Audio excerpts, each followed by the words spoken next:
In a world where the realms of humans, demi-humans, and fairies coexist under the watchful eyes of ancient gods, peace is a fragile balance. Eclipsed Flames follows the journey of Phillip, a young mage with a mysterious heritage, as he navigates a world teetering on the brink of chaos. Philip's life takes a dramatic turn when he enrolls in a prestigious magic academy, where he meets a diverse group of classmates, each with unique powers and dreams. Together, they form unbreakable bonds of friendship and face formidable challenges that test their courage and resolve. As they uncover hidden truths about their world and themselves, they realize that their destinies are intertwined with the fate of Naturia. Amidst the backdrop of an ancient prophecy, Philip and his friends must confront dark forces that threaten to engulf their world in shadows. Their journey is one of self-discovery, sacrifice, and the relentless pursuit of hope. Through trials and tribulations, they learn the true meaning of unity and the enduring power of friendship. Eclipsed Flames is a captivating tale of magic, adventure, and the timeless struggle between light and darkness. Join Philip and his friends as they embark on an epic quest to protect their world, honor the legacies of those who came before them, and forge a future where love and courage prevail. Chapter 1: The Setup. Introduction. The Birth of a Hero.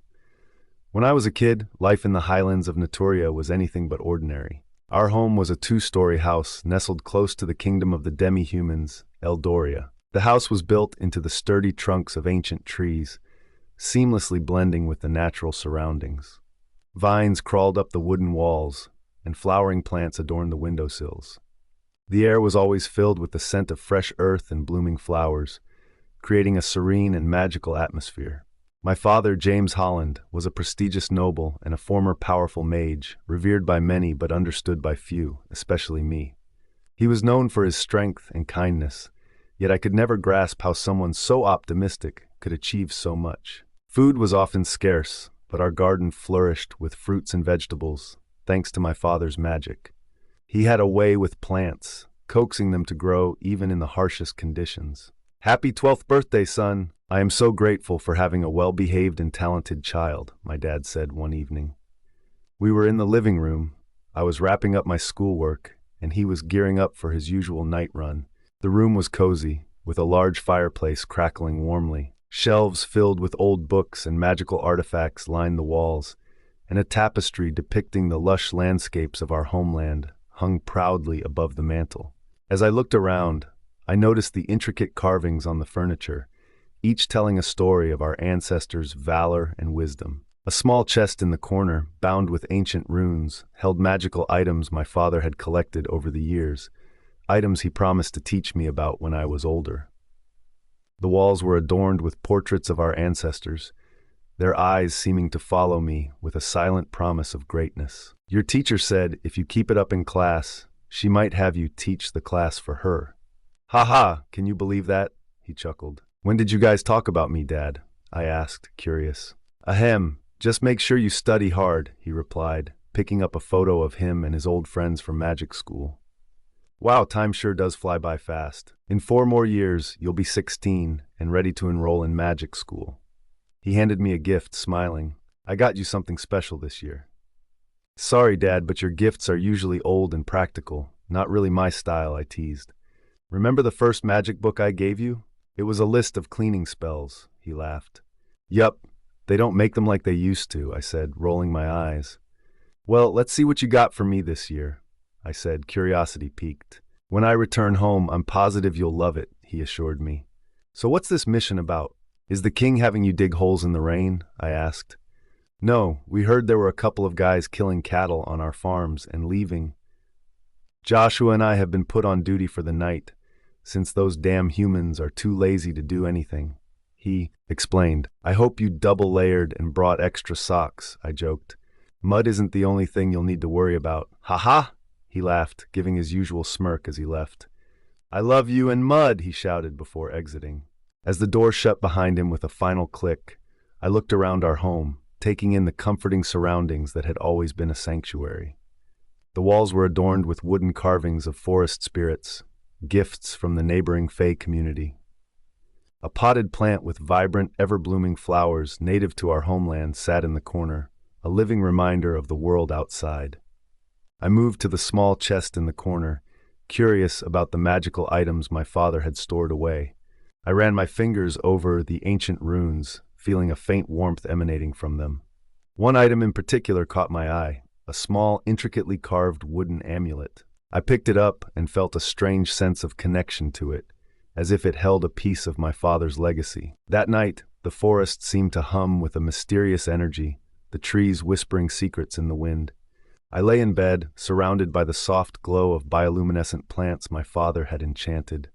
The gentle light cast dancing shadows on the walls, creating an atmosphere of both comfort and anticipation. I slept as if the days would never change, unaware that my world was about to be turned upside down. As I drifted off to sleep, my father's words echoed in my mind. "Phillip, always remember that our family's magic is deeply intertwined with the very essence of Eldoria. One day, you will understand the true power that lies within you." The last thing I remember was the sound of the forest lulling me to sleep, unaware that my father's mission that night would set the stage for my journey. His absence would soon carve a void in my life, pushing me to discover the strength and magic within myself, and leading me on a path I never could have imagined. Inciting incident. I found myself in a room surrounded by total darkness, the air thick with an unsettling silence. Figures in black tunics and masks emerged from the shadows, their eyes hidden yet piercing into my soul. This had to be a dream. I'd seen these figures in my recurring nightmares. But this time was different. They were all staring at me, as if they knew I was there. Felt too real, too vivid. "He's finally here, sir," one figure whispered, his voice a sinister hiss. It appears so," a deep, resonant voice responded, vibrating my very bones. "Do you seek power, boy? Do you understand where you are standing?" The voice asked, pointing a gloved finger at me. I couldn't move or look away, just speechless. The room seemed to close in on me, the darkness becoming almost tangible. "Well, do you? Will you stand tall and mighty, or be the foundation we laugh at and you people pity so much? What if I told you that you were special? Nothing like your sorry and pitiful father, but you have the power of great opportunities." "Ha ha! How do you know of my father?" I managed to ask, my voice trembling. "I know everything. Your father was nothing but a pest. You will understand sooner or later what you want and what will happen. So let's play a game. Let anybody know of our little encounter, and it's game over for that guy. Ha ha ha. Now let us begin, shall we?" The figures closed in, their forms melding into the darkness. Suddenly, the deep voice spoke again, now directly in front of me, a grotesque mask inches from my face. "You think you can hide from your fate?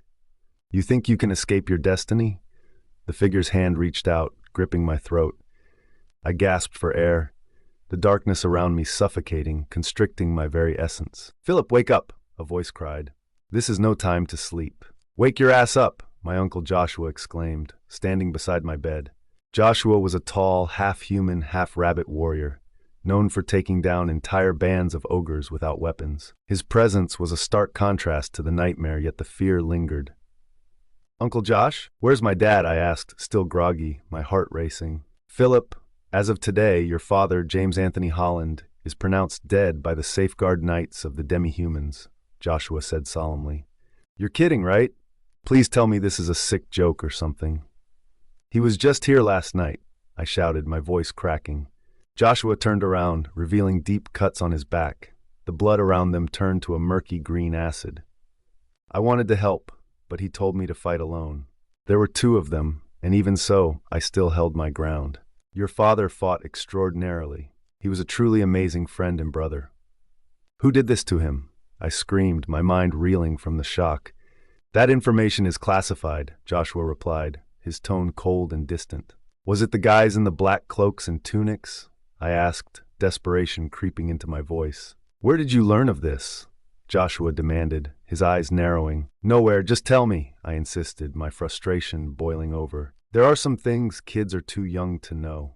"You should leave it to the grown-ups," Joshua said, his voice softening slightly. "This is crazy. I'll just find him and blow him up," I said irrationally, anger clouding my judgment. "Phillip, do you seriously think that would work?" Joshua asked, his expression weary. "I'm not sure, but I know I'm not going to stand here while someone I care about is gone," I shouted, tears streaming down my face. "Look, if you truly want to be stronger, Join the magic school and learn what magic abilities you have, Joshua suggested, handing me my father's rod. This was his weapon. He was going to give it to you today for your birthday. It seems inactive now, but I'm sure you can make use of it somehow. He wanted you to keep it safe until you go to school for him. Dad! I cried, clutching the rod tightly, the reality of his death hitting me like a tidal wave. I swear on your father's grave, I will take you under my care and shape you into a great man, but that's only if you want to, Joshua promised, his voice filled with determination. Of course, I was determined, eyes tearing up with resolve. The dream haunted me, a premonition of the darkness to come. My father's death was no accident, and I vowed to uncover the truth. As I stood there, clutching the rod, I felt a spark of my father's magic. This was just the beginning. Chapter 2, Magic School Struggles and Resolve. Life without my father was hard. After his death, my uncle Joshua adopted me. I didn't talk to anyone for half a year, shutting myself in my room. Joshua tried to get me to train with him every morning, but I refused. I felt hopeless. Then I remembered my promise to become a strong knight like my father. For the next year and a half, I worked out with Joshua every other morning and studied magic every night. Though he suggested waiting to learn advanced magic, I knew I had the ability to manipulate fire like my father. The classroom was dimly lit, the early morning light filtering through the curtains. Phillip sat at his desk, lost in thought, reflecting on the journey that had brought him here. It was his first day at the magic school, and the weight of the past few years lingered heavily on his mind. "Show us your firepower," Susie Baker whispered from the desk beside him, her eyes sparkling with curiosity. They were in the far corner of the room, hidden from the view of their classmates who were still settling in. Phillip flinched slightly, pulled from his thoughts. He hadn't meant to reveal anything, but his mind had been racing, and he must have muttered something about his fire magic. "I didn't mean to say that out loud," he stammered, looking around to make sure no one else had heard. Susie leaned in closer, her excitement palpable. "Come on, just a quick show. No one will see." Phillip hesitated, feeling the weight of the past few years pressing down on him again. Memories of his father's death, the months of isolation, and the rigorous training with Joshua flooded his mind. He took a deep breath, remembering the promise he had made to himself and his father. "After my father's death, my world crumbled. Uncle Joshua took me in, but for the first 6 months, I shut myself off from everyone, drowning in grief. My room became my sanctuary and my prison. Joshua, ever patient, tried every morning to coax me into training with him, but I refused, feeling the crushing weight of hopelessness. One night as I lay in bed, my father's words echoed in my mind, "You have the potential to do great things, Phillip." Those words sparked something within me, a determination to keep my promise and become the knight he believed I could be. The next morning I joined Joshua for training. It was brutal. My muscles screamed in protest and I struggled to keep up, but Joshua's encouragement pushed me forward. We trained every other morning, each session a testament to my growing strength and resolve. In the evenings, I delved into the study of magic. Despite Joshua's advice to start with the basics, I was determined to master fire magic like my father. Countless nights were spent hunched over ancient tomes, learning the intricate art of fire manipulation. Each spark of flame felt like a connection to my father's legacy. One evening, as I practiced in the courtyard, I managed to conjure a small flame. It flickered in my palm, a symbol of my progress. Joshua watched from a distance, his face breaking into a proud smile. "Well done, Phillip," he said, clapping me on the shoulder. "Your father would be proud." Phillip glanced at Susie, who was waiting eagerly. "All right," he whispered back, ensuring his body blocked the view from the rest of the class. He extended his hand, channeling the fire magic he had honed over the past year and a half. A small, rich flame appeared, dancing in his palm. "That's amazing," Susie breathed, her eyes wide with admiration. Encouraged, Phillip attempted to grow the flame, envisioning it as a fiery bird. The flame flickered and began to take shape, but as he tried to make it larger, it sputtered and went out, leaving only a wisp of smoke. Susie gave him an understanding smile. "It's still incredible, Phillip. You'll get there." Phillip nodded, a mix of frustration and pride swirling within him. "Thanks, Susie. It's a work in progress." As they turned their attention back to the front of the room, Phillip felt a renewed sense of purpose. The past had been filled with pain and struggle, but it had also forged him into someone stronger, someone ready to face whatever lay ahead. With the support of friends like Susie and the lessons from his uncle, he was more determined than ever to unlock his full potential and honor his father's legacy. Magic school begins.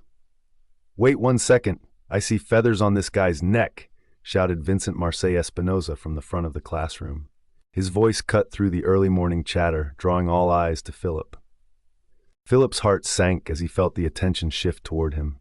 He instinctively raised a hand to his neck, where the small white feathers that hinted at his demi-human heritage peeked out from beneath his collar. "I can't believe they'll let anyone join this school," Vincent sneered, his aristocratic features twisting with disdain. "And who exactly are you?" Philip interjected, trying to keep his voice steady. "I am the nephew of our beloved king and the next general in line. I don't need any demi-fodder getting in my way of success," Vincent declared, puffing out his chest. Philip sighed, feeling the weight of the scrutiny from his classmates. "I couldn't care less what you think. You obviously have some issues. You dare speak to me as if I'm on the same level as you?" Vincent's face flushed with anger. "Dude, I just want to sit down. Is that okay?" Philip replied, trying to defuse the situation. Vincent leaned in closer, his eyes narrowing. "Just don't get in my way, fodder, and I might spare you." Before Philip could respond, the instructor stepped in. "Sir Vincent, we've been working with the demi-humans for some time now, and your uncle insisted we enroll more of them." Vincent scoffed, crossing his arms. "Shh, my uncle will be the death of this country. My father should have ruled. How could you say that about our king?" "You are such an ass, Vincent," yelled Megan Caprice from across the room. She was known for her fierce wind magic, but often struggled with control. "Please, Megan, everybody may fall for your cuteness, but I'm stronger," Vincent retorted, smirking. "Or nuts," someone yelled from the back. "I swear you talk too much, Vincent. I'll blow you across the 4 great human colonies," Megan shot back, her eyes blazing with anger. "I'd like to see you try, bitch," Vincent sneered, his hands beginning to glow with a faint light. Things were boiling over. This wasn't what Philip expected from magic school. Now, class, let's calm down," said the instructor, stepping between Vincent and Megan. "Your teacher will be here shortly. This is his first time teaching, so let's hope he goes easy on you." The classroom was part of a grand 5-story building filled with various facilities. The walls were lined with shelves of ancient tomes and magical artifacts, and the large windows let in streams of sunlight that danced across the polished wooden floors. Ornate chandeliers hung from the ceiling, casting a warm, golden glow over the room. Each desk was carved from rich mahogany and engraved with intricate runes that hummed with a faint magical energy. The school itself was a prestigious institution, difficult to get accepted into, unless one had extraordinary power or passed with exceptionally high grades. Philip had barely qualified with an 88%, and the weight of his journey here pressed on him heavily. Suddenly the door burst open. "Everyone prepare for battle," yelled someone from beyond the door. Chaos ensued as classmates panicked, some readying their spells and others looking around in confusion. "Don't panic, students. Remember, we are the holy knights of human society. I'm sure this is nothing," the instructor tried to reassure them. "Hey, Priscilla, if we all die, I want you to know I love you," shouted a classmate, causing a mix of laughter and awkward smiles. "Ah, thank you," Priscilla replied, blushing. "Ha ha, this class is great," Philip said, unable to suppress a grin despite the tension. "What are you laughing at, peasant?" "You have no business here," Vincent snapped. "Please, shut up and watch as I, Vincent Marseille Espinosa, handle these low lives," Vincent proclaimed arrogantly. Then, Uncle Joshua entered the room, cutting through the commotion with his commanding presence. "Hello, class. I am Joshua Ford Hart, former captain of the Safeguard Knights of the Demi-Humans." "A freaking rabbit! They're turning this place into a zoo!" Vincent exclaimed, incredulous. "I demand to be transferred," another student shouted. Joshua remained unfazed. "Your father and the king said, this would be healthy for you. Either join or be expelled," he stated firmly. "Ahem, I'm actually a bunny, thank you," Joshua corrected with a touch of humor. Joshua continued, "Everyone, prepare for battle. We'll separate into 2 teams." Philip couldn't believe his uncle was going to be his teacher. It was both a comfort and a challenge. Philip, show them how to produce a fireball, Joshua instructed. Okay, Uncle Josh, I mean Sir Ford Hart, Philip stammered, stepping forward. He remembered the countless times he had burned his hands trying to master fire magic. This time he focused intently and managed to summon a small green fireball, the result of his rigorous training. Wow, Philip, you learned fire-resistant spells. That's higher-class magic. How did you learn? Joshua asked, genuinely impressed. I learned by reading my father's books and sneaking them while studying yours, Philip admitted. Joshua smiled, a mix of pride and nostalgia in his eyes. Now, let's have everyone introduce their name and magic abilities, he said, turning to the rest of the class. As the students began to introduce themselves, Philip felt a renewed sense of determination. This was just the beginning of his journey, and he was ready to face whatever challenges lay ahead. Now let's have everyone introduce their name and magic abilities. Class introductions, Vincent Marseille Espinosa. Finally, you share the spotlight with me. Watch as I dazzle you with my magic, Vincent boasted, stepping to the front. He demonstrated his spatial magic, creating two identical versions of himself. One remained at the front desk, while the other appeared behind a student. The class was amazed. What the hell, dude? How do we fight this? One kid exclaimed. I'm not even done yet, Vincent added, enjoying the attention. Wow, Vincent, I'm impressed by your spatial magic. You'll be a magnificent mage, Sir Ford Hart encouraged. Glad we're on the same page, peasant. Priscilla Hemsworth. Okay, next we have Miss Priscilla Hemsworth. Don't scare her this time, Joseph, Jason yelled across the class. Ah, shut up, Jason, Joseph replied, embarrassed. Hello, my name is Priscilla Hemsworth, and I possess ice magic. I can manipulate ice, but not produce it yet.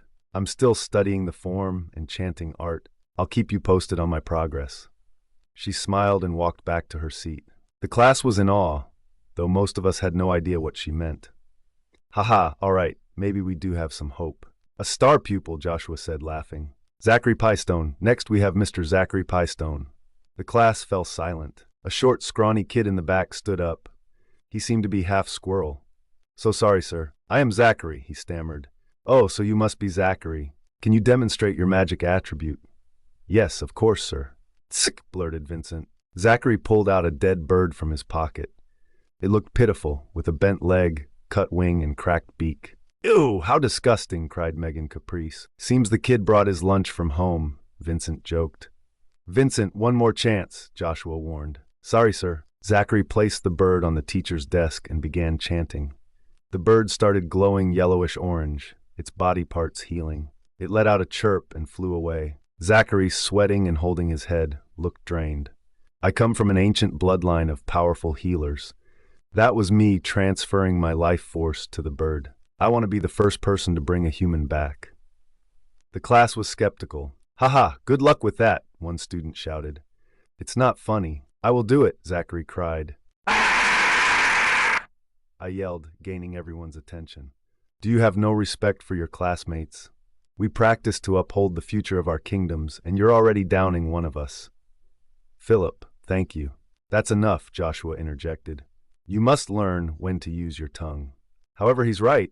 Any more outbursts, and you'll write a 50-page essay on teamwork. Do I make myself clear? Yes, sir, the class shouted. So, Zachary, what do you expect to do with that power? I plan to bring my family back, sir. With a magic ability like that, you may lose more than you gain. Are you sure? I live for them every day. I want to pass on our teachings, but only a few of us are left, and they've given up. Wow, I can only imagine how this kid feels, I thought. A kid with heart. Very rare indeed, Joshua said, placing a hand on Zachary's shoulder. Make friends. We can all learn from each other. Sutaru Sunashi. Next is Mr. Sutaru Sunashi. From the dark corner, a pair of ninja stars hit the teacher's apple. I wasn't going to eat that anyway. I'm guessing you are Mr. Nashi? A smoke bomb exploded, and Sutaru Sunashi appeared. Yes, sir. I needed a flashy entrance like the others. No need. Just be yourself and tell the class who you are. I am Sutaru Sunashi, the best ninja mage, and you can say the first. He pulled out a katana, electricity warping around the blade. I joined to hone my ninja skills and spread my teachings. You need experience. Be creative and form your techniques. Thank you, sensei. A black smoke appeared, and Sutarusu shed a tear. Thank you. How does he do that? Someone shouted. Jason Brown next, Mr. Jason Brown. A skinny boy with dark skin and short hair stood up. Hello, my name is Jason. I love cake and look forward to learning with you all. Demonstrate your magic, Joshua said. Oh yeah, sorry. Another body separated from his own. That's my power, Vincent yelled. Vincent, essay due tomorrow, Joshua warned. My magic attribute is copy magic. I can copy anything I touch, and a few spells. He demonstrated by copying a writing stick. Everything may look the same, but is significantly weaker. Depending on the strength of the material, the copy may break easily, Jason explained. Wow, very interesting. Looking forward to seeing how well you do against the other team, Joshua said. Huh? You honestly think my powers are good enough to fight with? Well, you're here, aren't you? Yes, sir. I'll find my place here. You're already here. All right, let's move on. Daniel Dillinger. Interesting. Here we have Mr. Daniel Dillinger. A tall guy with a hoodie came forward. Nothing seemed out of the norm. Please take your hood off and present yourself to the class. Yeah, my bad, teach. My name is Daniel Dillinger, and I possess earth magic. Everyone was silent, realizing he was another demi-human, half wolf and half human. I can use the earth's rocks and projectiles. I'm interested in learning more about earth magic. We'll definitely learn more about the laws of magic and our limits, Joshua replied. So we do have limits, sir. Man, what's up with you kids and these ridiculous questions? Of course, everyone and everything has limits. The class watched as the conversation got intense. Why do you ask? I was just asking because then, the more a person can reach their limit, the more they can determine what is justice and what is not. Theoretically, yes. But you forgot one thing, a team. Yeah, but still, it's a scary thought. There are a million ways you can die. Watch out for coconut trees, Joshua joked. Coconut trees, anything's possible. Glad to have someone engaged and asking questions. You may sit, Mr. Dillinger. Oh yes, sir. Phillip and the gods. Wait, how can teammates alone go against gods? I asked. Gods? Phillip, do you really want to learn?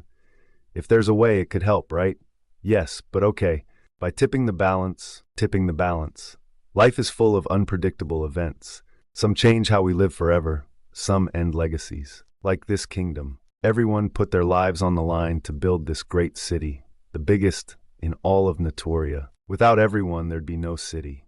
The king treats everyone like family and keeps a cycle going. He really is a great man, said Marceline, unnoticed until now. Does that mean gods are real? Marceline asked. A supreme being with powers over human fortune. If it were real, we'd have seen something by now, replied Priscilla. No, they are real. Beings with the power of all authority, Joshua laughed. There hasn't been contact with gods in hundreds of years. It's daunting to know, I replied. Well, you guys asked. Next time, don't ask a question you're not ready to hear. Now, let's resume with Her Royal Highness. Miss Marceline, please introduce yourself. Marceline Espinosa, hello. My name is Marceline Espinosa, brother to Vincent Espinosa, niece to the king. Everyone was amazed to have two people of royalty in their class, even if one was a jerk. Marceline had black hair, purple eyes, and seemed nice, already gaining respect. She seemed different, delicate, almost like a flower. She was cute in a way, giving me an unidentifiable feeling. My magic allows me to predict someone's next action.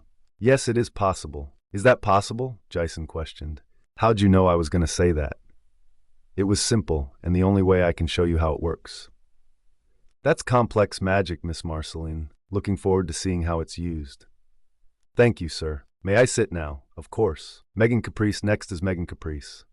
She was known to be the most beautiful in our class, around 5'7" and busty. Wah, can't wait to see what she can do, yelled Jason. Essay due tomorrow, Mr. Jason. Ha, okay. Thank you, sir. Now allow me to introduce myself. My name is Megan Caprice, and I possess wind magic. She picked up a piece of paper, making it float and spin over her hand. Wow, I'm impressed. I usually can't hold it this long. The wind quickly picked up, knocking everyone's papers off their desks. Yeah, that usually happens. It's hard to control, but I need more practice. Haha, we have equipment to help you practice, available 24 hours. Just return the key to the office after use. You may sit. Joel Monachar. Next is Mr. Joel Monachar. Joel was very tall, lean, with short straight hair. The girls seemed to like him. He never engaged with the class until now. Hey guys, I'm Joel, and my power is to grow and shrink. He climbed on the teacher's desk and began shrinking. "If I grew, I'd probably destroy the building," he said in a high-pitched voice. "That's so cute," the girls yelled. "Looks like we have a popular one here," Joshua joked. "Continue outside of class, ladies." Joel returned to normal size, gracefully landing. "Hey, pretty neat landing, man," I waved. "Humph," he ignored. "Tea Marie, next is Miss Tea Marie." "It's pronounced Tea Marie, sir," she corrected, making her way up. She was short and seemed shy, wearing a garden hat and white nightgown. "Hello, everyone, I'm Tea." "Hello, Tea," the class replied. "My magic is light. I can do things like glow in the dark or watch the sun." The class seemed bored. "Oh, I can do this." She quickly moved to the door, leaving a flash of light behind. "How did she do that?" Jason said. "Another one?" Vincent added. "I can travel at the speed of light, but only during the day." "Not bad. There's more you can do you're not aware of yet," Joshua said. "Really, like what?" "That's for you to find out." "We'll find out sooner or later." "You may sit, dear." "Susie Baker, Miss Susie Baker, you're up." "Hello, everyone, I'm Susie, and I love everyone's powers." "Very cool indeed. I can summon earth spirits." She recited a chant, and two small green plant-like creatures appeared. "They help in my garden. The light green one is Gaia, and the darker one is Dionysus. They're friendly but get upset when people talk to me." She petted them, and they made a high-pitched noise. "I'm also studying potions using what I grow from my garden." "Wow, boys, the girls got you beat," Joshua laughed. "Of course we do, sir," Susie replied. "You may sit now." "Joseph Venerable, next is Mr. Joseph Venerable." "I'm already here," he sighed. He had confessed his love to Priscilla earlier. "Right on time, I presume. Introduce yourself." "Hello, everyone, my name is Joseph Venerable, and I have time travel magic." "What?" "This man's crazy," Jason screamed. "Interesting. I'm on his team," Jason added. "I can only travel 50 seconds ahead and back." "Show us." Joseph closed his eyes, focusing. After 30 seconds, a black cloud appeared, and Joseph stepped out. "Hey, Joseph, knock knock. Who's there?" "Joseph who?" "Joseph number 2, Joseph's clone said. They both laughed. "Your time limit is up." Poof, and the clone disappeared. I waited long enough for my future self to go back and demonstrate my powers now because the past is now the present. I knew everything I was going to say. The class applauded. "Wow, pretty cool. We'll have to toughen you up for close combat," Joshua said. "What, I am tough," Joseph replied, angry. "Sure you are," Joshua teased. Joseph clenched Joshua's arm. "Don't underestimate me," he whispered. Joshua stared him down. You want to fight, kid?" The room felt heavy. "Skeek," Joseph gasped, throwing Joshua's arm down. "What do you know anyway?" Joseph returned to his seat, the class silent. Team announcements. "Okay, through data and statistics, we have pre-selected teams. Phillip, your team will be Susie, Zachary, Joseph, Daniel." "Please don't pick me," Vincent muttered. "Vincent and Marceline." I had a chance to talk to her, but I was a demi-human, and she's royalty. We locked eyes, and I looked away. "The rest will be on the other team. Priscilla, your team will have Sudarusu, Megan, Taya, Alyssa, Joel, and Jason. We'll spar after lunch." Lunch break, the place was huge. I almost got lost getting to class. Thankfully, they had maps and teleporters, though I preferred walking. As I made my way to the cafeteria, I marveled at the grandeur of the Human Kingdom's Magic Academy. The corridors were adorned with intricate tapestries depicting legendary battles and mythical creatures. The polished marble floors gleamed under the soft glow of enchanted lamps. The garden area, where students often took their lunch breaks, was a serene oasis amidst the bustling campus. It was a blend of nature and magic, with perfectly manicured lawns, vibrant flower beds, and towering ancient trees. Birds of various species flitted about, their songs blending harmoniously with the gentle rustle of leaves. "Beautiful, isn't it?"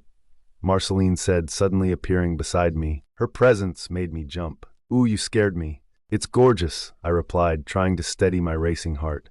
We strolled through the garden, the scent of blooming flowers and freshly cut grass filling the air. A small pond in the center teemed with koi fish, their bright scales flashing in the sunlight. Tall, ancient trees provided shade, their leaves rustling gently in the breeze. "Back home, we don't have as many animals like this," Marceline said softly, gazing at the creatures around us. "Oh, the demi-human kingdom, right?" she asked, her voice laced with gentle curiosity. Yeah, that's right," I said anxiously, unsure if mentioning my heritage would be a mistake. You see those furry creatures in that tree? Marceline pointed to a nearby oak. Yeah, those are called cat monkeys. They're my favorite animal, she said with a smile, watching a baby cat monkey being fed by its parents. The cat monkeys had sleek, silvery fur with bright, curious eyes and long, bushy tails that they used to swing from branch to branch. I've never seen one before, I admitted, fascinated by the sight. I wonder if I could keep one, I mused aloud. Oh no, they'll ruin your furniture. My father would never allow it, Marceline said sadly. Your father sounds like an honest man, I said, trying to steer the conversation away from potentially sensitive topics. He is definitely hard to impress, and not particularly fond of Demis, if that's what you're getting at, she replied candidly. No, I was just saying he sounds like a great guy, I corrected myself. Marceline looked at me with a mix of distress and relief. My uncle always told me stories about the demi-human kingdom. Is that right? The king, correct? I asked. Yes, he would tell me stories of how he was once saved by a demi and how kind most demis are. He would always say, Marceline, if you meet a demi, make sure you treat him with kindness. She imitated in a deep, raspy voice, making me laugh. Ha ha, your voice is too light for that, I chuckled. You sound like you're going to hurt yourself. But what else did he tell you? I asked, genuinely curious. Well, Marceline squinted and smiled. He said I could be friends with anyone, no matter their fur or feathers. So you want to be my friend then? I asked, still unsure. Is that a problem? She asked, tilting her head slightly. No, not at all. I just don't really understand, I replied, feeling a bit overwhelmed. Yeah, a pretty girl like you and a noble at that wants to be friends with me? Sounds unheard of. I see how my kingdom acts towards demi-humans, and it makes me sick, Marceline cried, her eyes flashing with anger. Why can't we get along? Why do our kingdoms have to be separated? They're afraid, Marceline, I concluded softly. Well, that's just dumb. We've been talking for 10 minutes, and I'm not afraid. I'm not sure you're like other people, Marceline. You may be right, Phillip, but damn it, someone has to be, she replied with determination. Then how about I be the first, and show even a noble could be friends with a demi? I thought she was crazy. Why me, why now? I wondered. You're still wondering why you, aren't you? Marceline asked, sensing my thoughts. It's just that you're... Phillip, I want to know your world, just like you wanted to learn about mine. Things became clearer. She wanted something different from what she was used to. I'm sure you have other friends. Won't they feel awkward around me? I never had a friend, just me and my brother. We studied and stayed on our best behavior, our parents' pride and joy. Sounds interesting. Well then, let's be friends, I insisted. Really? Marceline asked, her eyes lighting up. Yes, really. This is going to be so cool. You have to tell me everything you know, Marceline said excitedly. Haha, no problem. I'm a demi-professional, I teased. But wait, are you going to eat? I interjected. I packed my own lunch. See? Marceline showed me a gold container with hot food, some of which I'd never seen before. The aroma was intoxicating, a blend of spices and flavors that made my stomach growl. How about you? Are you eating? She asked. I packed my own lunch too, I replied, showing her my sandwich with lemon apple and pomegranate juice. This is what you guys eat? I know it doesn't look appetizing, but it's my favorite. Can I try? Sure. We chopped it up all lunch, eating in the school park. The park was a tranquil haven, with benches and picnic tables scattered among the trees. We sat at a wooden table under the shade of a large oak, its branches providing a natural canopy. The sound of water trickling from a nearby fountain added to the peaceful ambiance. Marceline taught me the names of the different foods she had. Her container held delicacies like savory meat pies, fresh fruit salads, and pastries filled with sweet creams and jams. The rich smells of baked bread and spiced meats made my mouth water. As we ate, she pointed out some animals. I couldn't believe it. The first person I became friends with in the human society was a human girl. I couldn't complain.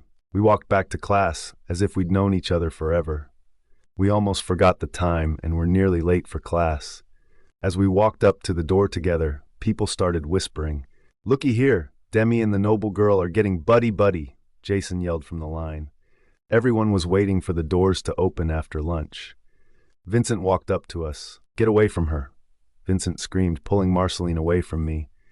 "Ouch, Vincent, that hurt," Marceline yelled. "Hey dude, what's your problem?" You've had a bone to pick with me since I walked in, I said angrily. Shut up. Everyone knows demi-humans are demons. If you touch my sister again, I'll kill you, Vincent threatened. Vincent was then slapped hard in the face. The impact echoed through the hallway. Everyone was shocked to see Marceline was the one who slapped him. Marceline, you just slapped me, Vincent said, stunned. You are the rudest person I know, Vincent. This man is my friend, so leave us alone. Friend? Vincent's attitude changed for a split second. I saw a glimpse of a smile before he wiped it off. If you ever hurt her, I will kill you. That's a promise. You have my word. She will be safe with me, I declared. I'm going somewhere else. It stinks here. As Vincent walked away, everyone quickly looked the other way. What are you all looking at? Grrr! Vincent yelled. Sorry, my brother is really protective of me, but I've never seen him act so recklessly, Marceline said. I'm sure we'll never be friends after that. He's too careless, at least I think so. Don't worry about it. It's no big deal. Okay, Marceline smiled. They're really getting close, Megan whispered to Susie. Yeah, I think it's kind of cute, Susie replied. All right, class, we'll be doing our scrimmage match in a more suitable environment, Joshua yelled as he walked down the hall. That makes sense, but where will we go? There are tons of trees and everything looks so nice, Priscilla asked, taking notes. Good question. Follow me. We walked outside to a small wooden shed. It looked well maintained but could probably fit at most 3 people. How are we supposed to fight in this? I'm not being stuffed in there with a bunch of guys, Jason said frantically. Hasn't anyone ever taught you not to judge a book by its cover? Joshua asked. Go ahead and go inside. You guys can follow him. All right, but if I don't like where this is going, I'm leaving, Jason declared. Haha, just take a look. Jason opened the door to the empty shed and walked in, his body disappearing. Hey guys, come check this out, Jason yelled, popping his head out. The inside of the shed was nothing like I'd imagined. Instead of cramped darkness, a vast arena stretched before us, easily covering 3 acres. The ceiling, if you could call it that, soared to a dizzying 120 feet. The arena was divided into distinct sections, a shimmering lake, a dense forest, a scorching desert, and a chilly winterland, all encircling a spacious circular field in the center. The contrast was jarring. From the outside, it looked like any old shed, but inside, it was a colossal battleground. Whoa, I whispered. The sheer scale was overwhelming. The sounds of awe echoed as everyone took in the sight. Magic truly was something else. All right, everyone, gather around. Joshua's voice broke through the collective amazement. This is where our scrimmage match will be held. I trust you'll find it accommodating. A murmur of agreement, mixed with continued wonder. The endless possibilities of the arena were exciting. The terrain, elements, and challenges awaited us. Chapter 3.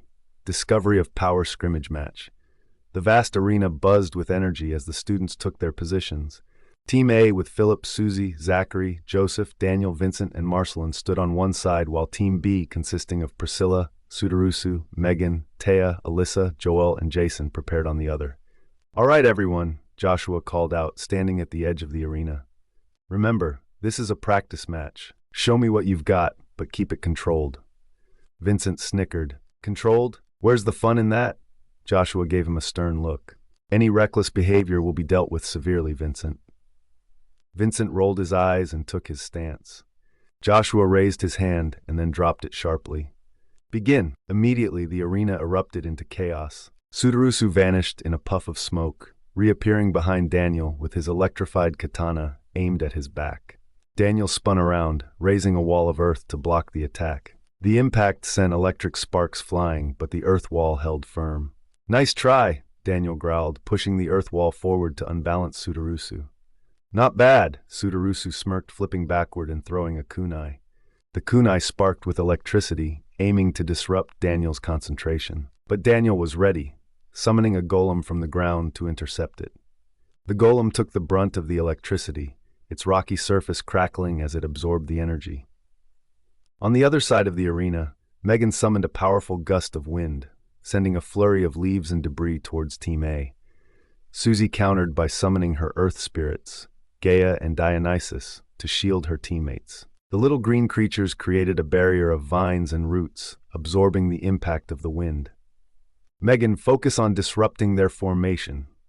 Priscilla shouted, ice forming at her fingertips. She aimed a barrage of ice shards at Marceline, who was dodging effortlessly. "Watch your back, Priscilla," Marceline called out, her eyes glowing with a faint purple light. She predicted Priscilla's next move, allowing her to evade the ice with grace. Each shard whizzed past her, narrowly missing its mark. Phillip was in the thick of it, flames dancing on his fingertips as he shot fireballs at Joel, who kept growing and shrinking to dodge them. "Hold still," Phillip shouted, frustration creeping into his voice. "Not a chance," Joel replied, shrinking down to the size of a mouse and darting around Phillip's feet. Each time he returned to normal size, he'd throw a quick jab or kick before shrinking again, making it hard for Phillip to land a hit. "Switch targets," Vincent commanded, his spatial magic creating illusions of himself to confuse Sudarusu. "Keep them guessing." Joseph, using his time travel magic, created temporal duplicates of himself, confusing Alyssa as she tried to tame a wild bird she had summoned. "Which one is the real you?" she demanded, trying to keep track of all the Josephs. "Wouldn't you like to know?" Joseph taunted, his clones echoing his words. He used the confusion to sneak up behind her and tap her shoulder. "Tag, you're it." Meanwhile, Zachary, still recovering from his earlier display of power, focused on healing minor injuries his teammates sustained. His energy was waning, but he was determined to support his friends. He noticed Daniel struggling with Sudarusu and rushed over to help, his healing touch revitalizing Daniel's stamina. "Thanks, Zachary," Daniel panted. "Let's take him down together."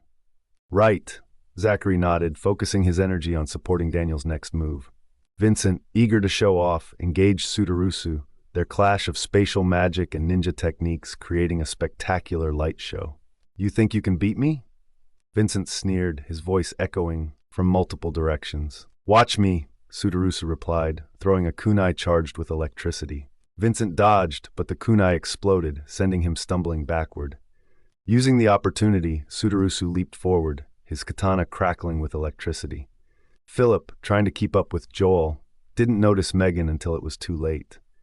She unleashed a powerful wind blast, knocking Phillip off his feet. He landed hard, the breath knocked out of him. "Phillip, get up!" Joshua's voice echoed in his ears. Phillip groaned, pushing himself up. He felt a strange surge of energy, his vision blurring for a moment. The fire on his hands flickered, turning a darker shade. "Focus, Phillip," he muttered to himself, shaking off the disorientation. He reignited his hands, ready to rejoin the fray. Susie, seeing Phillip in trouble, directed Gaia and Dionysus to assist. The earth spirits formed a protective barrier around Phillip, giving him a moment to recover. "We've got your back, Phillip," Susie called out. "Thanks, Susie," Phillip muttered, getting to his feet. He reignited his hands, ready to rejoin the fray. Joel had grown to an enormous size, towering over the battlefield. "Watch your step," he bellowed, his voice booming. He reached down, trying to swat Phillip like a fly. Phillip dodged, rolling to the side and launching a fireball at Joel's hand. "Take this!" Phillip shouted, the fireball hitting Joel's hand and forcing him to shrink back down to avoid more damage. "Nice one!" Daniel cheered, using the distraction to send a barrage of earth spikes at Joel. Priscilla and Marceline were still locked in their battle, ice and predictions clashing in a mesmerizing display. "You're good," Priscilla admitted, creating a shield of ice to block Marceline's predicted attack. "You too," Marceline replied, her eyes glowing brighter as she continued to read Priscilla's movements. "But I can see through you." Megan, meanwhile, was using her wind to keep Susie's earth spirits at bay, but the spirits were relentless. "You can't stop us all," Megan shouted, sending another gust of wind. "We'll see about that," Susie replied, her spirits pushing back against the wind with renewed vigor. Joseph was keeping Alyssa on her toes, his temporal clones making it hard for her to focus. "You can't keep this up forever," Alyssa said, finally managing to tame the bird and sending it to attack Joseph's clones. "Long enough," Joseph replied, dodging the bird and creating another clone to distract her. In the midst of the chaos, Vincent and Sudarusu's battle reached a peak. Vincent's illusions were getting more sophisticated, but Sudarusu was adapting. "You're not the only one with tricks," Sudarusu said, his katana sparking. He threw another kunai, this one splitting into multiple electrified shurikens midair. "Enough of this," Vincent growled, summoning a spatial rift to swallow the shurikens. He stepped through the rift, appearing behind Sudarusu, and delivering a powerful kick that sent him sprawling. Just as things seemed to be reaching a climax, Phillip felt a strange surge of energy. His vision blurred, and for a moment everything went dark. When he opened his eyes, he felt different, more powerful. He clenched his fists, feeling the energy crackling within. Suddenly, a dark aura enveloped Phillip, and his flames turned black. "What's happening?" Phillip gasped, feeling an overwhelming surge of power. The ground beneath him cracked, and a dark void began to form around his feet. "Phillip, stop!" Joshua shouted, sensing the danger. "Calm down," but Phillip couldn't hear him. The power was too intoxicating, too consuming. He raised his hand, and the black flames shot out, spiraling towards Joel. Joel, still recovering from the last attack, barely managed to shrink in time, the black flames scorching the ground where he had stood. "Phillip, control it!" Susie cried out, sending Gaia and Dionysus to restrain him. The earth spirits wrapped their vines around Phillip, but the dark flames burned through them effortlessly. Marceline, seeing the danger, focused her predictive abilities on Phillip. "He's losing control. We need to stop him before he hurts someone." "Phillip!" Daniel shouted, sending a wave of earth to knock Phillip off balance. But the dark aura around Phillip deflected the attack, sending the earth fragments flying. Vincent, seeing an opportunity, used his spatial magic to create a rift beneath Phillip, trying to trap him. "You're not the only one with power, Phillip." Phillip stumbled, the ground shifting beneath him. He looked around, confused and scared. "What's happening to me?" he whispered, his voice trembling. "Everyone, fall back!" Joshua commanded, rushing towards Phillip. "I'll handle this." The students retreated, watching in awe and fear as Joshua approached Phillip. "Phillip, listen to me. You need to calm down. Breathe." Phillip's eyes were wild, the dark flames flickering chaotically. I can't control it." Joshua reached out, his own aura flaring. "You can, Phillip. Focus on my voice. Breathe in and out." Slowly, Phillip's breathing steadied, the dark flames starting to wane. The void around him began to shrink, the ground ceasing to crack. "That's it." Joshua stepped closer, his aura soothing and stabilizing. "That's it, Phillip. Keep focusing. Breathe in and out." Phillip's wild eyes began to calm, the dark flames flickering and receding. The void around his feet disappeared, and the ground settled. He felt the power drain from his body, leaving him exhausted and confused. "What's happening to me?" Phillip whispered, sinking to his knees. Joshua knelt beside him, placing a reassuring hand on his shoulder. "We'll figure it out, Phillip. For now, you need to rest." The rest of the students gathered around, their faces a mix of awe and concern. Marceline stepped forward, her eyes still glowing faintly. "Phillip, are you okay?" Phillip nodded weakly. "Think so. But what was that? Those flames, they weren't normal." Joshua helped Phillip to his feet. "We'll talk about it later.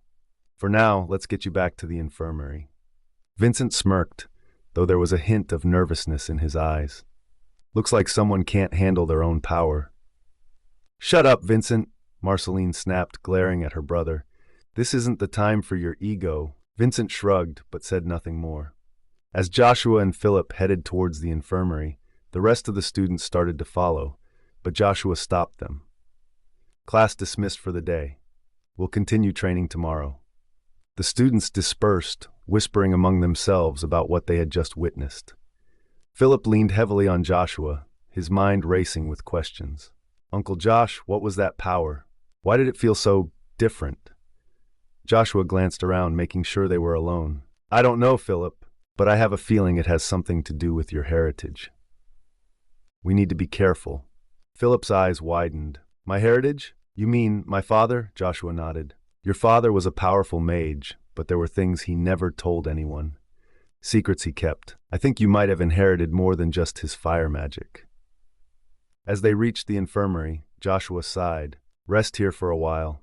I'll go speak with the king. Maybe he can shed some light on this." Phillip lay down, his body aching and his mind spinning. "Okay, Uncle Josh, thanks."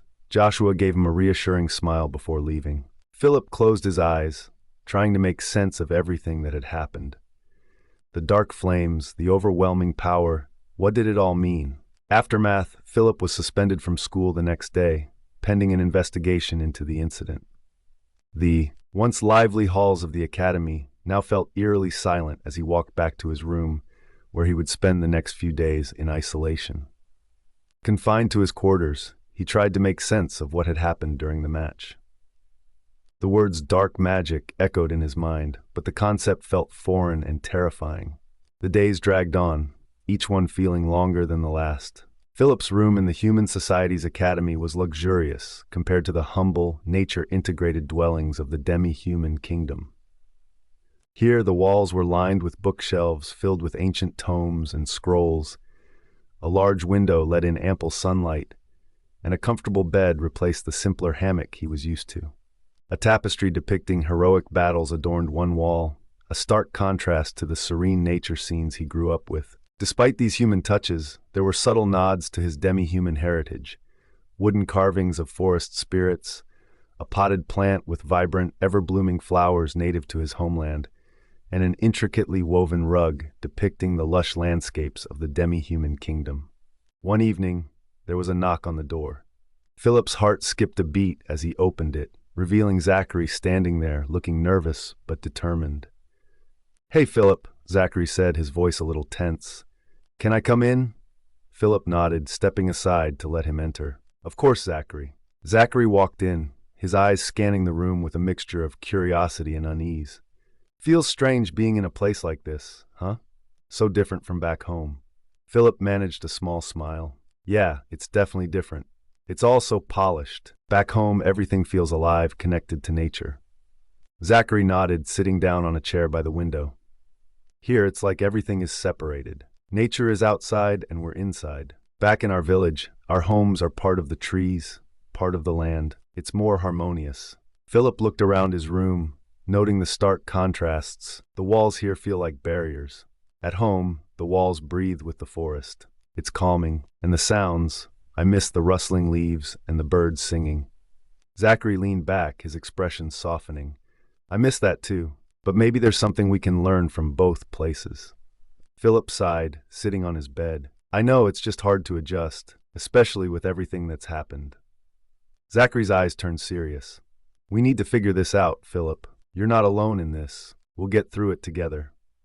Philip looked at him, feeling a bit of the weight lift off his shoulders. "Thanks, Zachary. I appreciate it." Before they could continue, there was another knock on the door.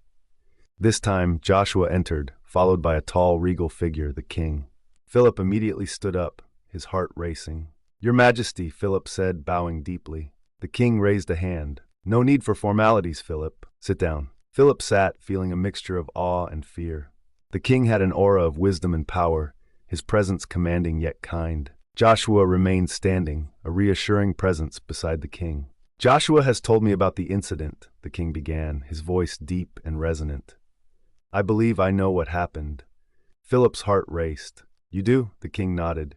"Your father was a remarkable mage, Philip. But he had secrets. One of them might be related to a powerful ancient magic, dark magic." Philip's eyes widened. "Dark magic? But why?" The king's expression was thoughtful. "Dark magic is a force of nature, neither good nor evil. It's how it's used that defines it. The origins of dark magic in users like you are largely unknown. It might be something you inherited from your father, or it could be a manifestation of your own latent abilities." Philip felt a chill run down his spine. "But why didn't he tell me?"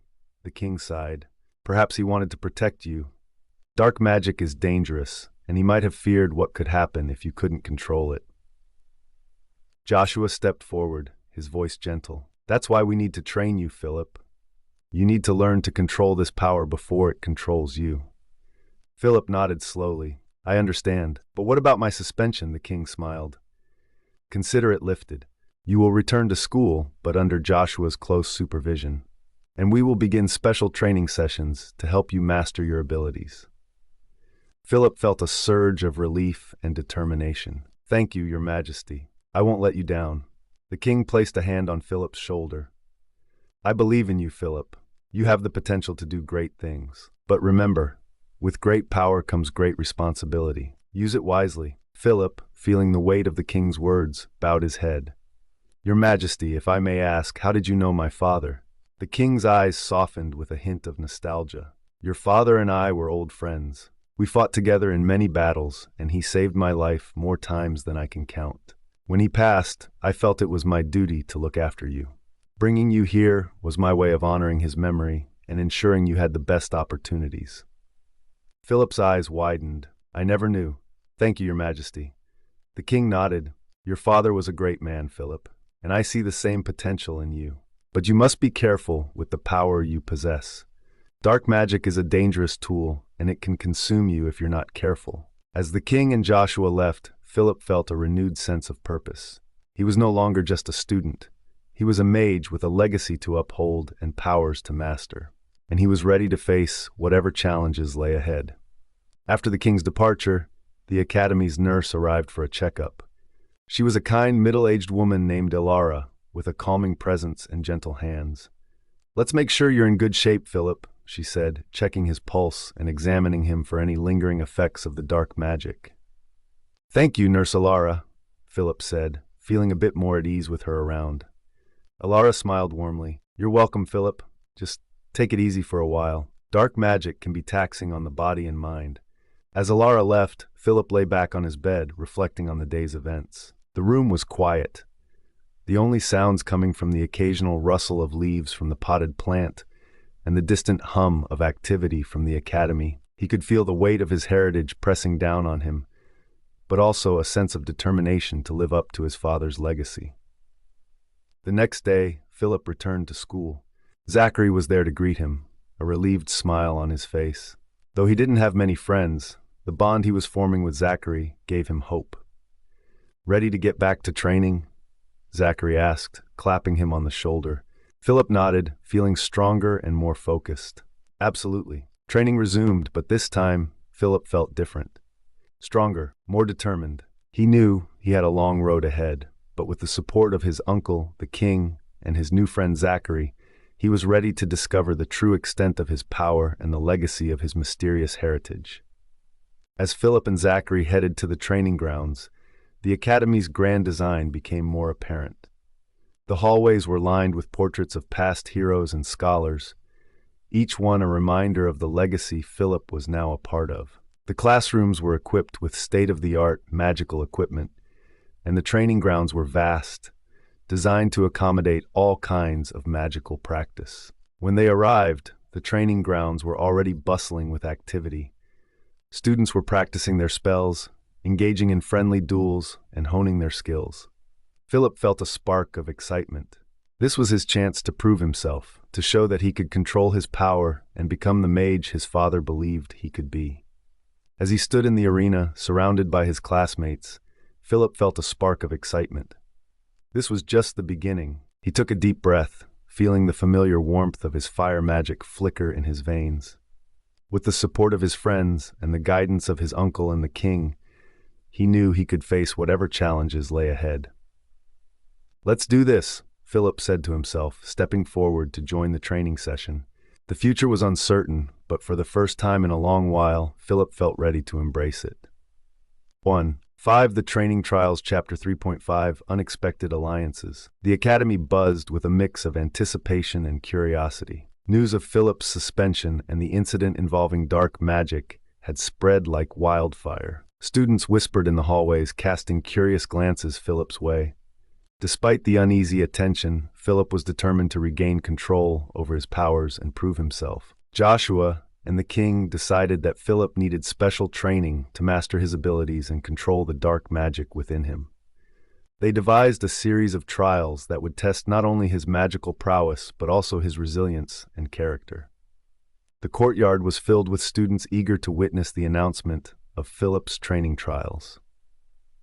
Joshua stood at the center, his presence commanding attention.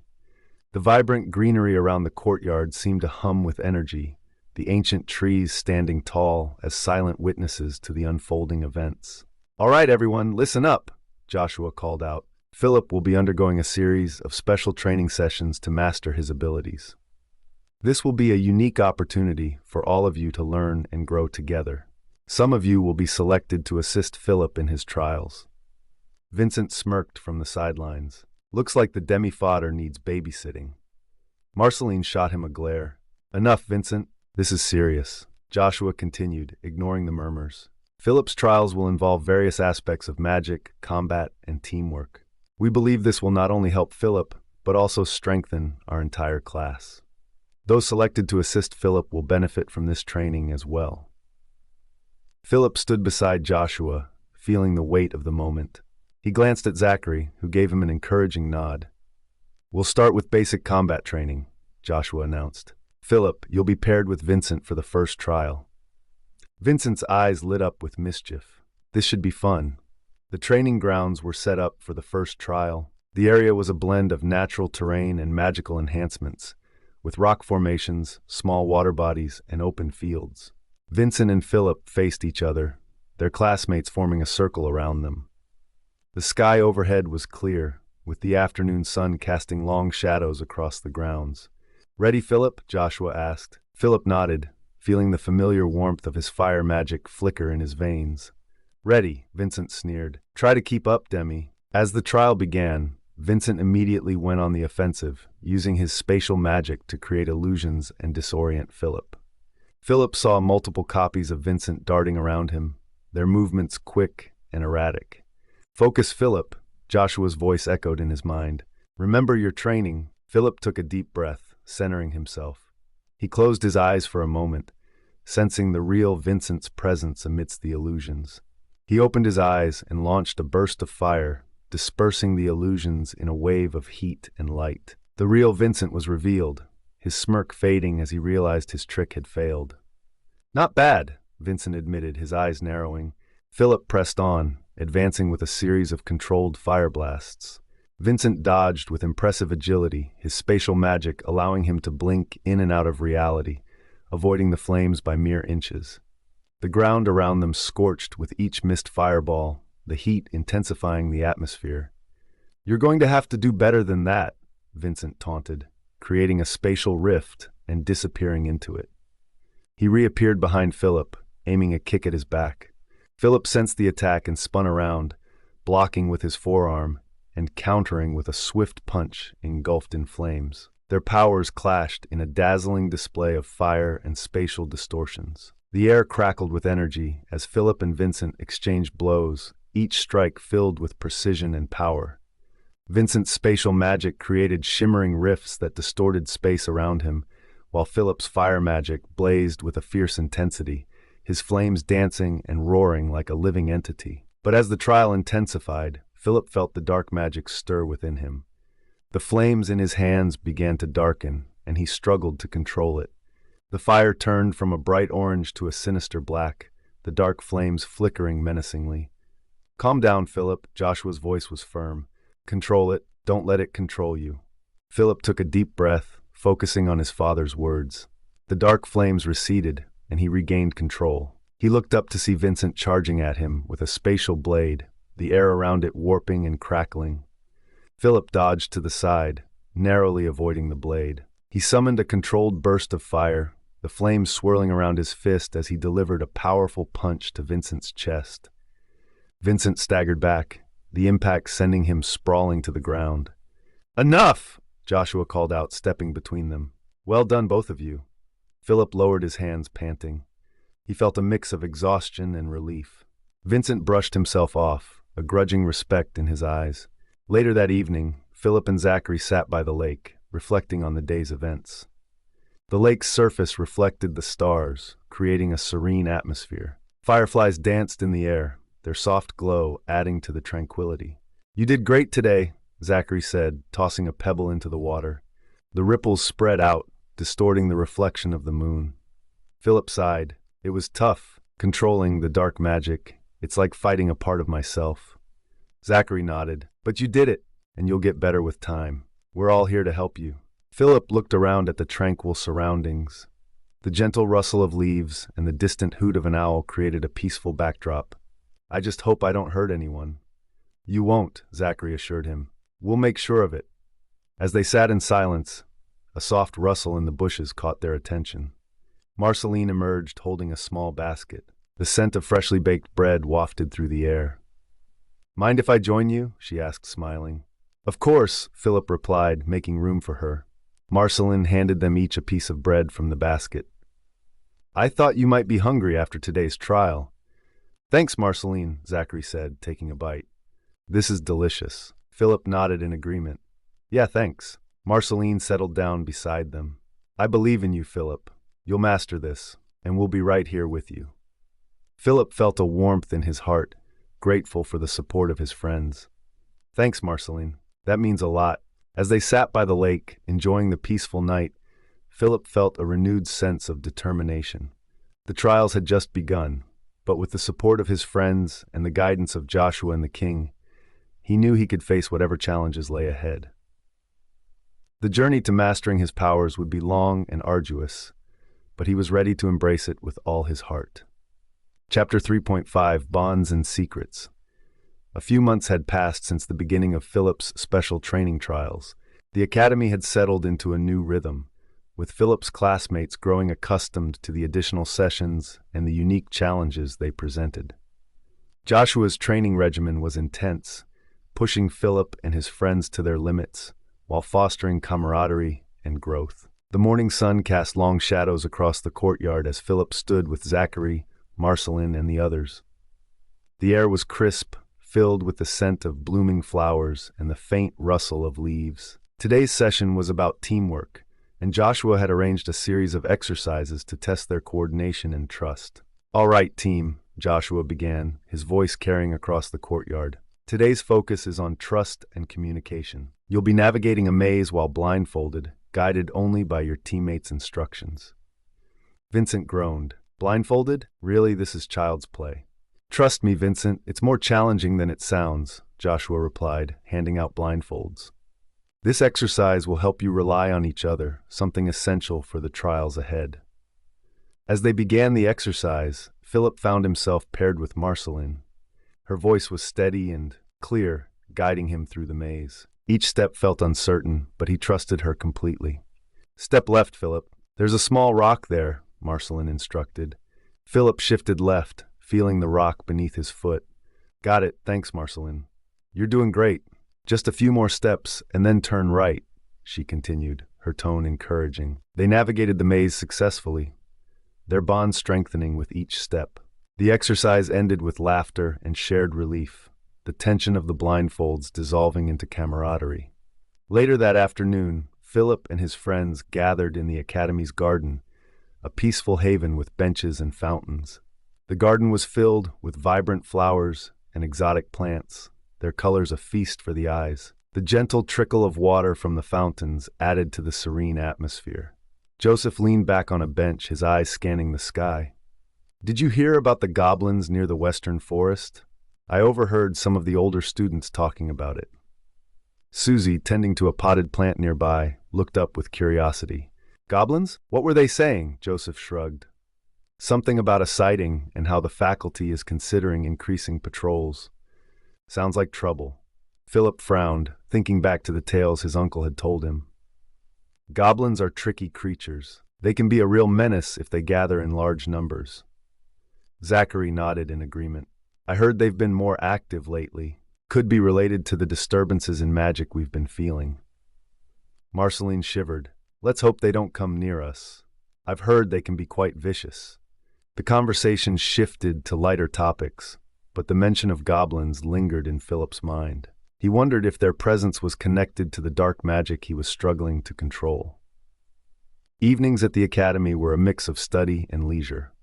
The library was a favorite spot for many students, filled with ancient tomes and scrolls. Philip spent hours there, poring over books about fire magic and dark arts, hoping to find clues about his powers. One evening, Marceline joined him at a table stacked with books. "Find anything useful?" Philip sighed, rubbing his eyes. "Some theories, but nothing concrete. It's frustrating." Marceline smiled sympathetically. "You'll figure it out. You're one of the most determined people I know." Philip returned her smile. "Thanks, Marceline. I just wish it wasn't so elusive." As they studied, the conversation drifted to their families and the customs they missed. Philip shared stories of the demi-human kingdom, the festivals, and the close-knit community. Marceline spoke of the human society's traditions, the grand celebrations, and the strict protocols. "I miss the simplicity of our festivals," Philip said wistfully. "Everything here feels so formal." Marceline nodded. "I know what you mean, but there's beauty in both worlds. Maybe we can find a way to blend them." Philip looked at her, appreciating her perspective. Maybe we can. The next trial was a test of endurance and magic. Joshua led the group to a secluded part of the academy grounds where they would face a series of magical obstacles.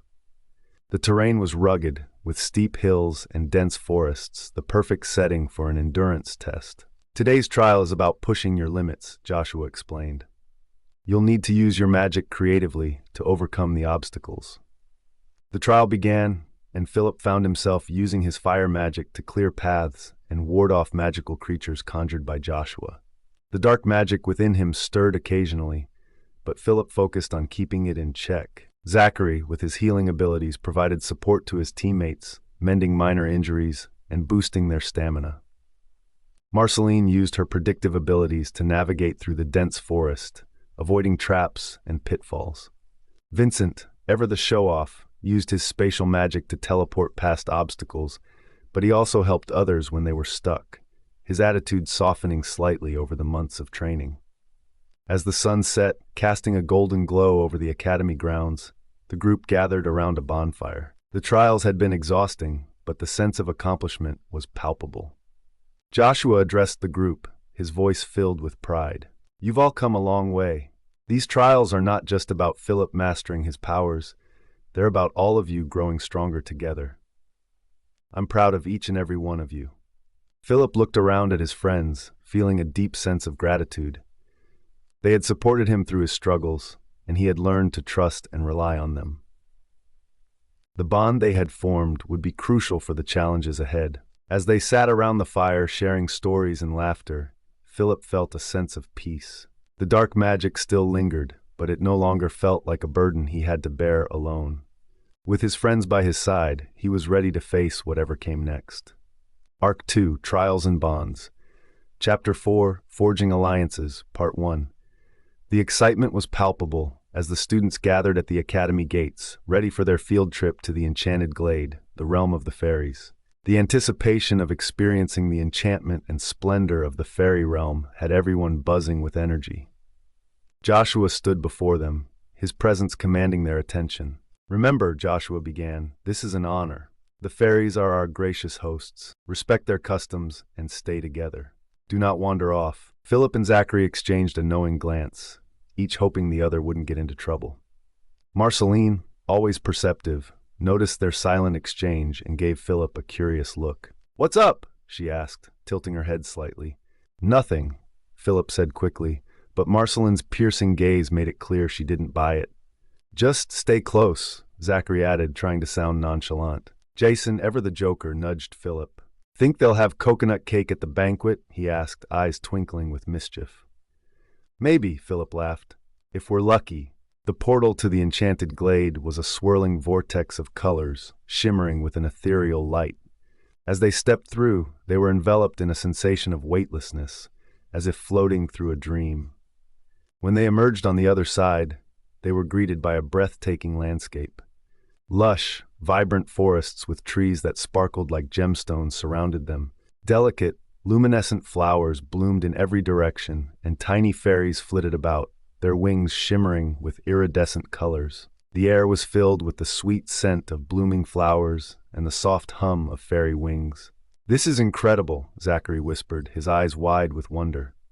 Welcome to the enchanted glade, a melodic voice greeted them. They turned to see a fairy with long flowing hair that seemed to be woven from strands of moonlight. She was accompanied by a group of fairies, each more dazzling than the last. My name is Lysandra, the fairy introduced herself. I will be your guide. Please follow me to the banquet hall. As they walked, Lysandra explained the customs of the fairies. We value harmony and respect. Please refrain from using any magic unless absolutely necessary. The banquet is a time of celebration and unity.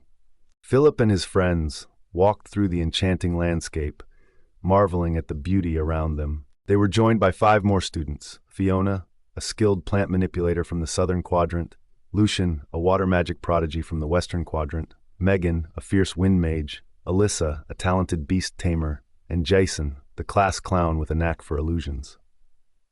The banquet hall was a magnificent structure made of crystal and adorned with delicate carvings.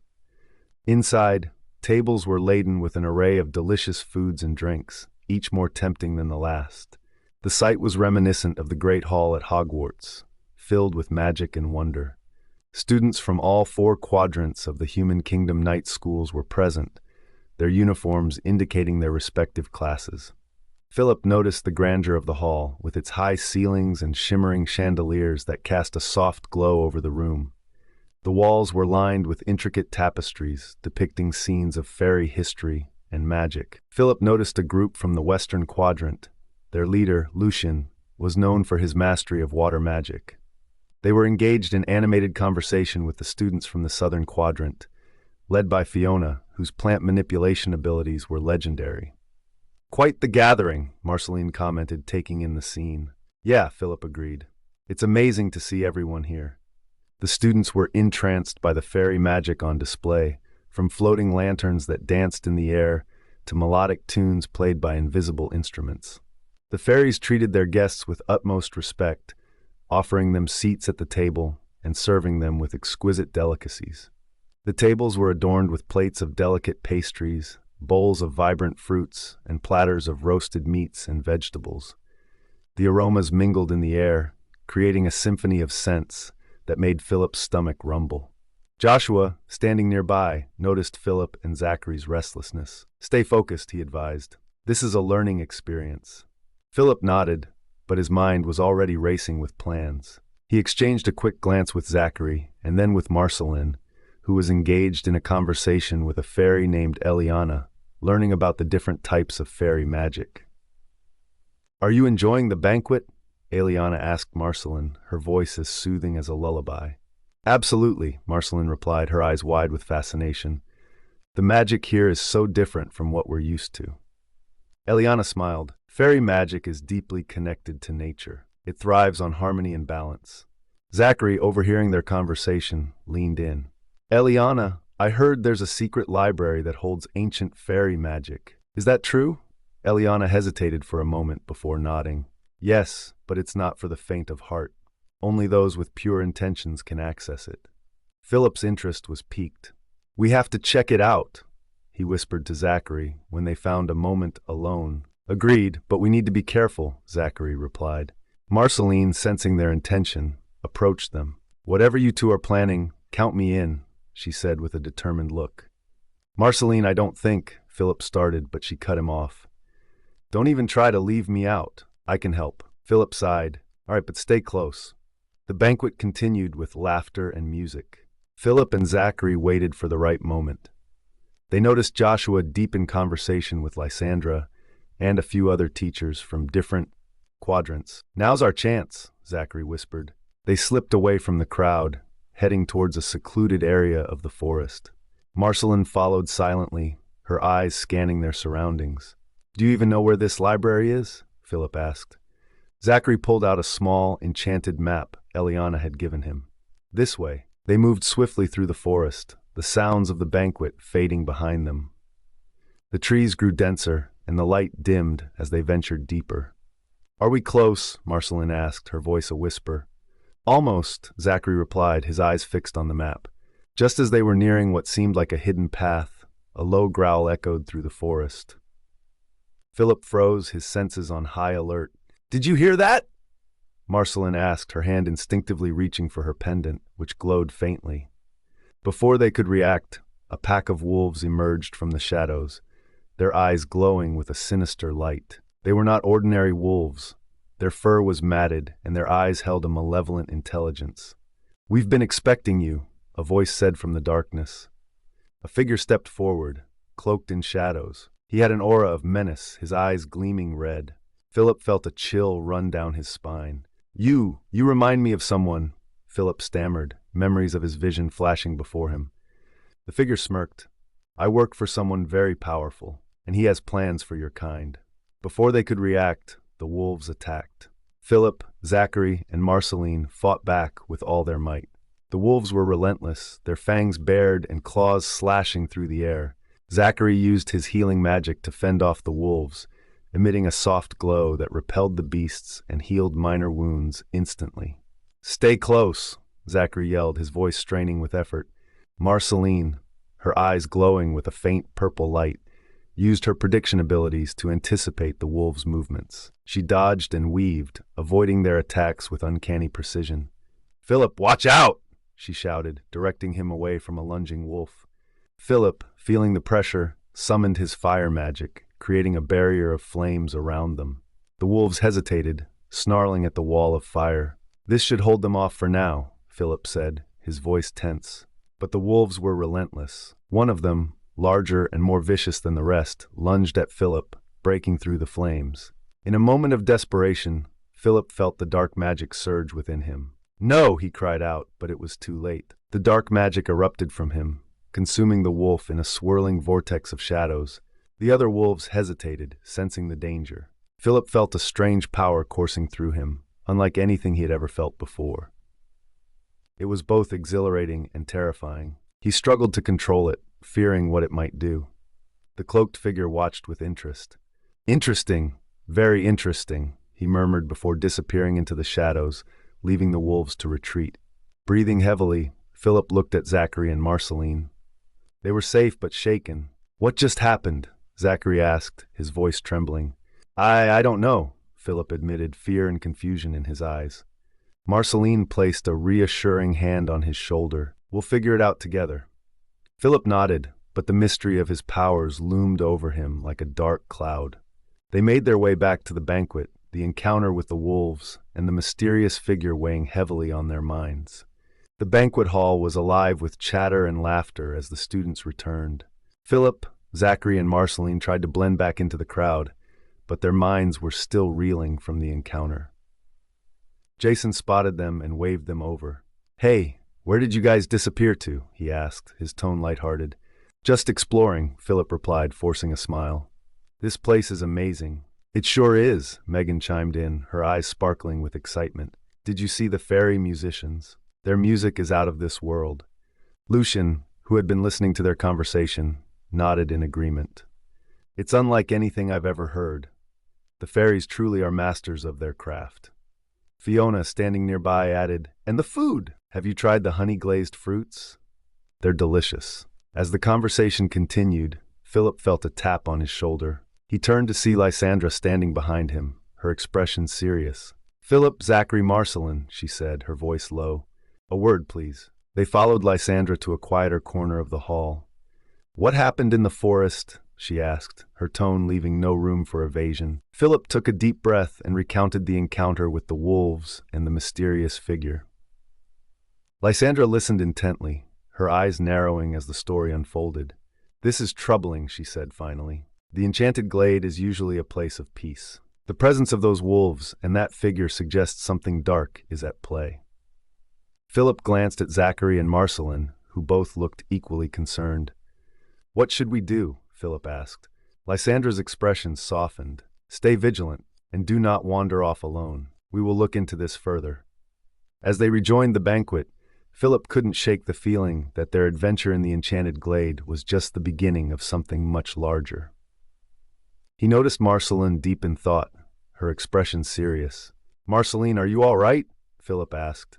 She nodded slowly. "I've been thinking about what the figure said. It's like he knew we were coming." Zachary frowned. "You think there's more to this?"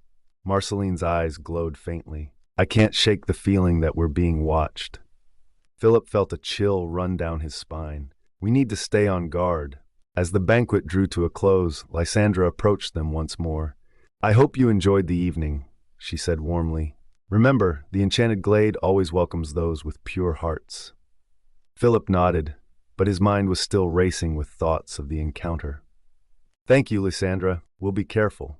Chapter 4, Secrets in the Moonlight, Part 2. The banquet continued well into the night, with laughter, music, and the mesmerizing glow of fairy magic illuminating the crystal hall. The students from all 4 quadrants of the Human Kingdom night schools mingled, enjoying the enchanting atmosphere.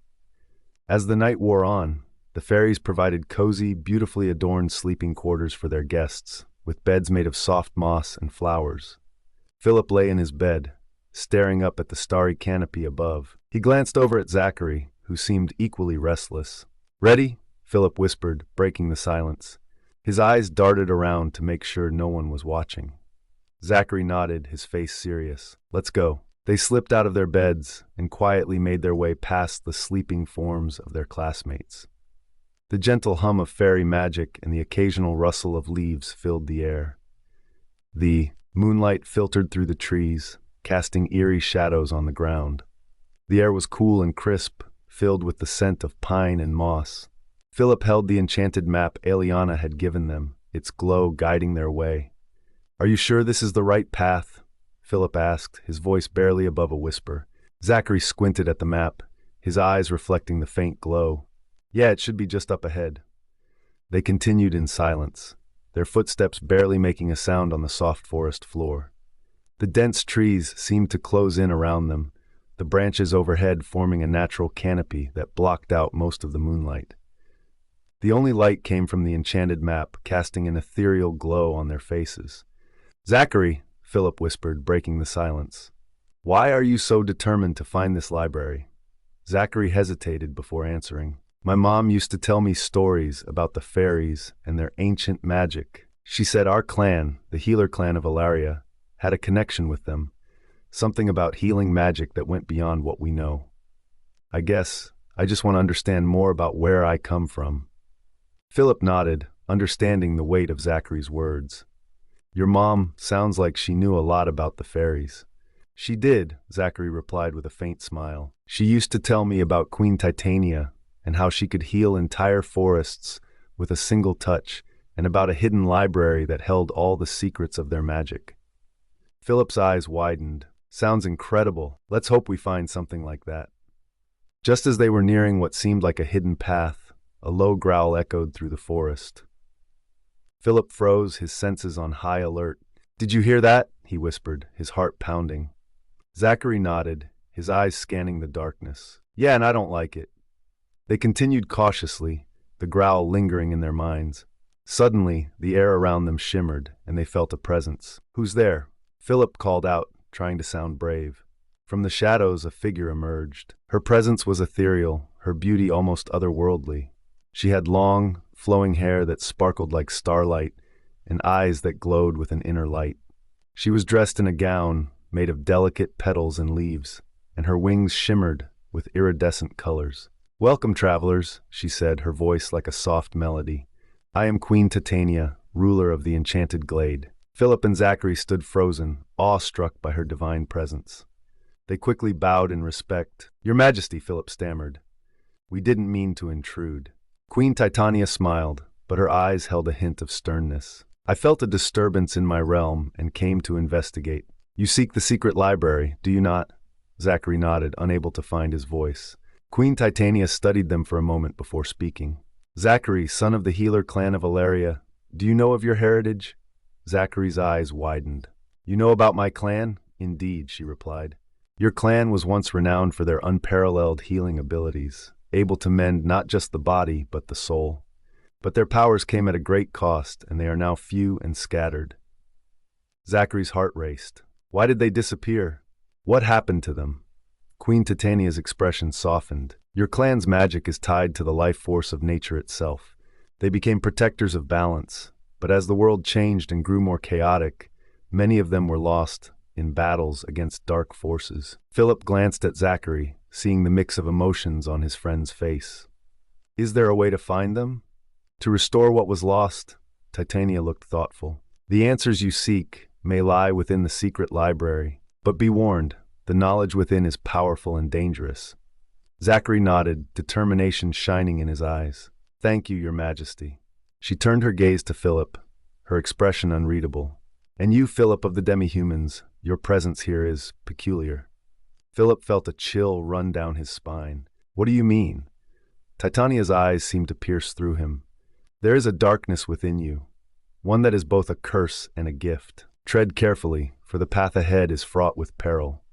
Phillip swallowed hard, nodding. "I understand." Titania's stern expression softened slightly. "I will escort you to the library, but you must promise to heed my warnings and respect the knowledge you find." "We promise," Zachary said quickly, and Phillip nodded in agreement. With a wave of her hand, Titania conjured a path of glowing light that led deeper into the forest. They followed her in silence, the atmosphere growing more mystical with each step. The trees seemed to whisper secrets, and the air was filled with a faint, melodic hum. After a short walk, they arrived at an ancient, ivy-covered structure. The entrance was guarded by two large, glowing runes that pulsed with magical energy. "This is the secret library," Titania said. "Inside, you will find ancient texts and artifacts. But remember, only those with pure intentions can unlock its secrets." Zachary and Phillip nodded, stepping forward. The runes glowed brighter, and the massive doors creaked open, revealing a vast chamber filled with rows upon rows of ancient books and scrolls. The air was thick with the scent of old parchment and the faint glow of enchanted light. Zachary immediately went to a section marked with healing symbols, his eyes scanning the titles. "These texts, they might hold the key to my clan's history." Phillip wandered through the library, feeling a sense of wonder and trepidation. He found himself drawn to a section that seemed to pulse with dark energy. As he reached out to touch one of the books, he felt a sudden jolt. "Careful," Titania's voice echoed in the chamber. "Some knowledge is not meant for mortal hands." Phillip withdrew his hand, nodding. "Understood." After what felt like hours, Titania gently reminded them it was time to leave. They reluctantly gathered what they had found and followed her back through the forest. The night was still and serene, the moon casting a gentle glow over the enchanted glade. As they approached the banquet hall, Titania stopped and turned to them. Her expression was serious, her eyes reflecting the weight of ancient wisdom. "Zachary, the knowledge you have gained here is vital. Your clan, the Healers of Valeria, faced many trials, but their legacy lives on through you. You must honor their memory and continue their work." Zachary bowed deeply, his voice filled with determination. "Thank you, Your Majesty. I will strive to uphold my clan's legacy and bring honor to their name." Titania's gaze softened slightly. "You carry their strength within you. Trust in yourself and the path you must take." She turned her gaze to Phillip, her expression serious. "And you, Phillip, be wary of the darkness within. It is both your greatest strength and your most dangerous adversary." Phillip nodded, feeling the weight of her words. "I will be careful." With that, Titania smiled faintly and vanished into the night, her presence lingering like a whisper on the wind. As they rejoined their classmates, Joshua approached them, his eyes filled with concern. "Where have you been?" We got lost," Phillip lied, but Joshua's stern gaze told him he wasn't fooled. "We'll talk later," Joshua said, but his voice held an unspoken understanding. The next morning, the students gathered at the portal to bid farewell to the fairies. The air was filled with a mix of excitement and melancholy as they prepared to leave the enchanted glade. "Thank you for your hospitality," Joshua said to Lysandra, who stood alongside Queen Titania. "Our students have learned so much." "It was our pleasure," Lysandra replied with a graceful bow. "May your journeys be safe and your hearts light." Students from different quadrants exchanged farewells, their conversations filled with promises to meet again and shared memories of the magical banquet. Lucian from the Western Quadrant waved to Phillip. "Take care, Phillip. Hope to see you again soon." "You too, Lucian," Phillip replied, feeling a sense of camaraderie. Fiona from the Southern Quadrant approached Marceline. "You have a gift for understanding magic. I hope we can learn from each other in the future." "Thank you, Fiona. I'd like that," Marceline said with a warm smile. Jason, ever the joker, gave Phillip a playful punch on the shoulder. "Next time, let's find that coconut cake, all right?" Phillip laughed. "Deal." As the portal shimmered to life, the students began to step through, returning to their world. Before Phillip and Zachary followed, Queen Titania approached them one last time. "Remember, the knowledge you have gained is a responsibility. Use it wisely," she said, her gaze lingering on Phillip, "and be wary of the paths you choose." Phillip nodded, feeling the weight of her words. "We will, Your Majesty." With that, they stepped through the portal, leaving the enchanted glade behind. As they emerged back at the academy, Phillip felt a renewed sense of purpose. The night's events had changed everything, and the journey ahead was filled with uncertainty and promise.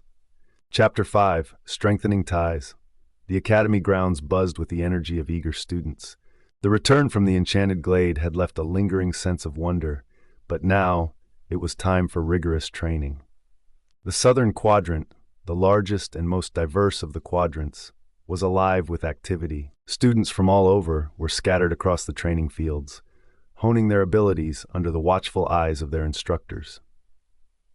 Joshua stood at the forefront, flanked by the other three teachers of the Southern Quadrant: Professor Gale, a master of wind magic, Professor Thorne, an expert in earth magic, and Professor Leora, who specialized in light magic. "All right, everyone," Joshua called out, his voice carrying over the chatter. "It's time to push yourselves. This is where you build your foundation. Let's get started." The students split into groups, each led by one of the teachers. Phillip, Marceline, and Zachary found themselves under Joshua's guidance, while Vincent, Susie, and Megan joined Professor Gale. Jason and Daniel were with Professor Thorne, and Joel and Taya were with Professor Leora. Phillip turned to Marceline and Zachary, a determined glint in his eyes. "Let's give it everything we've got." "Always," Marceline replied, her eyes gleaming with determination. Zachary nodded. "Let's do this." Joshua began with a series of warm-up exercises, focusing on control and precision. The students channeled their magic into simple spells, aiming to perfect their techniques. "Phillip, focus on maintaining a steady flame," Joshua instructed. "Don't let it flicker." Phillip nodded, concentrating on the fire dancing on his palm. He breathed deeply, steadying the flame until it burned with a consistent glow. "Good," Joshua said. "Now try to expand it." Phillip stretched out his hand, the flame growing larger. He glanced at Marceline, who was practicing her ice magic nearby. She effortlessly created intricate ice sculptures, her control precise and fluid. "You're getting better," Marceline said, smiling at Phillip. "Keep it up." "Thanks," Phillip replied, feeling a surge of confidence. Nearby, Zachary was practicing his healing magic. He focused on a small plant, coaxing it to grow with a gentle touch. His face was serene, his magic flowing naturally. "Great job, Zachary," Joshua said. "Healing magic requires patience and empathy. You're doing well." Zachary smiled, looking at the healthy plant. "Thanks, Joshua. It feels natural." As the morning progressed, the training grew more intense. Joshua led them through various drills, pushing them to their limits. Sweat dripped down their faces, but they pushed on, driven by determination. "Remember, teamwork is crucial," Joshua said. "Trust each other and work together." After a grueling session, Joshua called for a break. The students gathered under a large tree, panting and wiping sweat from their brows. "Man, that was tough," Jason said, flopping down on the grass. "But it feels good." "Definitely," Phillip agreed, sitting next to him. "We're getting stronger every day." Megan joined them, her wind magic still shimmering around her. "I can't believe how much we've improved since we started. It's like we're different people." Susie nodded, summoning Gaia and Dionysus to her side. The earth spirits chattered happily, adding to the light-hearted atmosphere. "Your earth spirits are adorable," Marceline said, petting Dionysus. "Thanks," Susie replied, smiling. "They're a big help." As they rested, the four teachers gathered, discussing the students' progress. Professor Gale, with her silver hair and piercing blue eyes, spoke first. "They're improving rapidly. Their teamwork is impressive." Professor Thorne, a burly man with a deep voice, nodded. "Indeed, they're pushing their limits and supporting each other." Professor Leora, with her golden hair and serene demeanor, added, "Their bonds are strengthening. This is crucial for their development." Joshua smiled, his pride evident. "They're a special group. I have high hopes for them." After the break, the training resumed with a focus on combat techniques. The students paired up for sparring matches, testing their skills against each other. Phillip found himself facing off against Marceline. They circled each other, their eyes locked in a playful challenge. "Ready to lose?" Phillip teased, summoning his fire magic. "Bring it on," Marceline replied, her hands glowing with ice magic. Phillip launched a fireball at Marceline, who swiftly dodged and countered with a burst of ice. The two spells collided in a burst of steam, obscuring their vision. Phillip used the moment to close the distance, launching a series of rapid-fire strikes. Marceline anticipated his moves, her eyes glowing as she predicted his attacks. She danced around his flames, her ice magic forming a shield that deflected his blows. "You're getting faster," Marceline said, a hint of admiration in her voice. "So are you," Phillip replied, his eyes narrowing with focus. They continued their sparring, each pushing the other to their limits. Nearby, Zachary was sparring with Jason, their battle a whirlwind of healing magic and mimicry. "Come on, Zachary!" Jason taunted, his voice playful. "Is that all you've got?" Zachary smirked, launching a powerful burst of healing energy that knocked Jason off balance. Not even close. The sparring sessions grew more intense as the day went on, each match a display of skill and determination. Joshua moved among the students, offering guidance and encouragement. "Remember, control is key," he told Vincent as he created duplicates of himself with his spatial magic. "Don't let your duplicates get out of hand." Vincent nodded, focusing on maintaining his duplicate's form. "Got it, Joshua." As the sun began to set, Joshua called the students together for a final lesson. "You've all done exceptionally well today. Remember, the strength of your abilities is important, but so is the strength of your bonds. Support each other, trust each other, and you'll achieve great things." The students nodded, their faces serious. They knew the importance of Joshua's words.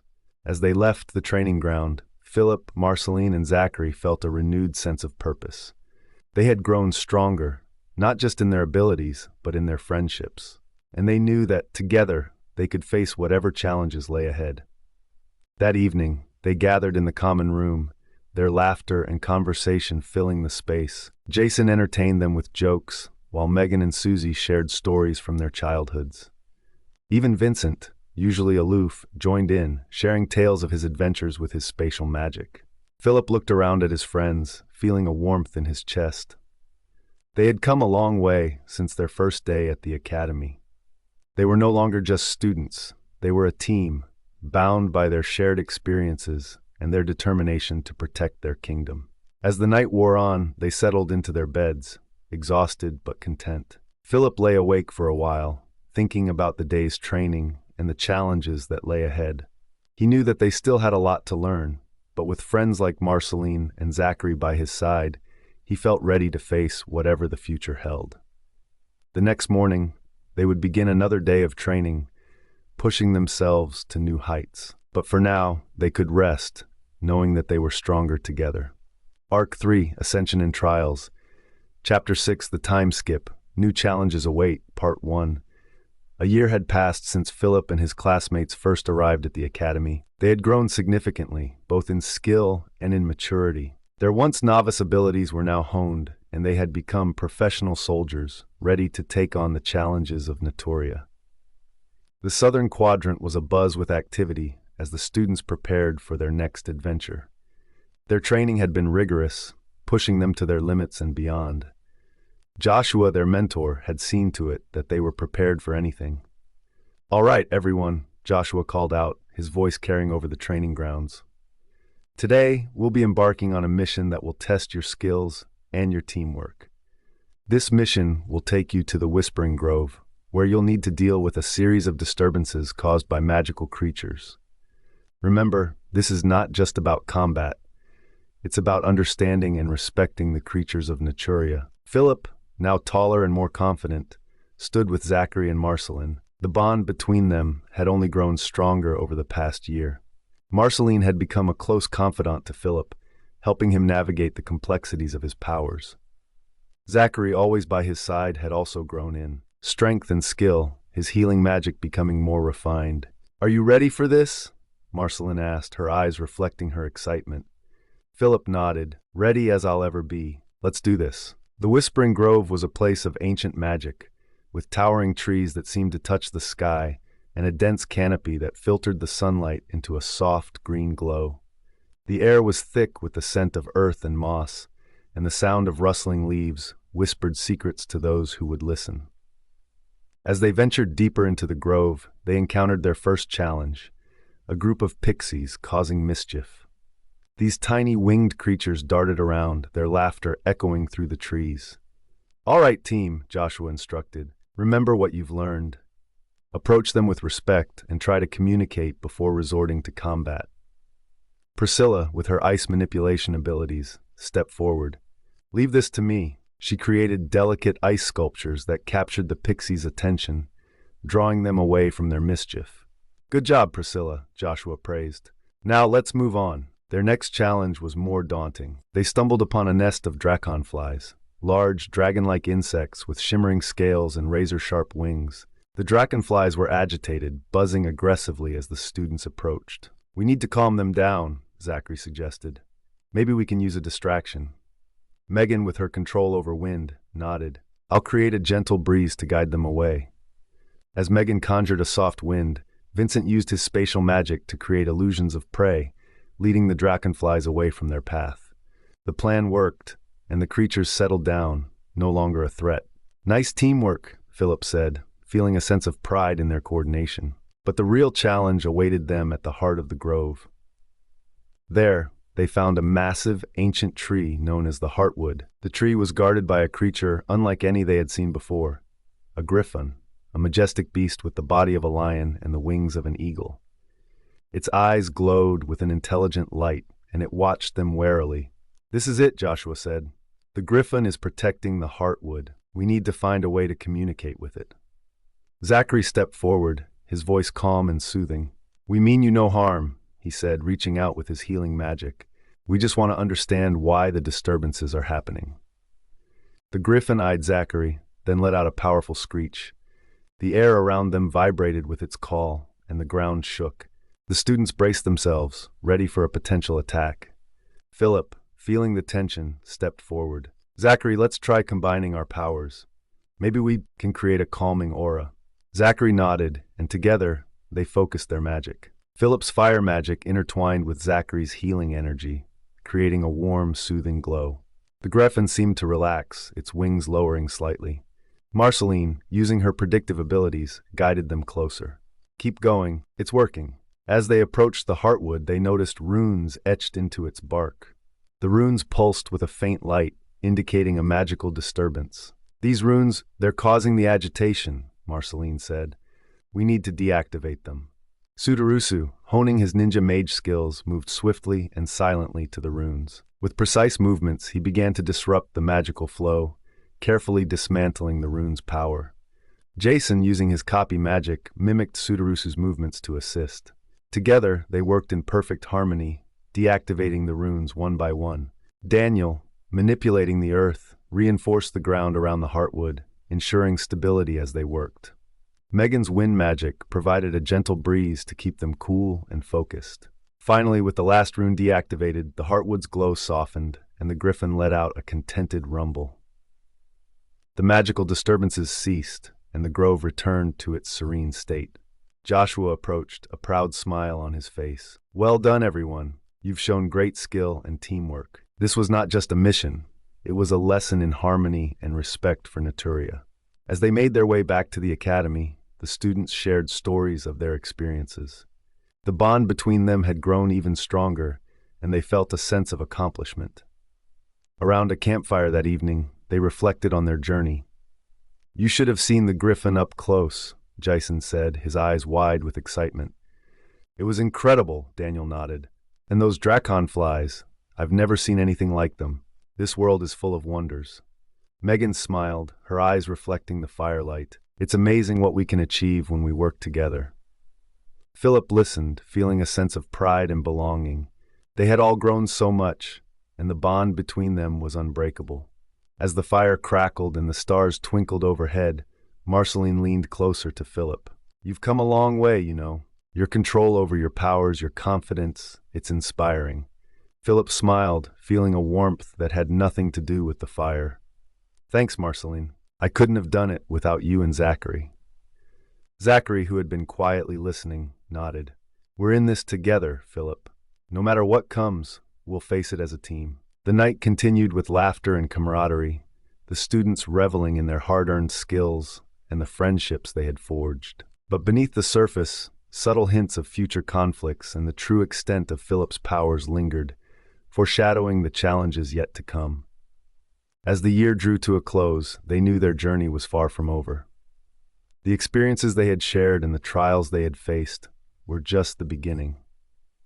United by their shared purpose and unwavering determination, they were ready to face whatever lay ahead. For the students of the Southern Quadrant, the bonds they had built and the skills they had honed would guide them in their quest to protect Naturia and uncover the secrets of their world. The future was filled with uncertainty, but they were ready to face it together as friends and as warriors. This was their story, and it was only the beginning. Chapter 6, Time Skip, Secrets of the Crystal Caves, Part 2. The next day, the students of the Southern Quadrant were back at the academy, their minds still buzzing with the excitement of the Whispering Grove mission. They had a newfound sense of confidence and camaraderie, evident in their interactions and training sessions. Joshua had planned a series of smaller adventures to help them grow individually and as a group. These missions were designed to build their skills, explore the world of Naturia, and uncover its many secrets. Each adventure was an opportunity for character growth, and every student faced their own trials, revealing their strengths, weaknesses, and personal motivations. Their first mission took them to the Crystal Caverns, a network of glittering caves rumored to hold ancient relics and magical creatures. The caverns were known for their beauty and danger, and Joshua warned them to stay vigilant. As they entered the caverns, the students were awestruck by the dazzling crystals that adorned the walls. The light from their torches reflected off the crystals, creating a mesmerizing display of colors.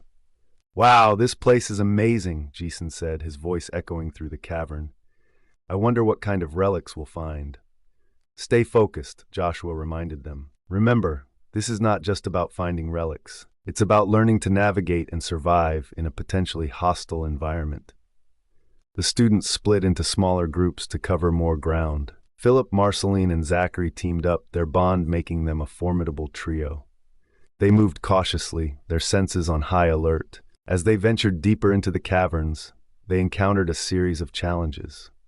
The first was a narrow passageway guarded by crystal golems, hulking creatures made of living crystal. "We need to find a way through without alerting them," Phillip whispered, studying the golem's movements.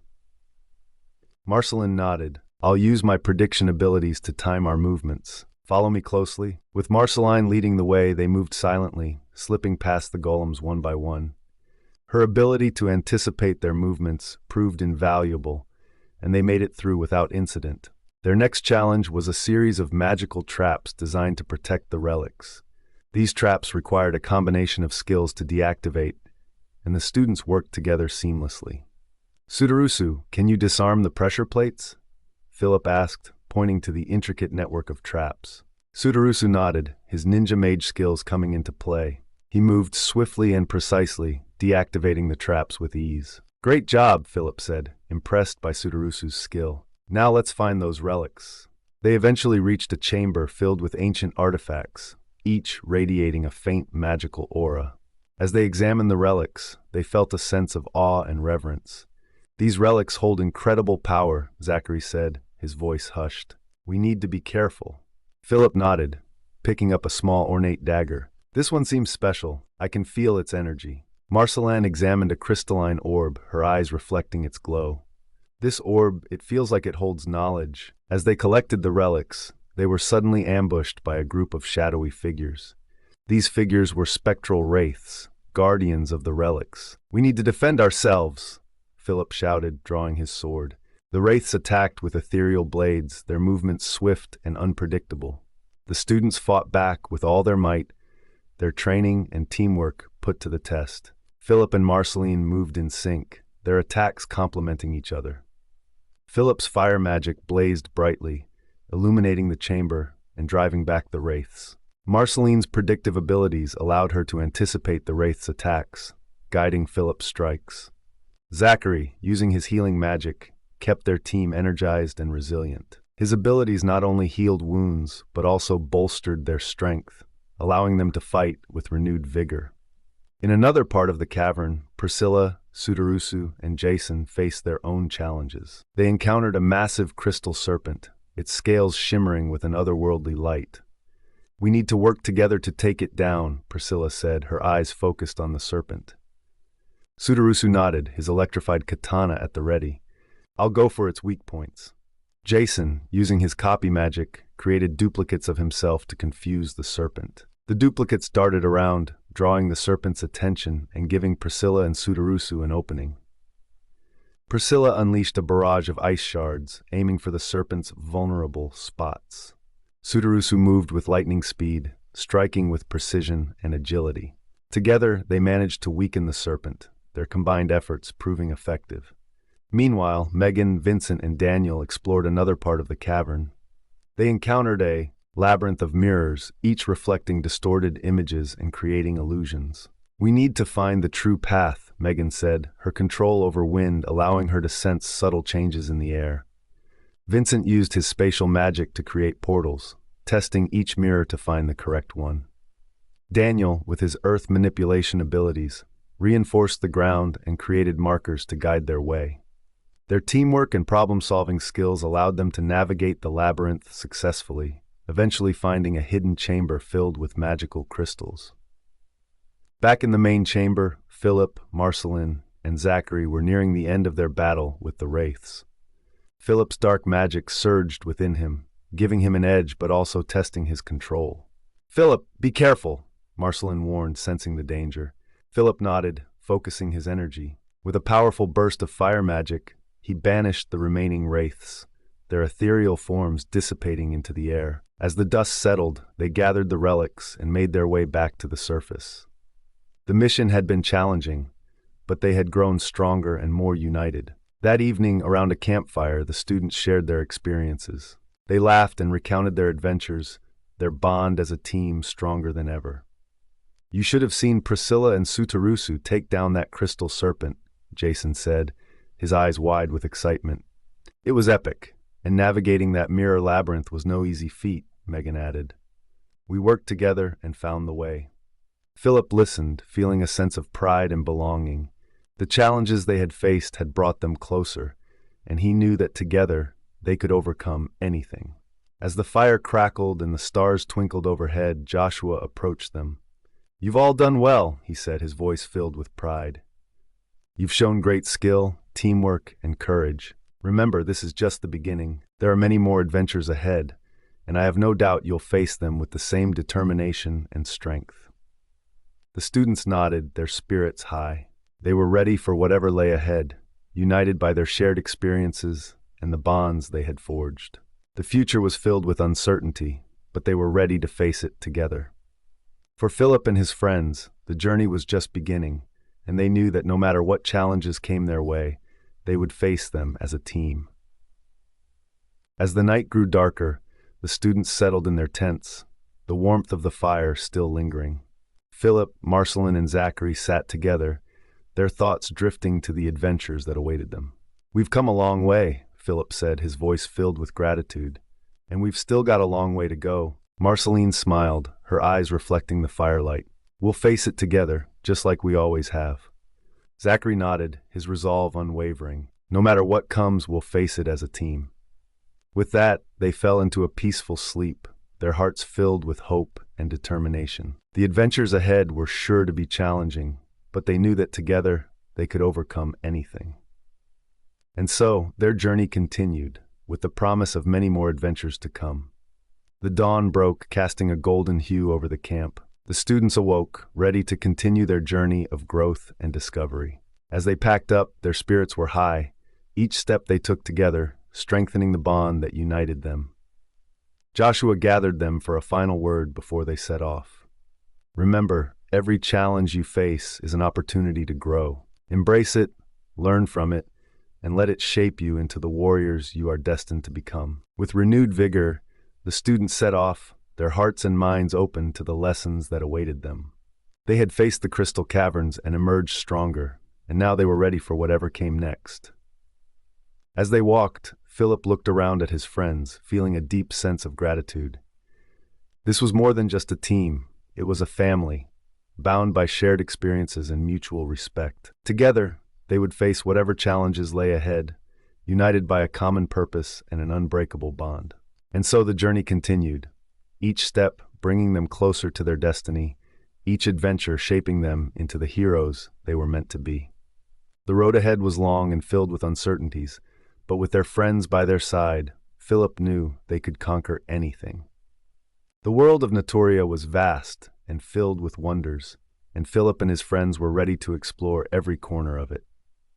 Their story was just beginning, and the adventures that awaited them promised to be more exciting and challenging than anything they had faced before. Chapter 6, Bonds of the Beastmasters, Part 3. Philip, Vincent, and Alyssa ventured deep into the forest, their hearts pounding with the thrill of the hunt. The morning had started with Joshua briefing them on their mission to track a notorious band of goblins and ogres. These creatures had been causing havoc, ambushing travelers, and stealing precious resources. Joshua had chosen them for their unique skills: Phillip's fire magic, Vincent's spatial manipulation, and Alyssa's healing and summoning abilities. The trio was determined to prove their worth. The forest, once a place of serene beauty, now felt ominous and treacherous.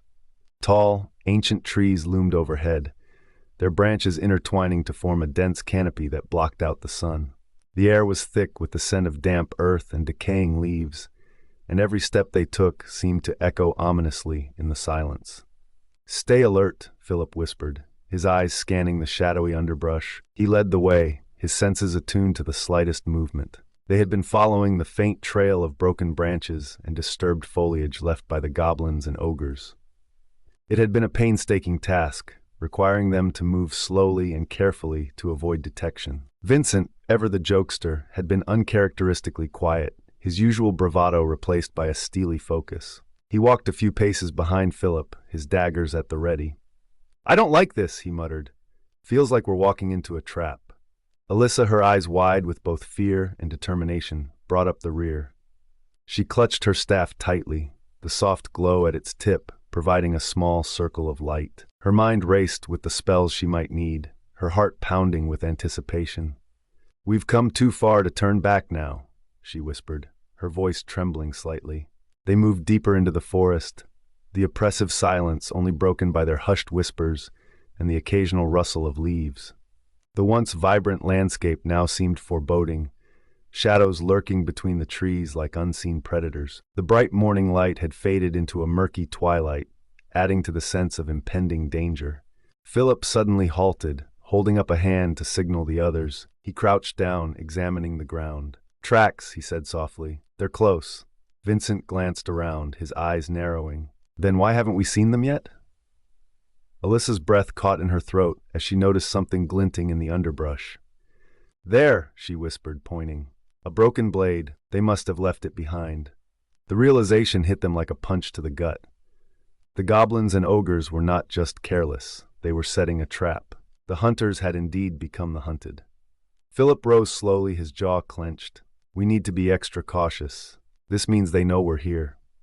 They resumed their cautious advance, every sense heightened. The forest seemed to close in around them, each shadow a potential threat.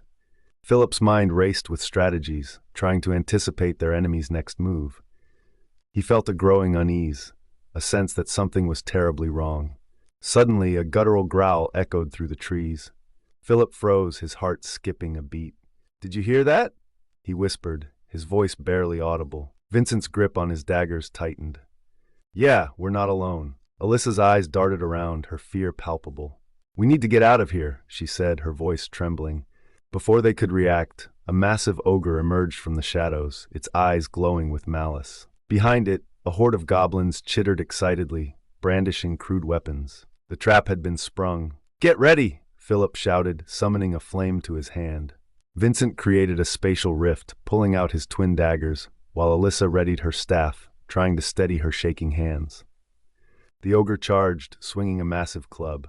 Vincent teleported behind it, slashing at its thick hide, but the beast barely flinched. Phillip hurled a fireball, aiming for its head, but the ogre swatted it away with a roar. Alyssa, eyes wide with fear, managed to summon a pair of ethereal wolves to their aid. The spectral beasts leapt at the goblins, tearing into their ranks, but the goblins were relentless, swarming around them. "We can't keep this up!" Vincent shouted, barely dodging a swipe from the ogre. "We need to fall back." Phillip nodded, his mind racing. "Alyssa, can you—" Before he could finish, a goblin spear found its mark, piercing Alyssa's side. She gasped, collapsing to the ground. Blood pooled around her, and Phillip's heart lurched. "No!" he screamed, rushing to her side. "Alyssa, stay with me," her eyes filled with pain and fear locked onto his. Am I going to die?" Phillip's hands shook as he tried to stem the bleeding. "No, you're going to be fine. Just hold on." Vincent, his face pale, created a barrier to hold back the advancing goblins. "We need to get her out of here now!"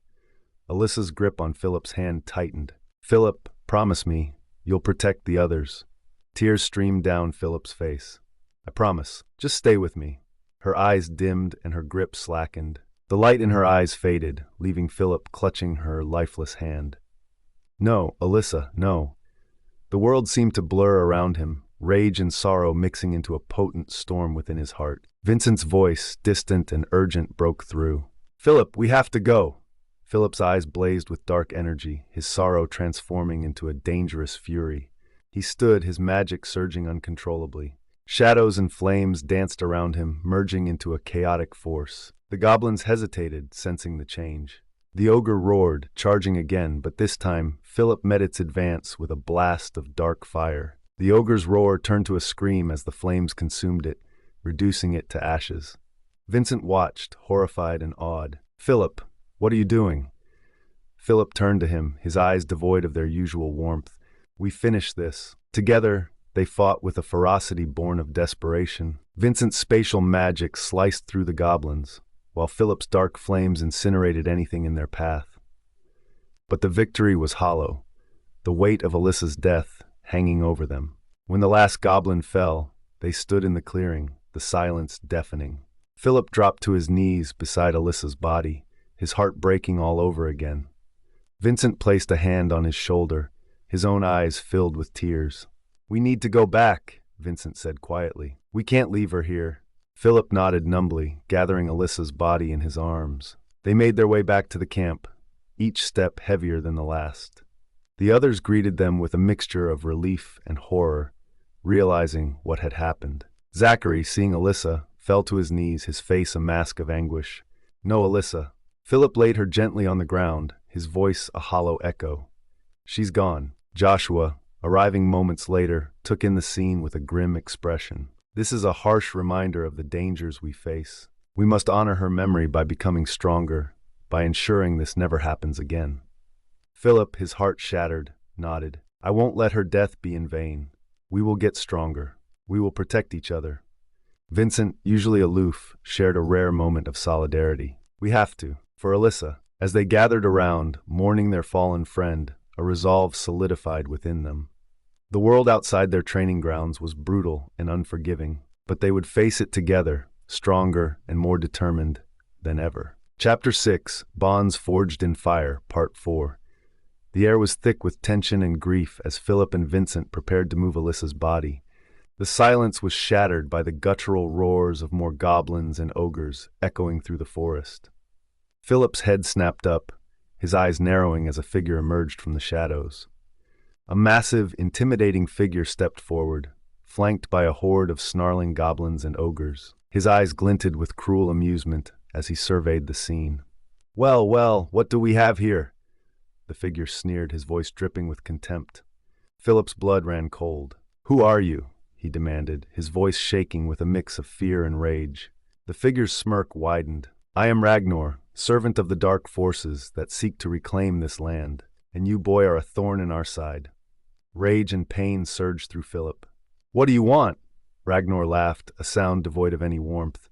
"Pathetic, you can't even protect your friends, and now you'll all die here." Vincent tightened his grip on his daggers, his eyes burning with hatred. "You won't touch them." Before Ragnar could respond, a battle cry rang out. Zachary, Marceline, and the rest of their classmates burst into the clearing, their faces set with determination. "Get away from them!" Zachary shouted, his hands glowing with healing energy. Marceline's eyes blazed with fury, her predictive abilities sharpening her every move. "We're here to end this." The rest of the class quickly formed a defensive circle around Phillip, Vincent, and Alyssa's lifeless body. Megan, with her wind magic, created a swirling barrier that kept the goblins at bay. Priscilla summoned a barrage of ice shards, targeting the ogres that advanced. "Protect Phillip and Vincent," Susie cried, her earth spirits forming a protective wall. Ragnar's eyes narrowed. "You think you can stop me?" With a roar, he charged forward, swinging a massive, dark-bladed axe. Phillip, fueled by a mix of grief and rage, met his advance with a burst of fire. The flames clashed against the dark magic of Ragnar's axe, creating a blinding explosion of light and shadow. Vincent teleported behind Ragnar, aiming for a sneak attack with his daggers, but Ragnar was too quick. He spun around, blocking Vincent's strike with his axe and sending him flying with a powerful kick. Marceline, predicting Ragnar's next move, directed Daniel and Sudarusu to flank him. Daniel raised a wall of earth to block Ragnar's path, while Sudarusu used his ninja skills to attack from the shadows, his electrified katana sparking against Ragnar's armor. "Now!" Marceline shouted, seeing an opening. Phillip and Zachary, moving in perfect sync, combined their powers. Phillip's fire magic intertwined with Zachary's healing energy, creating a radiant, searing light that struck Ragnar head-on. Ragnar staggered, his dark armor cracking under the intense assault. "Keep pushing," Joshua commanded, joining the fray. His own powerful aura flared as he summoned his legendary sword, charging at Ragnar with unparalleled speed and precision. The battle raged on, a chaotic dance of magic and might. Megan's wind spells sliced through the goblins, while Priscilla's ice magic froze the ogres in their tracks. Susie's earth spirits tore through the enemy ranks, their raw strength a testament to her growing power. Phillip, his heart heavy with grief, fought with a ferocity he had never known. He felt Alyssa's presence driving him forward, her final words echoing in his mind. He would protect his friends. He would honor her memory. "Ragnar, you will pay for this," Phillip shouted, his flames growing darker and more intense. Ragnar, struggling to fend off the combined assault, snarled in fury. "You're strong, boy, but not strong enough." With a surge of dark energy, Ragnar unleashed a devastating wave of magic that knocked everyone back. Phillip hit the ground hard, his vision swimming. He struggled to get up, his body battered and bruised. Zachary, pushing through the pain, crawled to Phillip's side. "We can't let him win," he gasped. Marceline, bloodied but determined, stood her ground. "We fight, together." The students, battered but unbroken, rallied around Phillip and Zachary. Their combined resolve fueled their magic, creating a powerful, unified force. "Together!" Joshua shouted, leading the charge. In a final, desperate push, they unleashed everything they had. Phillip's dark flames, Zachary's healing light, Marceline's predictive strikes, and the combined might of their classmates surged towards Ragnar. Ragnar, overwhelmed by the sheer force of their attack, let out a roar of defiance. His dark armor shattered, and he fell to his knees, defeated. "You will never win," he rasped before collapsing. As the dust settled, the forest grew eerily silent. The students, exhausted and injured, gathered around Alyssa's body. Tears flowed freely, and the weight of their loss pressed heavily on their hearts. Phillip, his hands trembling, gently lifted Alyssa's body. "We need to take her back," he said, his voice choked with emotion. Zachary placed a hand on Phillip's shoulder, his own eyes filled with tears. "She will be remembered. We will honor her." Marceline, her face pale and tear-streaked, nodded. "We'll make sure of it." The students, united by their grief and their resolve, began the solemn journey back to the academy. The memory of Alyssa's sacrifice and the brutal battle would stay with them, a reminder of the harsh realities of their world. As they walked, the dawn began to break, casting a golden light over the forest. It was a new day, and with it came the promise of continued growth and the unbreakable bonds of friendship. They would face whatever challenges lay ahead, together. In the weeks that followed, Phillip and Vincent trained with a new intensity. The memory of Alyssa's death drove them, a painful reminder of the stakes they faced. Their bond, forged in tragedy, grew stronger, though Vincent's disdain for Phillip remained a constant undercurrent. Zachary, struggling with his own grief, threw himself into his healing studies, determined to honor Alyssa's wish. The group, once a collection of individual talents, began to coalesce into a unit, each member pushing themselves to new heights. They faced new challenges, battled fierce enemies, and explored the depths of their powers. Through it all, Alyssa's memory remained a guiding light, a reminder of the price they were willing to pay to protect their world and each other. And as the sun set on another day of training, Phillip stood alone, looking out over the horizon. The weight of his promise heavy on his shoulders, but his resolve unbreakable. "We will get stronger," he whispered to the wind. For Alyssa, and for all of us, the journey ahead was uncertain, filled with dangers and unknowns. But together they would face it. Together they would become the heroes they were meant to be. Arc 4, Unveiling the Past, Chapter 7, The Enigmatic Prince, Part 1. A few months had passed since Alyssa's tragic death, and the grief still lingered in the hearts of Phillip and his friends. The kingdom had been relatively peaceful, but beneath the surface, tensions were brewing. Phillip trained relentlessly, haunted by the promise he made and the weight of responsibility he felt. Vincent, too, had thrown himself into his training, his resolve hardened by the same loss. Phillip was also present to promote demi-human awareness and strengthen bonds between the kingdoms. The monarchy of the human kingdom was structured with the king at its apex, followed by the royal council and the noble families, each wielding significant power and influence. The king's authority was absolute, but his decisions were often guided by the council, ensuring that the kingdom's governance was balanced and just. The current king, Sir Christopher IV of the Espinosa family, had ruled for decades, beloved by his people for his wisdom and benevolence. He had no children, and his younger brother, Lord Magnus, was next in line for the throne. Magnus had always harbored ambitions, believing himself more suited to rule. He viewed his brother's pacifist policies as weakness, especially in the face of the growing vampire threat. As the kingdom prepared for the annual Royal Summit, an event where nobles and key figures from all over Notoria gathered to discuss matters of state, Magnus saw his opportunity. The grand hall of the royal palace was adorned with banners and filled with the hum of conversation. Phillip, Vincent, Marceline, and Megan were present, representing their respective families and the academy. The palace itself was a marvel of architecture, with soaring columns, intricate tapestries, and stained glass windows depicting the kingdom's rich history. Chandeliers hung from the high ceilings, casting a warm glow over the assembly. The Espinosa family crest, a golden phoenix, was prominently displayed, symbolizing rebirth and strength. Phillip felt out of place amidst the grandeur. As a demi-human, his presence was unusual and to many unwelcome.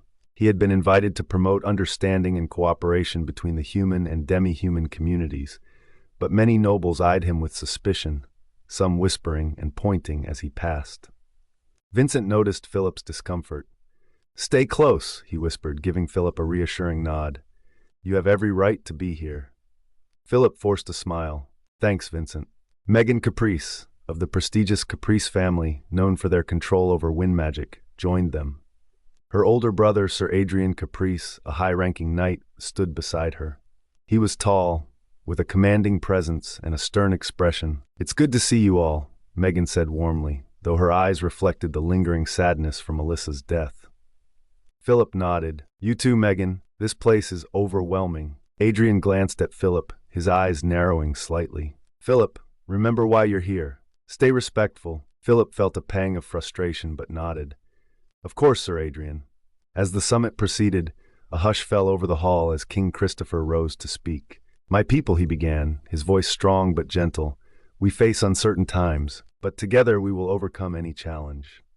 Suddenly Lord Magnus stepped forward. "Brother," he interrupted, his tone dripping with disdain, "your weak leadership has brought us to the brink of ruin. It is time for a change." Gasps filled the hall. Phillip and Vincent exchanged shocked looks. Marceline's eyes widened, but she remained silent, her expression unreadable. "What are you saying, Magnus?" the king demanded, his voice edged with disbelief. "I'm saying," Magnus sneered, "that your reign is over." Before anyone could react, Magnus drew his sword and lunged at the king. The hall erupted into chaos. Vincent and Phillip sprang into action, but they were too far away. The king, though old, managed to parry Magnus's initial strike, but his strength was waning. "Protect the king!" Joshua shouted, rallying the guards and students. Phillip summoned flames to his hands, ready to intervene, but the crowd was too thick. Vincent, his heart pounding, tried to use his spatial magic to teleport closer, but his concentration faltered in the confusion. Magnus, driven by years of pent-up ambition, pressed his attack. The king, despite his best efforts, was outmatched. Magnus's blade found its mark, piercing the king's chest. The hall fell silent as the king staggered, blood staining his royal robes. "Long live the king," Magnus whispered, a twisted smile on his face. Phillip and Vincent reached the king just as he fell. Marceline stood a few paces back, a single tear rolling down her cheek. She had seen this coming, warned her father, but he hadn't listened. With the king's death, the hierarchy was thrown into disarray.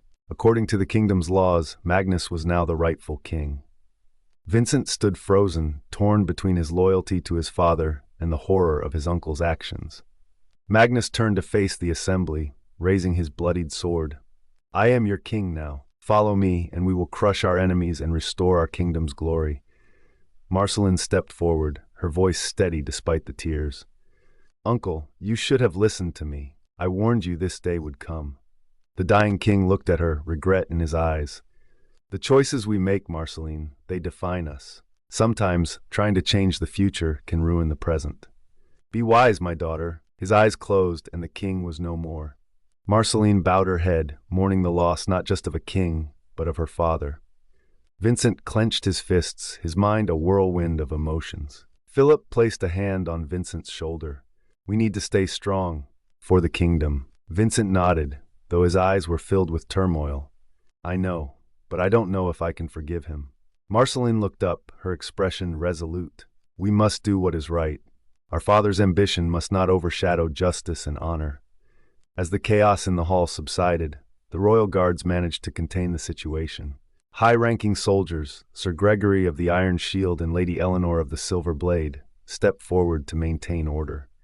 "Everyone, stay calm," Sir Gregory commanded, his voice booming. "We will restore order and address this situation." Lady Eleanor approached Philip and his friends, her gaze firm but kind.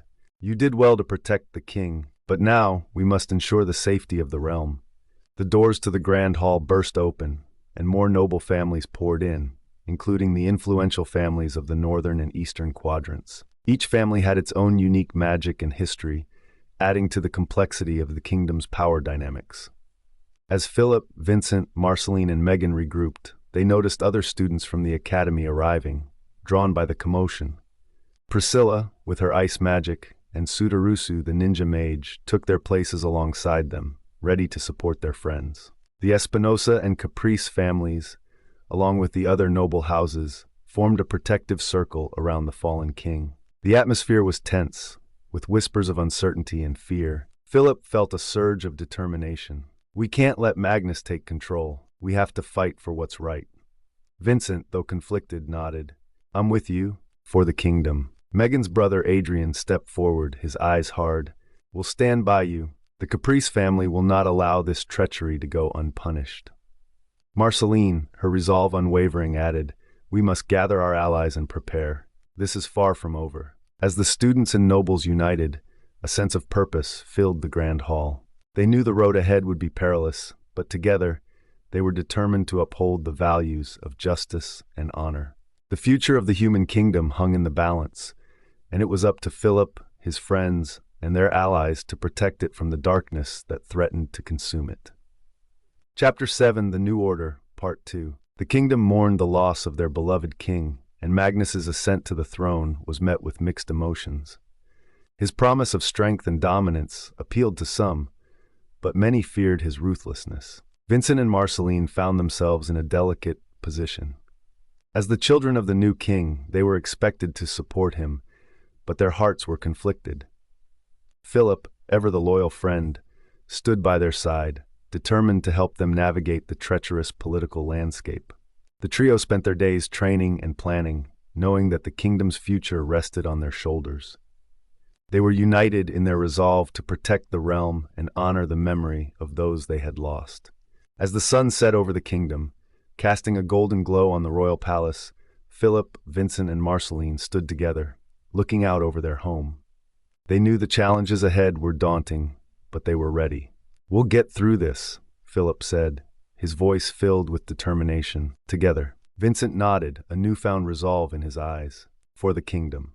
Marceline, her heart heavy but her spirit unbroken, placed a hand on her brother's shoulder. And for justice. The news of the king's death and Magnus's ascension spread rapidly throughout the kingdom, reaching every corner of the realm. At the academy, the students were abuzz with the shocking turn of events. In the training grounds, the atmosphere was tense as students whispered and speculated about the new king. Philip, Vincent, and Marceline arrived, their expressions somber but resolute. Joshua, their mentor, called for their attention. "Everyone gather around. We need to discuss the recent events and what they mean for us." The students formed a circle, their faces a mix of curiosity and concern. Megan Caprice, representing the Caprice family, stood beside her older brother Darius, a high-ranking soldier known for his strategic mind. "King Magnus has taken the throne," Joshua began, his tone grave. "This change in leadership will have significant implications for our kingdom and for us as knights. We must be prepared for anything." Susie, her usual cheerful demeanor replaced by worry, raised her hand. What does this mean for our training? Will things change? Joshua nodded. Yes, Susie, our training will become more rigorous. We need to be ready to protect the kingdom and uphold justice, even if it means standing against the new king's policies. Phillip stepped forward, his eyes scanning the faces of his classmates. We've all faced challenges together, and we've grown stronger because of it. We need to stay united now more than ever. Magnus's rule might bring darkness, but we can be the light that guides our people. Megan's brother Darius spoke up. Phillip is right. We need to be vigilant and support each other. The Espinosa and Caprice families have a long history of protecting this kingdom. Let's honor that legacy. Marceline, her voice steady, added, We will continue our training and our missions, but we must also be prepared to stand up for what is right. My father's ambition cannot be allowed to overshadow justice and honor. The students nodded in agreement, their determination palpable. They resumed their training with renewed focus, each move and spell executed with precision and purpose. The bond between them grew stronger as they prepared for the uncertain times ahead. In the days that followed, the impact of Magnus's rule became evident. The once bustling marketplace of the capital city now echoed with whispers of fear and uncertainty.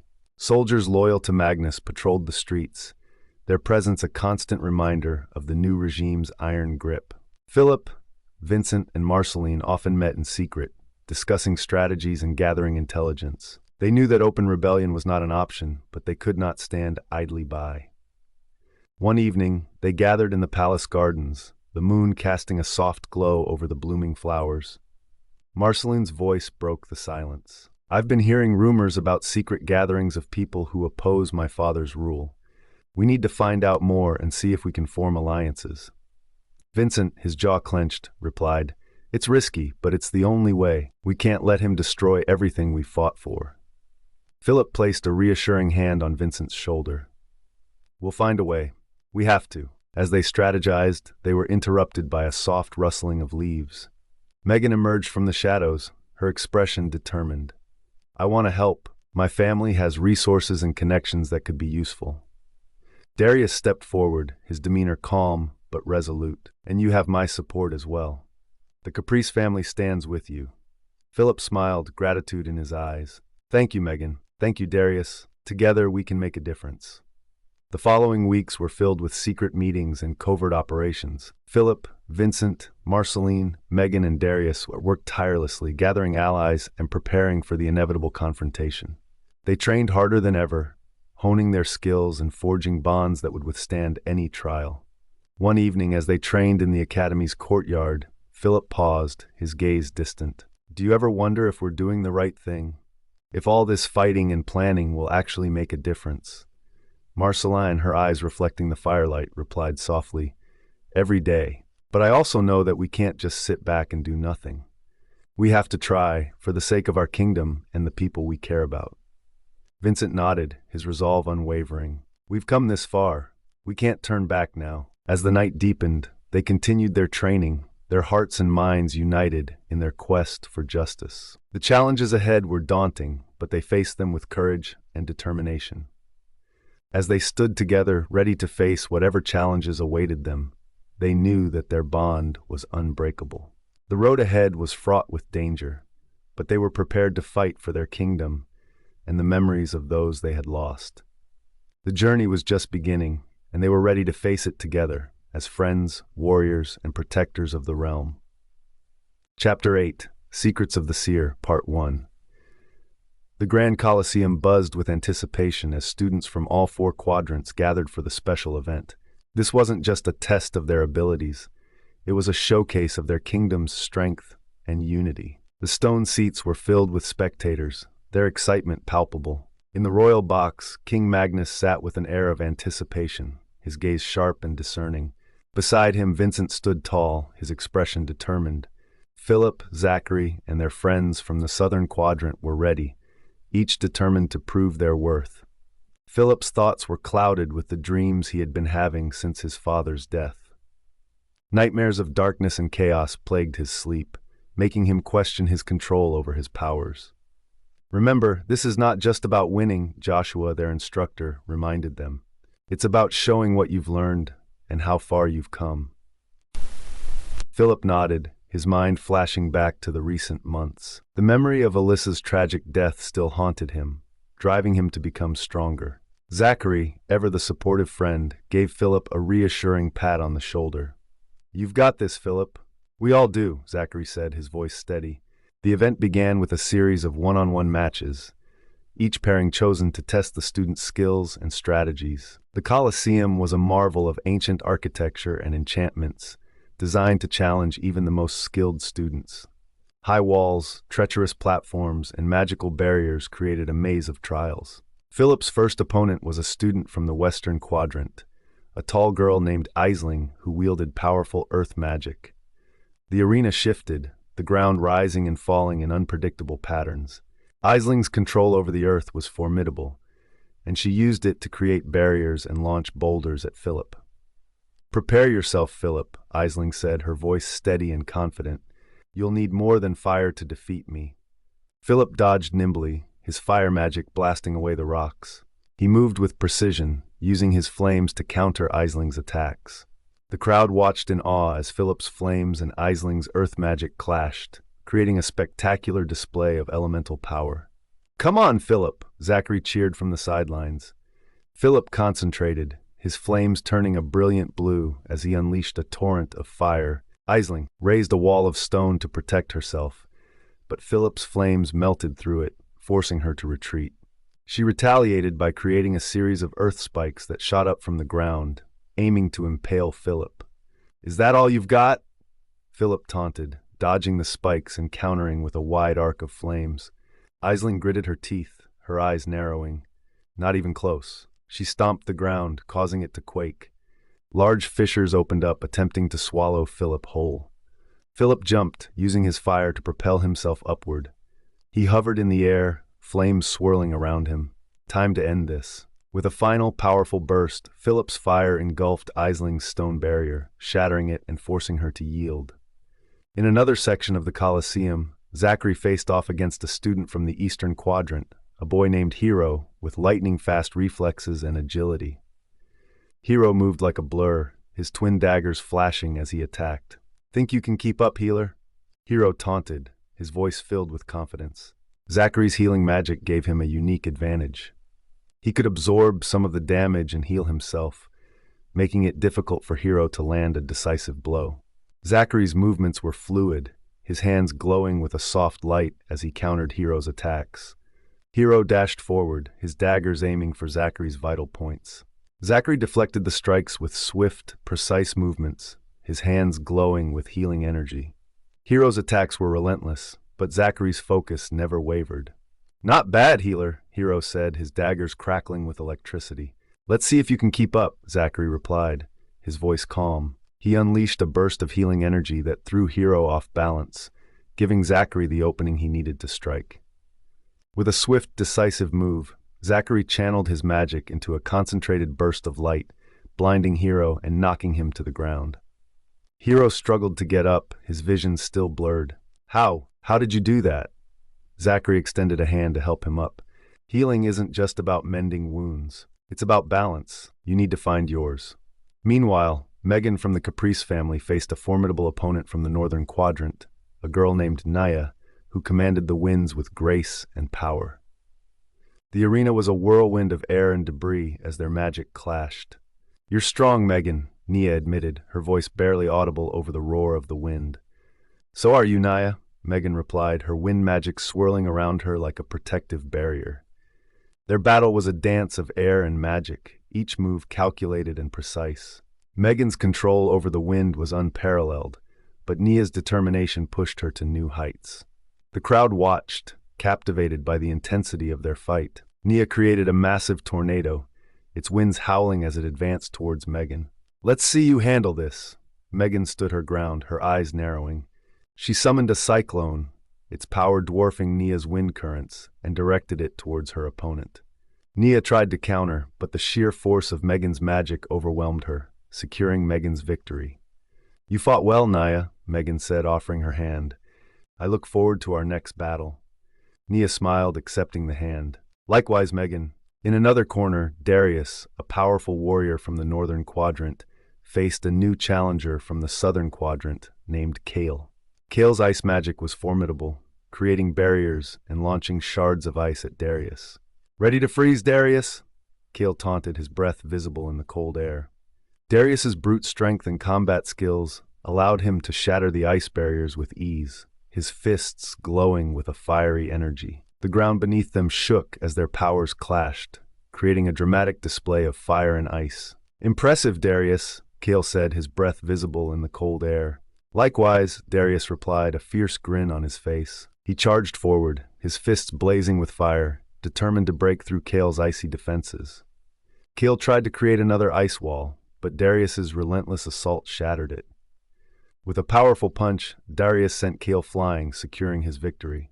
"You've got strength," Kale admitted, standing up with a smirk.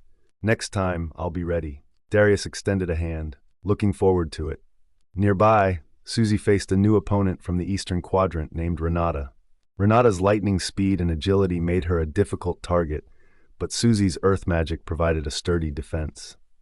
The ground trembled as Susie summoned rocks and boulders to block Renata's attacks.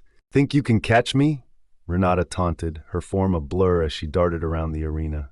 "Just watch me," Susie replied, her voice steady. She stomped the ground, causing it to crack and split, disrupting Renata's movements. Renata stumbled, giving Susie the chance to strike. She summoned a massive boulder and hurled it at Renata, who barely dodged in time. The crowd erupted in cheers, impressed by Susie's determination. With a final, earth-shattering stomp, Susie sent a wave of rock and debris towards Renata, forcing her to yield. "You're tough," Renata said, brushing off the dirt, "but I'll be faster next time." Susie smiled. "I'll be ready." As the individual matches concluded, the crowd's anticipation grew for the final event, a battle royale. The arena descended into chaos as students from all four quadrants clashed, their magic and combat skills put to the test. Phillip and his friends fought valiantly, defending each other and striking down opponents with precision. Phillip faced a new challenger from the western quadrant, a boy named Taro who wielded powerful fire magic. Their flames clashed, creating a spectacle of heat and light. "You're strong, Phillip," Taro said, his eyes blazing with determination. "So are you, Taro," Phillip replied, his flames turning a brilliant blue. They moved in sync, their flames dancing in a deadly ballet. Phillip's control over his fire was more refined, his movements more fluid. With a powerful surge, he unleashed a wave of blue flames that overwhelmed Taro, forcing him to yield. Nearby, Zachary battled against a girl from the eastern quadrant named Rena, who commanded the power of water. Her waves crashed against Zachary's defenses, but his healing magic kept him in the fight. "You're resilient, healer," Rena said, her voice calm and controlled.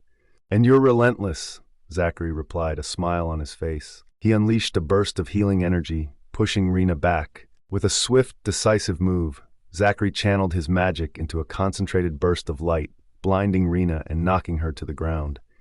Elsewhere in the arena, new faces emerged, each bringing their own unique skills to the fray. A boy named Leon from the western quadrant wielded powerful lightning magic, his attacks swift and deadly. He faced off against Fiona, their clash of lightning and plant magic creating a dazzling display of power. "Your magic is impressive, Leon," Fiona said, her vines wrapping around his lightning bolts. "Thanks, but I'm not done yet," Leon replied, his eyes sparking with electricity. He summoned a storm of lightning, but Fiona's control over her plants allowed her to deflect his attacks, eventually overpowering him. In another section, a girl named Aria from the northern quadrant used her shadow magic to create illusions and confuse her opponents. She faced off against Lucian, their battle a dance of shadows and water. "You're clever, Aria," Lucian said, his water magic swirling around him. "Let's see if you can handle this," Aria replied, her shadows forming into dark tendrils. Lucian's water magic countered her shadows, and with a powerful wave, he washed away her illusions, securing his victory. As the battle raged on, Phillip found himself face to face with a new challenger from the eastern quadrant, a boy named Riker who wielded gravity magic. Riker's power allowed him to manipulate the weight of objects, making them impossibly heavy or as light as a feather. "Gravity versus fire," Riker mused, his eyes narrowing. This should be interesting. Phillip smirked, flames flickering around his hands. Let's see what you've got.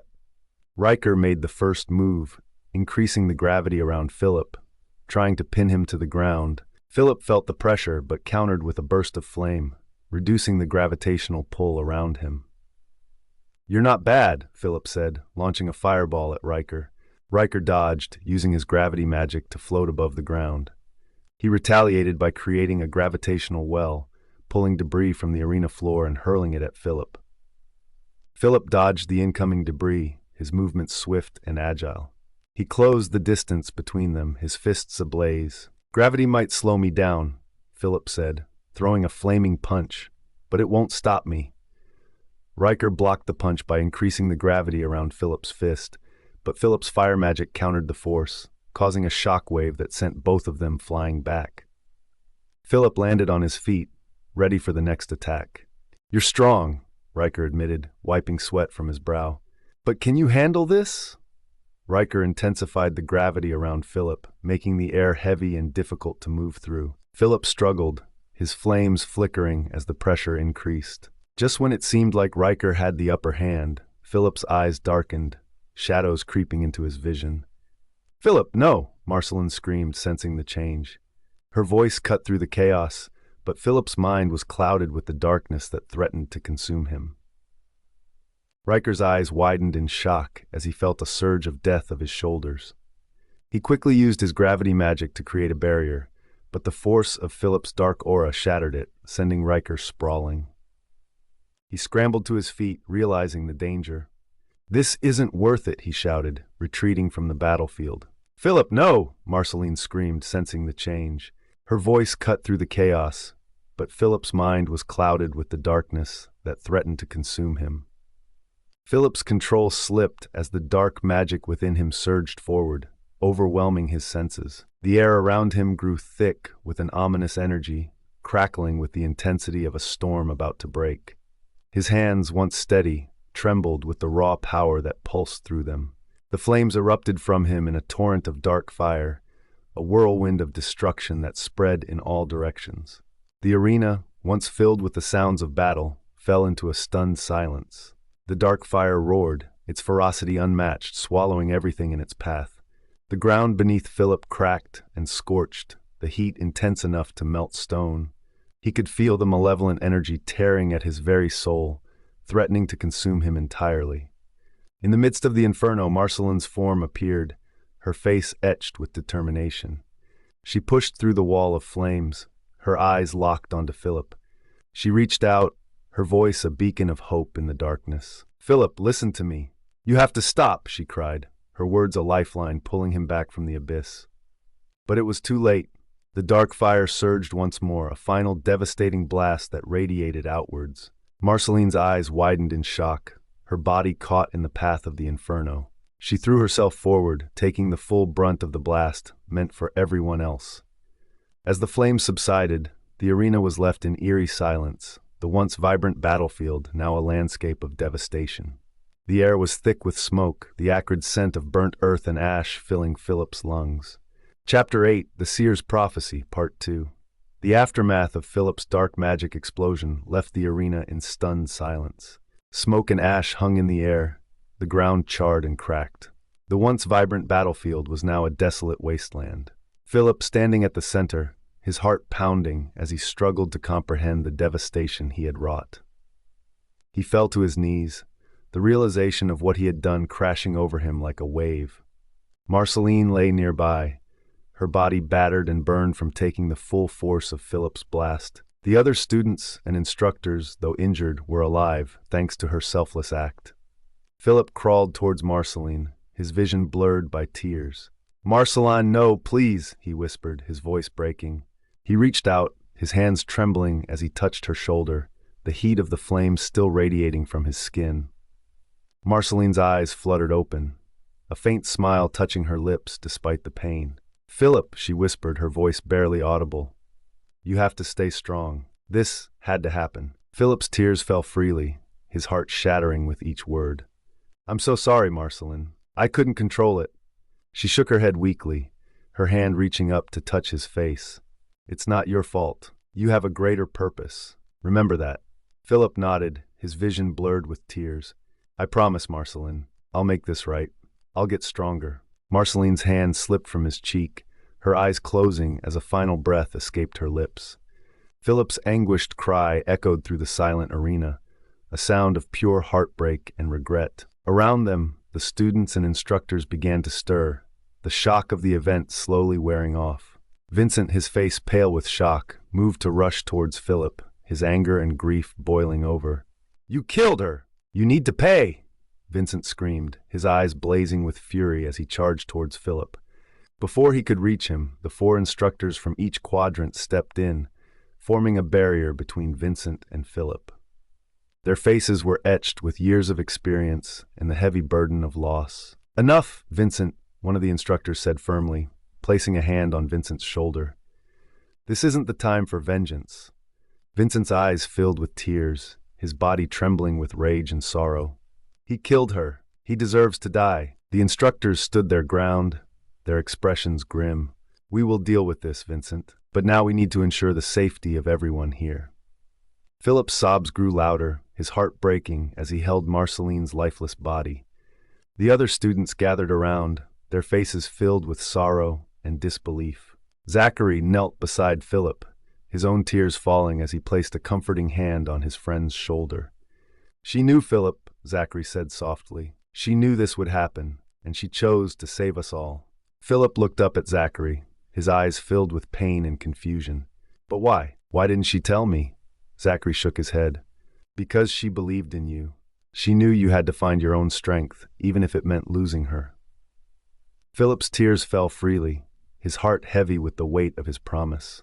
I'll make this right, Zachary. I'll get stronger. I'll protect everyone. As the instructors began to organize the students and assess the damage, the king stepped down from the royal box, his face a mask of solemn determination. He approached Philip and Zachary, his gaze lingering on Marceline's still form. She was a true hero, the king said quietly. Her sacrifice will not be forgotten. Philip nodded, his eyes filled with a newfound determination. I'll make sure of that, Your Majesty. The king placed a hand on Philip's shoulder. You have a powerful gift, Philip, but with great power comes great responsibility. You must learn to control it, to use it for the good of the kingdom. I will, Your Majesty. I promise, Philip replied, his voice steady despite the tears streaming down his face. The king nodded, his expression softening. For now, you need time to heal and reflect. You will stay in a small house on the outskirts of the kingdom, away from everyone, until we know what we can do with you. Philip bowed his head in acceptance. Thank you, Your Majesty. As the students and instructors began to leave the arena, the weight of Marceline's sacrifice hung heavily in the air. Philip's heart was filled with grief, but also a burning resolve. He would honor Marceline's memory, and he would become stronger, for her and for the kingdom. The scene faded into the gathering dusk, the arena a testament to the trials they had faced and the promise of the battles yet to come. Chapter 8, Shadows of Conspiracy, Part 3. The once vibrant arena now stood empty, its silence a stark contrast to the chaos and destruction that had unfolded just hours before. The sun had set, casting long shadows across the desolate battlefield. The Colosseum, with its ancient stone walls and towering archways, seemed to hold its breath, waiting for what would come next. In a secluded chamber beneath the Colosseum, the 16 instructors from each quadrant gathered for an urgent meeting. The room was dimly lit by flickering torches, casting eerie shadows on the stone walls. The air was thick with tension, the weight of recent events pressing heavily on everyone present. Joshua, the instructor from the southern quadrant, stood by the entrance, his expression unreadable. He was joined by his counterparts, Kale from the northern quadrant, a stoic man with ice-blue eyes, Hiroshi from the eastern quadrant, a wiry figure with a quick mind and even quicker reflexes, and Aisling from the western quadrant, her earthy presence grounding the room. Each quadrant had 4 instructors, making a total of 16 individuals present, each representing the best of their respective regions. At the head of the room stood King Magnus, his face a mask of concern and determination.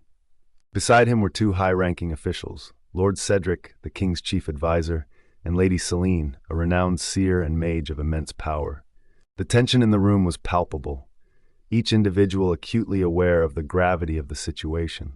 King Magnus began the meeting, his voice calm but firm. "We are here to discuss the events that transpired today and the implications for our kingdom. Philip's display of dark magic is unlike anything we have seen in generations. It is imperative that we understand the extent of his power and the threat it poses." Joshua stepped forward, his eyes flickering with a hint of suspicion. "Your Majesty, I believe we must also address the reports of wolf attacks in the northern regions. These incidents have been increasing in frequency and ferocity. We cannot afford to overlook the possibility that they are connected to the recent disturbances in magic." Cale nodded, his expression grave. "The wolves are not ordinary creatures. They seem to be driven by an unnatural force. Our scouts have reported seeing a figure commanding them, a master of sorts. We believe he is known as Fenrir, the Wolf Clan master." Hiroshi leaned forward, his eyes narrowing. "Fenrir is a dangerous adversary. His control over the wolves and his ability to manipulate their actions suggest a powerful and dark magic at play. We need to investigate this further and determine his intentions." Lady Celine, her gaze distant as if seeing beyond the present, spoke softly. "The stars have foretold of a great upheaval. Philip's emergence of dark magic and the rise of Fenrir cannot be mere coincidences. We must prepare for the worst." Lord Cedric, always pragmatic, added, "We also need to consider the political implications. Philip's power, if harnessed correctly, could be a great asset to the kingdom. However, if left unchecked, it could bring about our downfall. We must tread carefully." King Magnus nodded, his expression thoughtful. "Indeed, Philip's power is reminiscent of my great-grandfather's, a power that has not been seen in our bloodline for generations. We need to ensure he is properly trained and monitored. Joshua, I am entrusting this task to you." Joshua bowed slightly, his face serious. "I will do my best, Your Majesty. Philip has a good heart, but he is struggling with the weight of his power. He needs guidance and support." Aisling, her voice steady, added, "We must also strengthen our defenses. The attacks on the northern regions are a clear sign that something is amiss. We need to be prepared for any eventuality." King Magnus looked around the room, his eyes meeting each instructor's in turn. "You all have your assignments. Cale, Hiroshi, and Aisling, coordinate with your respective quadrants and increase patrols in the northern regions.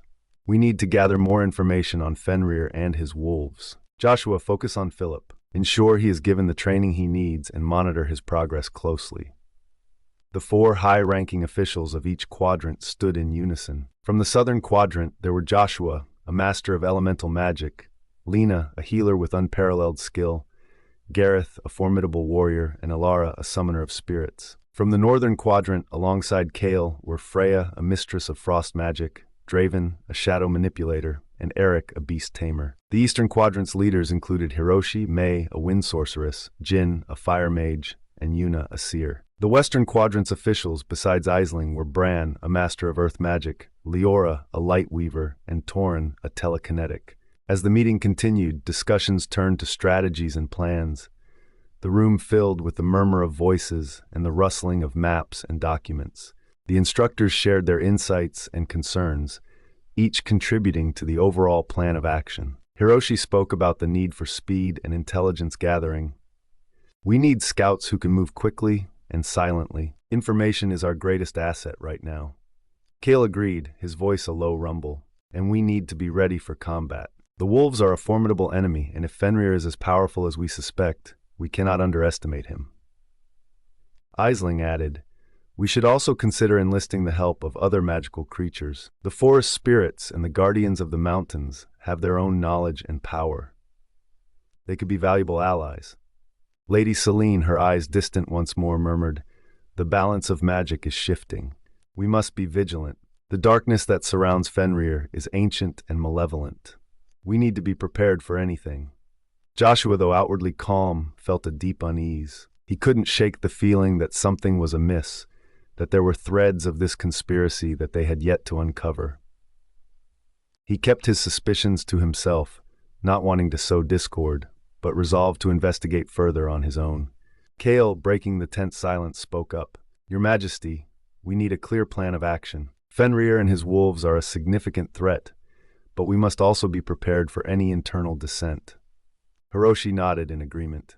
We need to strengthen our defenses and ensure that our people are protected. We cannot afford to be divided in the face of this danger. Aisling added, we should also consider forming alliances with neighboring kingdoms. The threat we face may extend beyond our borders. United, we stand a better chance of overcoming it. King Magnus's eyes darkened, his voice dropping to a menacing tone.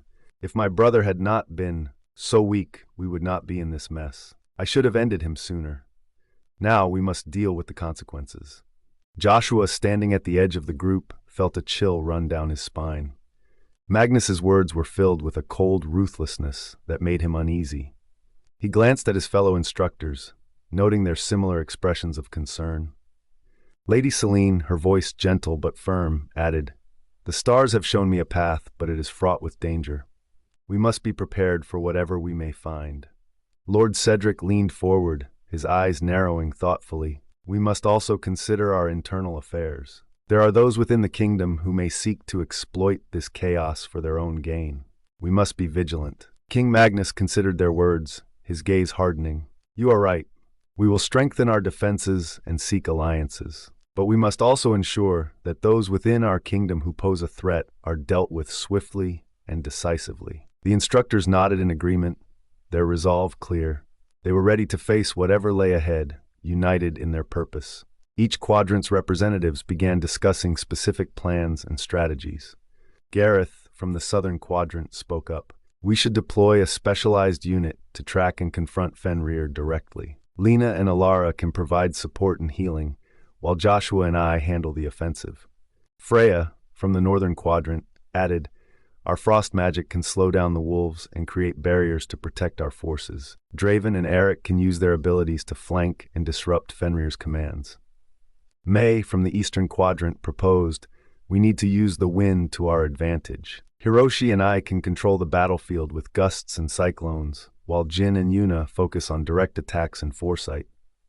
Bran, from the western quadrant, suggested, we can use the earth to create fortifications and traps. Leora's light magic can blind and disorient the wolves, and Torin's telekinesis can manipulate the environment to our advantage.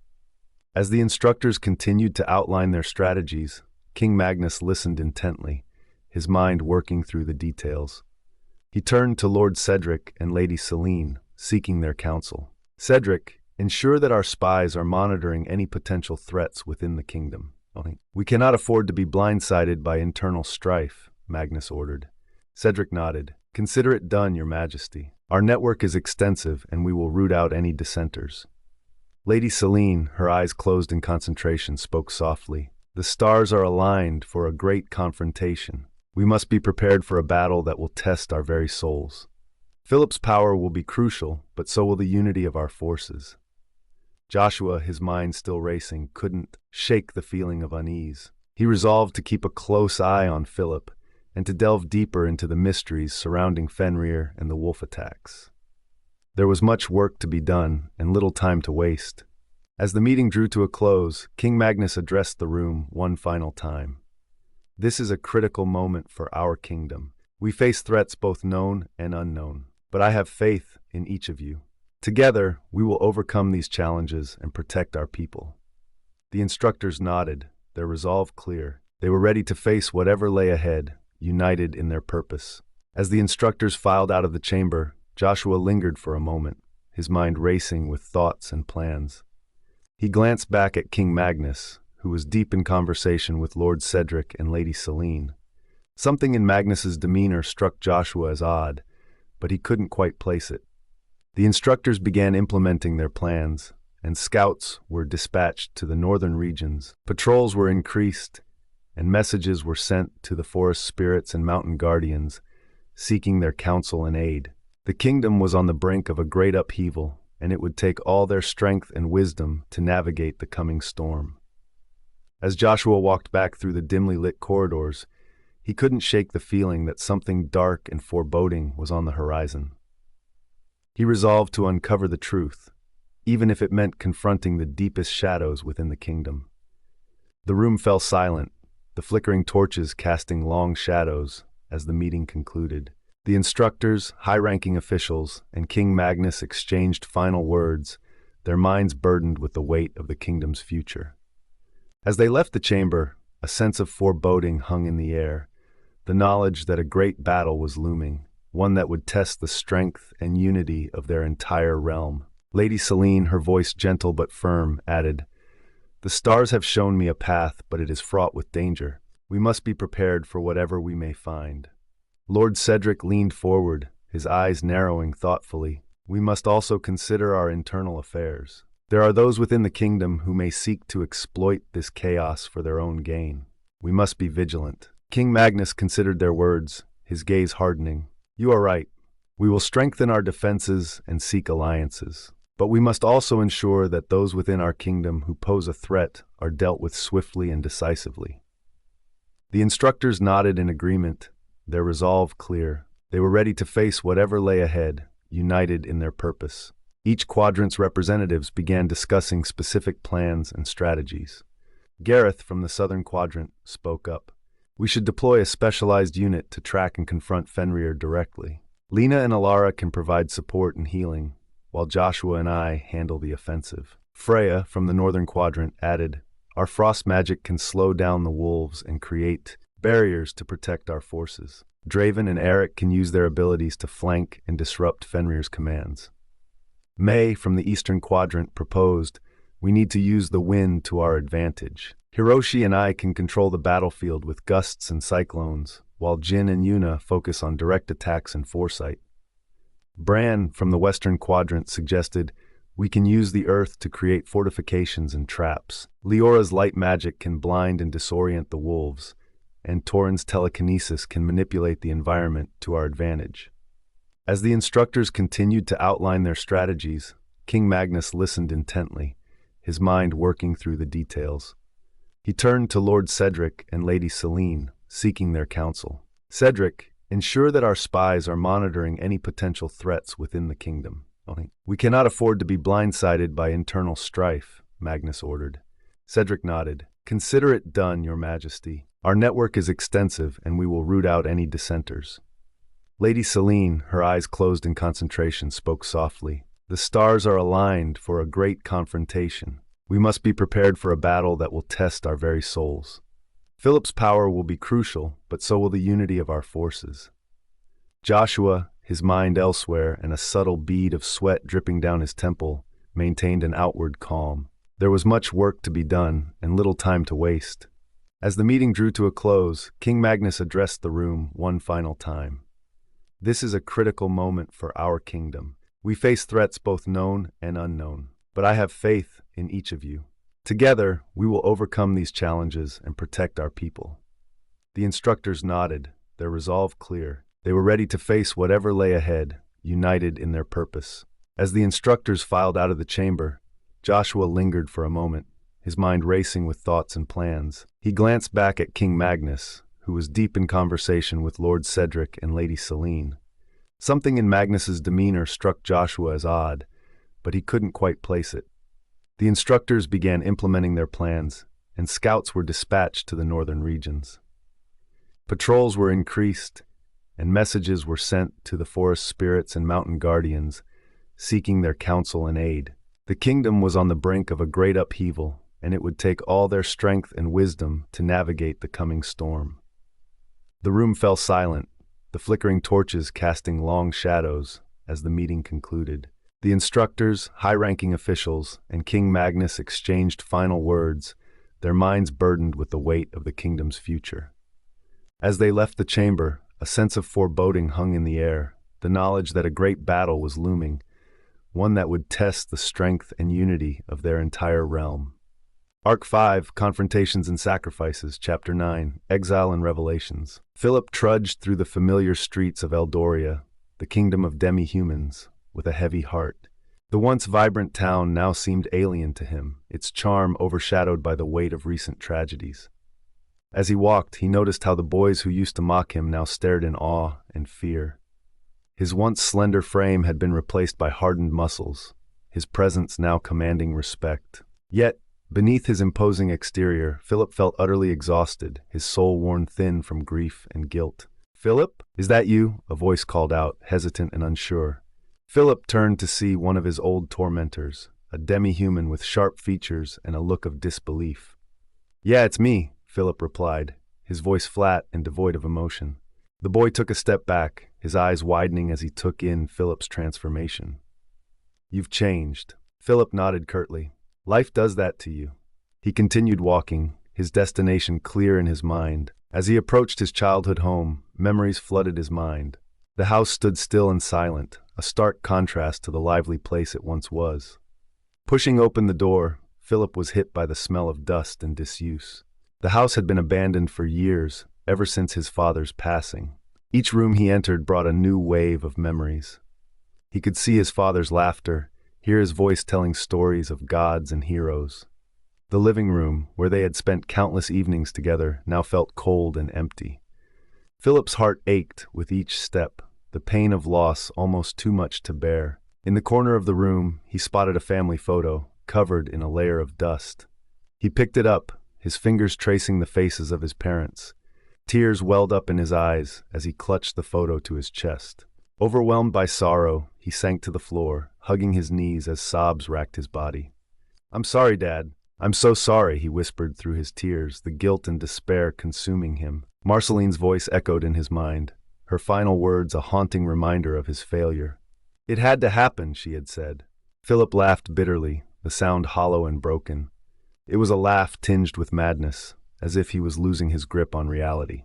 He stumbled to his feet, his eyes scanning the room in a daze. The house felt oppressive, the silence deafening. He wandered aimlessly, his mind a whirlwind of emotions. He ended up in his father's old study, a place he hadn't entered since his death. The room was untouched, a time capsule of his father's life. Philip's eyes were drawn to the fireplace. Something about it seemed off. He approached it, his fingers brushing against the bricks. One of them was loose. With a gentle push, the brick shifted, revealing a hidden compartment. Inside, he found a metal box covered in dust. His heart pounded as he opened it, revealing a compass and a stack of old notes. He picked up the compass, its intricate design catching the light. Turning it over, he saw an inscription, "For when you need to find your way." Tears blurred his vision as he read the words.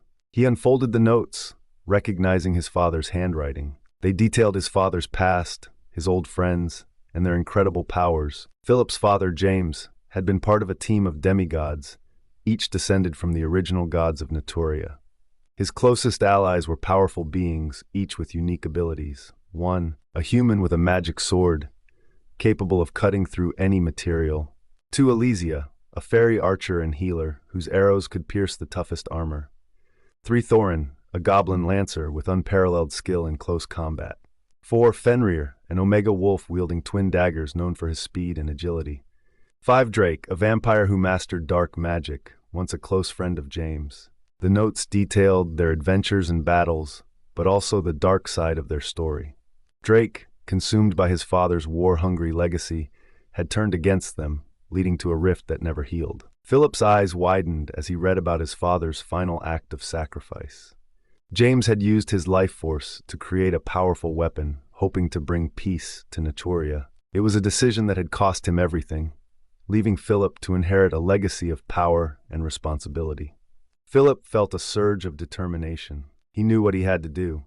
His father's old allies might hold the key to controlling his dark powers and understanding his true potential. The compass in his hand seemed to pulse with a life of its own, pointing him towards a new path. As he stood up, a sudden flashback hit him. He remembered the black rod his father had given him for his birthday, an artifact that symbolized his family's legacy. He had left it behind when he first left Eldoria, not realizing its true significance. Philip found it in the corner of his father's study, covered in dust but still intact. He picked up the rod, feeling its weight and the power it held. It was a weapon, but also a reminder of his father's teachings and the responsibilities he had inherited. With the compass and the rod in hand, Philip felt a renewed sense of purpose. Wiping away his tears, he stepped out of the house. The sun was setting, casting a golden glow over Eldoria. Philip took a deep breath, feeling the weight of his past lift slightly. He was no longer just an outcast. He was on a journey to uncover hidden truths and forge his destiny. As he walked away from the house, the memories of his father and Marceline filled his mind. Their voices echoed in his thoughts, guiding him forward. He knew the road ahead would be challenging, but he was ready to face it. Philip's journey was just beginning, and he would honor his father's legacy and Marceline's sacrifice by becoming the hero they believed he could be. Chapter 10. Traumatized and Transition. Philip sat alone in his old house in the demi-human kingdom, the once familiar surroundings now feeling like a prison. The memories of his father and Marceline haunted him, their voices echoing in his mind. He hadn't slept properly in days, tormented by nightmares and guilt. The weight of Marceline's death pressed heavily on his soul, and the darkness within him felt more oppressive than ever. The knock on the door startled him. He didn't want to see anyone, but the persistent knocking forced him to stand. As he opened the door, he was greeted by Zachary and Joseph, their expressions a mix of concern and determination. "Philip," Zachary said softly, stepping inside without waiting for an invitation. "We need to talk." Joseph followed, his usual cheerful demeanor subdued. "We're here for you, Philip. We can't let you go through this alone." Philip's heart ached at their words. He wanted to push them away, to shield them from the darkness that consumed him, but their presence brought a small flicker of hope. "Why are you here?" Philip's voice was rough, his eyes red from lack of sleep. "I don't deserve your help." Zachary placed a hand on Philip's shoulder. "We're your friends, Philip. We're not going to abandon you." Joseph nodded. "We've been through too much together. You're not getting rid of us that easily." Philip's resolve wavered, and he slumped into a chair, burying his face in his hands. "I can't stop seeing her. Marceline, it's my fault she's dead." Zachary knelt in front of him, forcing Philip to meet his gaze. "Philip, you can't keep blaming yourself. Marceline, she made a choice. She saved us all." Joseph sat beside them, his voice gentle but firm. "We need you, Philip, and you need to forgive yourself. Marceline wouldn't want you to be like this." Philip shook his head, his emotions a tumultuous storm. "I don't know how to move on. Every time I close my eyes, I see her, hear her." Zachary's eyes softened with empathy. "Then let us help you. We'll face it together." The conversation was interrupted by the sound of approaching footsteps and murmurs. Philip looked out the window to see a group of demi-humans gathering outside. The same boys who once mocked him now stared in awe and uncertainty. Whispers of his transformation and the recent events had spread quickly. "Look at him," one of the boys said, his voice a mix of fear and respect. "He's not the same." Another nodded. "He's powerful, dangerous." Philip sighed, feeling the weight of their gazes. "They're scared of me now." Joseph gave a wry smile. "Good, let them be scared. They don't know the real you." Philip's eyes flickered with a hint of gratitude. "Thanks, Joseph. I don't know how to be okay again."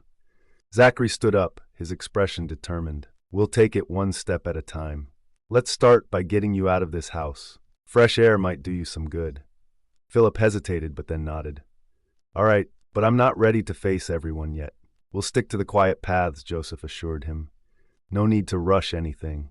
As they walked through the streets of Eldoria, Philip couldn't help but notice the changes in the town. The once familiar faces now looked at him with a mix of fear and curiosity. He felt like an outsider in his own home. Zachary and Joseph walked beside him, their presence a comforting anchor. They reached a secluded park, a place where Philip had spent many happy hours as a child. The memories flooded back, bittersweet and poignant. He sat on a bench, his friends beside him. Zachary broke the silence. "Philip, we've all lost people. We've all faced things that haunt us, but we have to keep moving forward." Joseph nodded. "Marceline wouldn't want you to give up. She believed in you." Philip looked at his friends, their words resonating deep within him. "I miss her so much. I miss my dad. I feel like I'm drowning in all this pain." Zachary's eyes were fierce with determination. "Then let's start swimming, one stroke at a time. We're here for you, every step of the way." Philip's heart ached, but for the first time in days, he felt a glimmer of hope. I'll try. I'll try for her, for all of you." Joseph smiled, his optimism shining through. "That's all we ask, Philip. Just try." As they sat in the park, the sun began to set, casting a warm glow over the town. The shadows lengthened, but for Philip, the darkness seemed a little less overwhelming with his friends by his side. Later that evening, back at Philip's home, the three friends gathered in the living room. The atmosphere was heavy with the weight of unspoken emotions. Philip's eyes were drawn to the black rod his father had given him for his birthday. It lay on the mantel, a symbol of his family's legacy. Zachary noticed his gaze and picked up the rod, handing it to Philip. Your dad gave you this for a reason. It's a part of who you are. Philip took the rod, feeling its weight and the power it held. I didn't understand it before, but now I think I'm starting to. Joseph leaned forward, his eyes serious. We need to know more about your father's past, about his friends and their powers. It might help us understand what's happening to you. Philip nodded, his resolve strengthening. I found some notes and a compass. My father's allies might have the answers we need. Zachary's eyes lit up with determination. Then let's find them, together. Philip felt a surge of gratitude for his friends. Thank you, both of you. I don't know what I'd do without you. Joseph grinned. You'd probably be lost in some dark cave somewhere. We're here to make sure that doesn't happen. Philip chuckled, the sound surprising him. It felt good to laugh, even if just for a moment. Let's do this, for Marceline, for my dad, and for all of us. As they prepared to embark on their new journey, Philip felt a renewed sense of purpose. The road ahead would be difficult, but with his friends by his side, he knew he could face whatever came his way. Together, they would uncover the hidden truths and confront the darkness, finding strength in their unity and hope in their friendship. Arc 6, Final Battle, and Legacy Chapter 11, Rallying the Heroes, Part 1. The path ahead was daunting, but Philip, Zachary, and Joseph were resolute. They left the demi-human kingdom behind, stepping into the wild, rocky canyons and ancient forests that marked the borderlands. The air was thick with tension and anticipation, each step echoing with the weight of their mission. Philip carried the black rod his father had given him, now a symbol of his resolve and his past. The landscape was a marvel of nature's raw power. Jagged cliffs rose on either side, their peaks shrouded in mist. The path was narrow, forcing them to walk in single file. The wind howled through the canyons, carrying whispers of ancient tales and forgotten gods. Zachary, ever vigilant, led the way, his healer's senses attuned to the dangers lurking in the shadows. Philip's mind was a whirlwind of thoughts and emotions. Memories of Marceline's death, his father's legacy, and the recent traumas haunted him. He glanced at Joseph, who seemed lost in his own reflections, his eyes distant but determined. Hey, Philip, Zachary called back, breaking the silence. Do you remember the stories your father used to tell us about these lands? Philip nodded, a faint smile tugging at his lips. Yeah, he said these canyons were once home to great battles between the gods and their offspring. He always made them sound so epic. Joseph chuckled softly. Epic, huh? I'd settle for just getting through here without any surprises. Their journey was far from uneventful. As they delved deeper into the canyons, the air grew colder, and the shadows seemed to move of their own accord. They encountered creatures unlike any they had seen before, giant rock golems that towered over them, their stone bodies creaking with each step, spectral wolves with eyes that glowed an eerie blue, phasing in and out of reality. The trio fought valiantly, their teamwork honed through countless battles. Philip's flames blazed against the golems, his control over the dark fire growing with each encounter. Zachary's healing magic kept them going, his hands glowing with a soothing light that mended wounds and restored energy. Joseph, with his time-warping abilities, danced through the battlefield, evading attacks and striking with precise blows. Watch out, Philip shouted, unleashing a torrent of dark fire at a rock golem that had cornered Joseph. The flames consumed the creature, turning it into a pile of smoldering rubble. Thanks, Philip, Joseph panted, wiping sweat from his brow. I owe you one. We're a team, Philip replied, his voice steady despite the chaos around them. We've got each other's backs.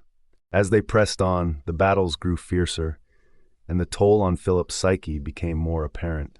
The memories of Marceline's death haunted him, her voice echoing in his mind. He fought not only the external enemies but the darkness within himself, a constant struggle to maintain control. During a brief respite, they set up camp in a sheltered alcove. The fire crackled, casting flickering shadows on the canyon walls. Philip stared into the flames, lost in thought. Zachary and Joseph exchanged worried glances, unsure how to reach their friend. Philip, Zachary began, his voice gentle. We need to talk about what happened. You can't keep bottling it up. Philip's gaze remained fixed on the fire. I killed her, Zachary. Marceline's dead because of me. How can I just move on from that? Joseph leaned forward, his expression earnest. "Phillip, Marceline wouldn't want you to drown in guilt. She believed in you, in all of us. We have to honor her memory by fighting for what she stood for." Phillip clenched his fists, his knuckles white. "It's just so hard. I see her face every time I close my eyes." Zachary placed a comforting hand on Philip's shoulder. "We're here for you. We'll get through this together. Remember what your father used to say? Strength lies in unity." Phillip nodded slowly, taking a deep breath. "Yeah, you're right. For Marceline, for my father." Their journey continued, each step bringing them closer to their goal. The canyons gave way to ancient forests, where towering trees blocked out the sun, their gnarled branches creating a maze of shadows. The air was thick with the scent of moss and earth, a stark contrast to the desolation of the canyons. They came across ruins of what once were grand structures, remnants of a time when gods walked the earth. In these ruins, Phillip found fragments of his father's past. The discovery of old inscriptions and symbols reignited his resolve, each piece of the puzzle bringing him closer to understanding his father's legacy. One evening, as they made camp near a crystal-clear stream, Phillip found himself drawn to an ancient stone altar, half buried in the ground. Intrigued, he brushed away the dirt and moss, revealing intricate carvings that glowed faintly in the twilight. "Zachary, Joseph, come look at this," Phillip called out. The two joined him, examining the carvings with interest. "It's beautiful," Zachary murmured. "I wonder what it means." Joseph traced his fingers over the symbols. "These are ancient runes. My father taught me a bit about them. They tell a story of unity and sacrifice, of gods and their children." Phillip felt a surge of connection to his father, a sense of purpose rekindling within him. "We're on the right path. I can feel it." Their journey through the ancient lands was a trial of endurance and resilience. Each challenge they faced strengthened their bond and honed their abilities. Philip's control over his dark fire grew, tempered by the memories of his father and Marceline. Zachary's healing magic became more potent, a beacon of hope in the darkest moments. Joseph's time-warping abilities reached new heights, his quick reflexes and strategic mind an invaluable asset. As they neared their destination, the landscape changed once more. The ancient forests gave way to rolling hills and verdant meadows, a serene contrast to the trials they had faced. In the distance, they saw a cluster of small, humble dwellings, a village untouched by time, where Philip's father's old friends awaited. Philip's heart raced with anticipation and anxiety. He was about to meet the people who had fought alongside his father, who held the key to his past and the future of their world. As they approached the village, he felt a sense of coming full circle, of finally beginning to understand the legacy he had inherited. "Are you ready?" Zachary asked, his voice filled with quiet determination. Phillip nodded, gripping the black rod tightly. "Ready as I'll ever be. Let's do this." Chapter 11. Mustering the Forces. Part 2. Phillip, Zachary, and Joseph walked into the village, their eyes taking in the serene surroundings. The village was a stark contrast to the harsh environments they had traversed. It was a place untouched by time, where ancient magic still lingered in the air. As they approached the central square, they saw a group of figures waiting for them. At the center stood a tall woman with flowing silver hair, her presence commanding respect. Beside her was a burly man with a thick beard and a stern expression, his eyes sharp and calculating. A slender, ethereal figure hovered slightly above the ground, their translucent wings shimmering in the sunlight. These were the offspring of the gods, the friends of Philip's father. "Welcome," the silver-haired woman said, her voice melodious and warm. "I am Selene, daughter of the moon goddess. We have been expecting you." Philip stepped forward, bowing his head respectfully. "I am Philip, son of James. These are my friends, Zachary and Joseph. We come seeking your help." The burly man nodded, his expression softening slightly. "I am Bjorn, son of the earth god. We've heard much about you, Philip. Your father spoke highly of you." The ethereal figure landed gracefully beside Bjorn. "And I am Elysia, daughter of the wind goddess. Your father was a great man, Philip. His legacy lives on through you." Philip felt a swell of pride and sorrow at their words. "Thank you. My father's teachings have guided me, but we are facing a threat unlike any other. Vampires, once thought to be myths, are real, and they are planning an attack on the kingdoms." A murmur of shock rippled through the gathered demigods. Celine's eyes narrowed with concern. This is grave news indeed. We must prepare for the worst. Bjorn crossed his arms, his face set in a grim expression. We will stand with you, Phillip. Your father was our friend, and we owe him a great debt. Together, we will face this threat.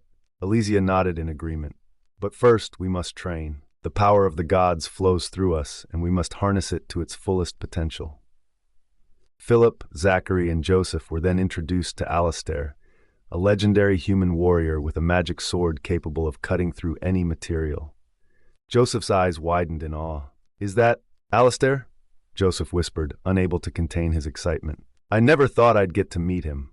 Alistair smiled warmly. It's an honor to meet you all. Your father spoke highly of each of you.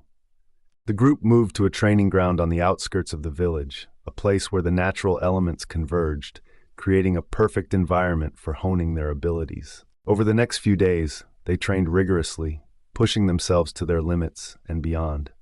Phillip found himself paired with Celine, whose control over lunar magic was awe-inspiring. She taught him how to channel the energy of the moon, enhancing his dark fire with a silvery glow. Focus, Phillip, Celine instructed, her voice calm and steady. Feel the power of the moon. Let it flow through you, tempering the darkness within. Phillip closed his eyes, feeling the cool, soothing energy of the moon intertwining with his fire. His flames flickered, transforming from a menacing black to a radiant silver. He opened his eyes, a sense of control and clarity washing over him. Excellent, Celine said, a proud smile on her face. You are mastering the balance between light and dark. This will be crucial in the battles to come.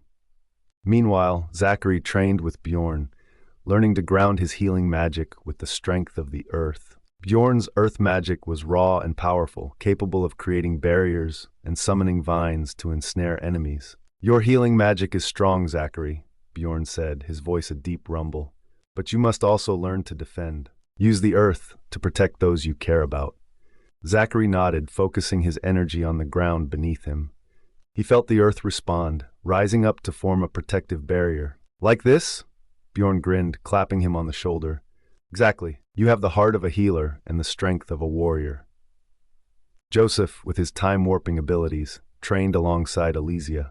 Her mastery over the wind complemented his quick reflexes, allowing him to move with unprecedented speed and agility. Your ability to manipulate time is remarkable, Elysia said, her voice like a gentle breeze. But speed alone is not enough. You must learn to anticipate and adapt. Joseph nodded, concentrating on the flow of time around him. He moved through the training ground with blinding speed, evading attacks and striking with precision. Got it, adapt and overcome. As they trained, Phillip couldn't help but notice the empty seats in the council chamber. Celine, Bjorn, Elysia, there are 2 empty seats in the council. Who do they belong to? Celine's expression darkened. Those seats belong to Drake, the Wolf Clan master, and the Goblin King Ragnar. They were once allies, but they have chosen a darker path. We do not speak of them lightly. Phillip felt a chill run down his spine. What happened to them? Bjorn's voice was heavy with regret. Drake and Ragnar were seduced by the promise of power. They allied themselves with the vampire god, forsaking their heritage and their duties. They are a threat we will face in due time. Elysia's eyes shimmered with sadness. They were once our friends, but now they are lost to us. We must focus on the battles ahead. The training sessions were intense, each day bringing new challenges and revelations. Phillip's confidence grew as he mastered his newfound abilities, but the weight of responsibility never left him. The memory of Marceline's death still haunted him, driving him to push harder, to be stronger.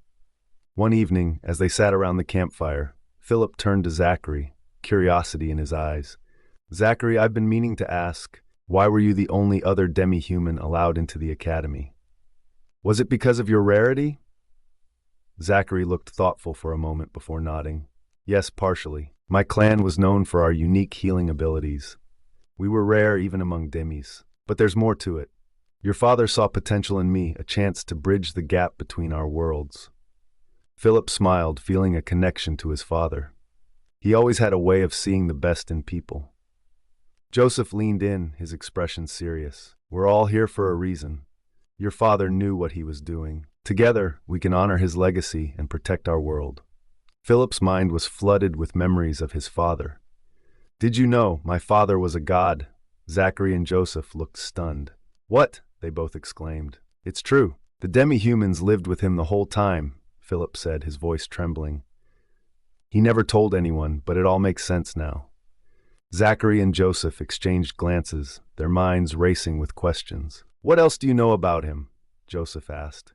"Not much, just that he was one of the most powerful beings ever," Philip replied, a hint of pride in his voice.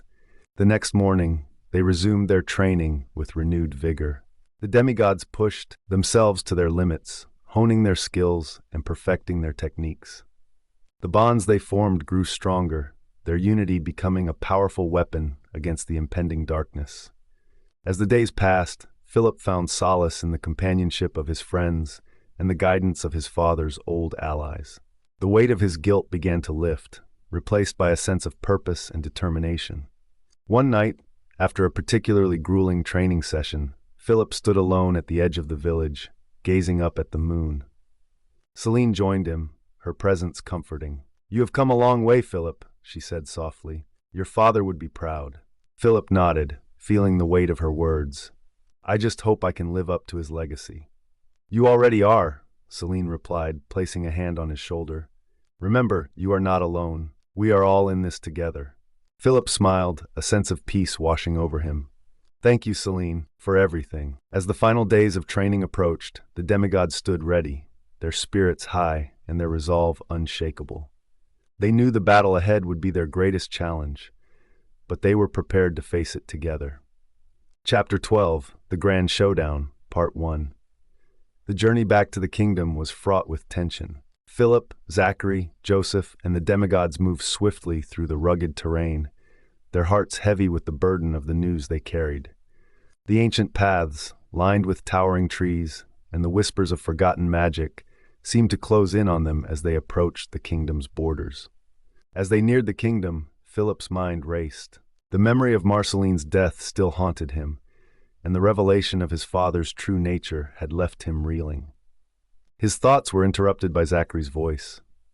"Philip, we need to stay focused. The kingdom must be warned," Zachary said, his tone firm but gentle. Philip nodded, pushing his fears aside. "You're right. Let's move." They arrived at the kingdom's gates to a shocking sight. Smoke billowed from within the city walls, and the distant sounds of battle echoed through the air. The guards, recognizing Philip and his companions, quickly ushered them in, their expressions grim. The city was in turmoil. Streets were littered with debris, and injured civilians and soldiers lay everywhere. Zachary immediately set to work, his healing aura glowing as he tended to the wounded. Philip's heart sank at the sight of his people suffering. "We need to find out what's going on," Philip said, urgency in his voice. They made their way to the central plaza, where a fierce battle was already underway. Wolves, vampires, goblins, and ogres clashed with the kingdom's defenders, creating a chaotic melee. The demigods wasted no time joining the fray, their divine powers cutting through the enemy ranks. Philip stepped forward, his voice carrying over the tumult.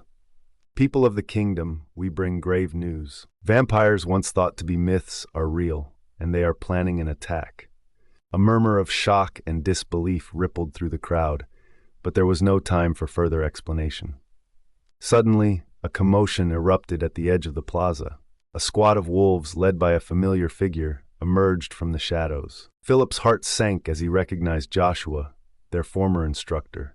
"Joshua, what is the meaning of this?" Philip demanded, stepping forward. Joshua's eyes glinted with a cold, calculating light. "I am here on behalf of King Sir Drake. The time has come to fulfill the prophecy." Philip's eyes narrowed. "What prophecy?" Joshua smiled, a cruel twist of his lips. "The prophecy that foretold your rise to power, Philip. I had to ensure you would grow strong enough to face the coming darkness. That's why I killed your father." The crowd gasped, and Philip felt a cold fury rise within him. "You? What?" Joshua stepped closer, his voice low and menacing. "Your father's death was necessary. It was the only way to trigger your growth, to prepare you for what's to come." Philip's mind flashed back to the funeral, his father's mangled body, the grief that had consumed him. The memory was a knife twisting in his gut. "You murdered him for this." "Yes," Joshua replied, unflinching. "And now it's time for you to fulfill your destiny." Before Phillip could react, the wolves and a few vampire stealthers sprang into action. The plaza erupted into chaos as the creatures, despite the daylight, moved with supernatural speed and strength. The crowd scattered, screams filling the air. Phillip, Zachary, and Joseph drew their weapons, ready to defend the people. Philip's dark fire flared to life, Zachary's healing aura glowed, and Joseph's time-warping abilities kicked in. They fought with a ferocity born of desperation and anger. Joshua watched the battle unfold, his eyes fixed on Phillip. "This is just the beginning, Phillip. You cannot escape your fate." Phillip gritted his teeth, his flames scorching the ground around him as he clashed with the wolf squad. The demigods joined the fray, their divine powers creating a dazzling display of light and energy. Selene's lunar magic illuminated the battlefield, Bjorn's earth magic created barriers, and Elysia's wind magic cut through the enemy ranks. Amidst the chaos, Phillip caught sight of Joshua, who had drawn a wickedly curved blade. With a roar, Phillip charged at him, their swords clashing with a thunderous impact. "You will pay for what you've done," Phillip shouted, his eyes blazing with fury. Joshua's smile widened. "Come and try, nephew." Their duel was fierce, the air crackling with energy as they traded blows. Phillip's mind was a whirlwind of rage and grief, his movements fueled by a need for vengeance. But Joshua was skilled, matching him strike for strike. "You think you can defeat me?" Joshua taunted, parrying a blow and countering with a swift slash. Phillip dodged, his flames flaring brighter. "I will stop you, no matter what it takes." As they fought, Phillip's mind flashed back to his father's funeral. The image of his father's mangled body was seared into his memory. The pain and sorrow he had felt then now fueled his every strike.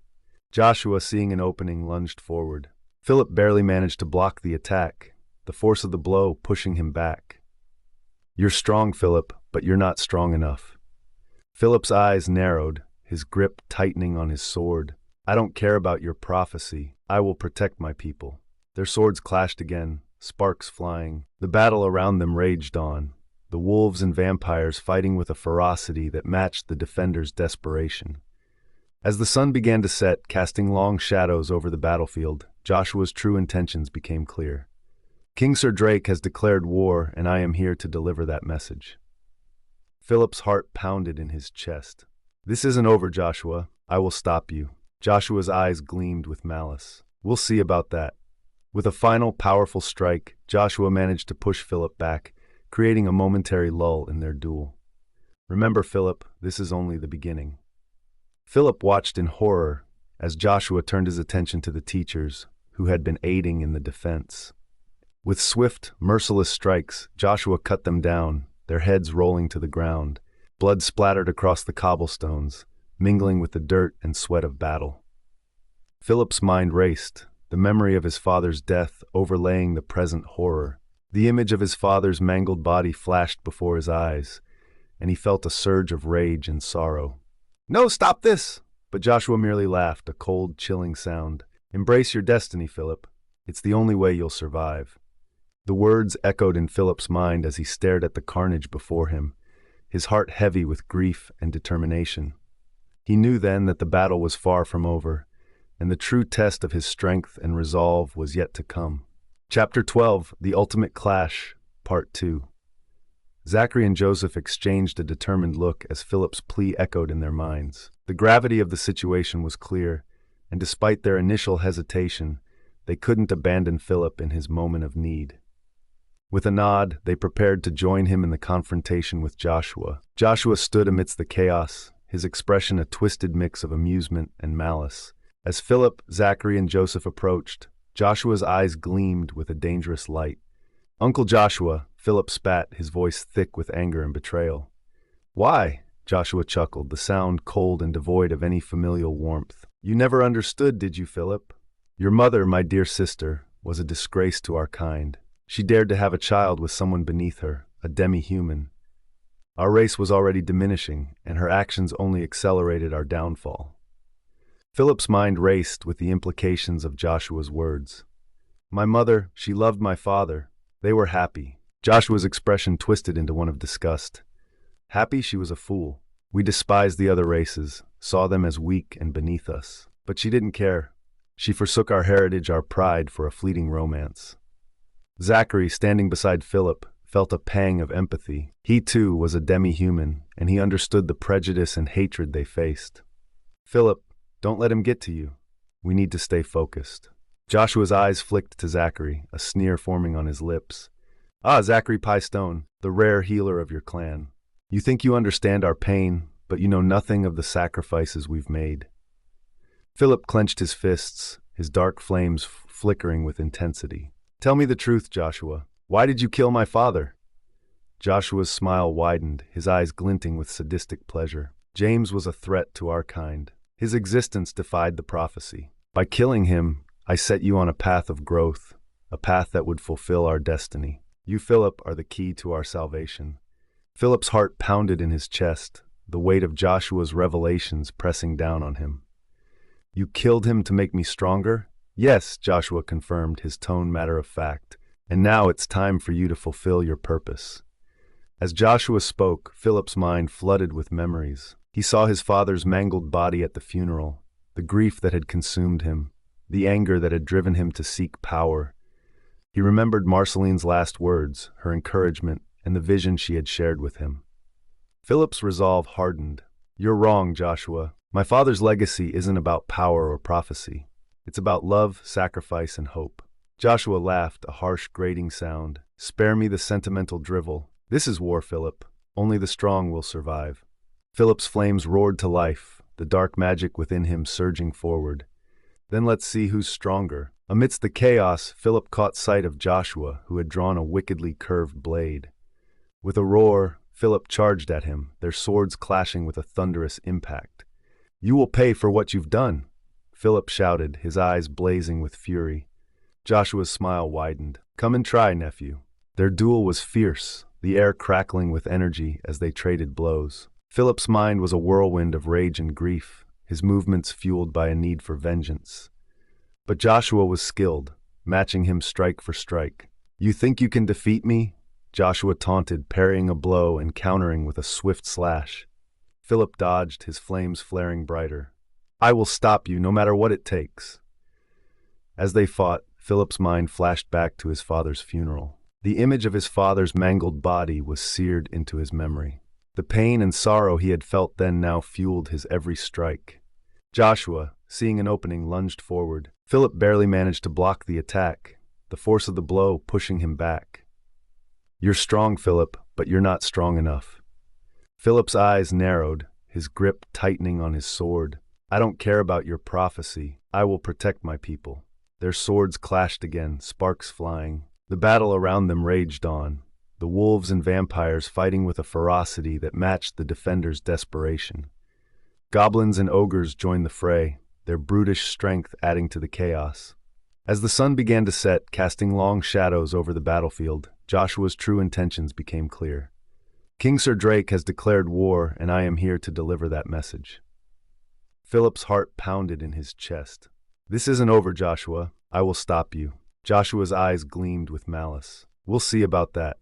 With a final, powerful strike, Joshua managed to push Philip back, creating a momentary lull in their duel. Remember, Philip, this is only the beginning. Philip watched in horror as Joshua turned his attention to the teachers, who had been aiding in the defense. With swift, merciless strikes, Joshua cut them down, their heads rolling to the ground. Blood splattered across the cobblestones, mingling with the dirt and sweat of battle. Philip's mind raced, the memory of his father's death overlaying the present horror. The image of his father's mangled body flashed before his eyes, and he felt a surge of rage and sorrow. No, stop this! But Joshua merely laughed, a cold, chilling sound. Embrace your destiny, Philip. It's the only way you'll survive. Chapter 12, The Final Showdown, Part 3. The battlefield was a chaotic mess of clashing elements and dark magic. Dust and debris filled the air as Philip and Joshua fought with relentless fury. The ground cracked and splintered beneath their feet, every strike sending shockwaves through the arena. Philip's dark flames roared around him, flickering with an intensity that matched his emotions. His vision was focused solely on Joshua, who stood opposite him, shrouded in a menacing aura. Every move Philip made was met with a calculated counter, their powers clashing with explosive force. Joshua smirked, his eyes gleaming with malice. You can't win, Phillip. You're just a pawn in a game you don't understand.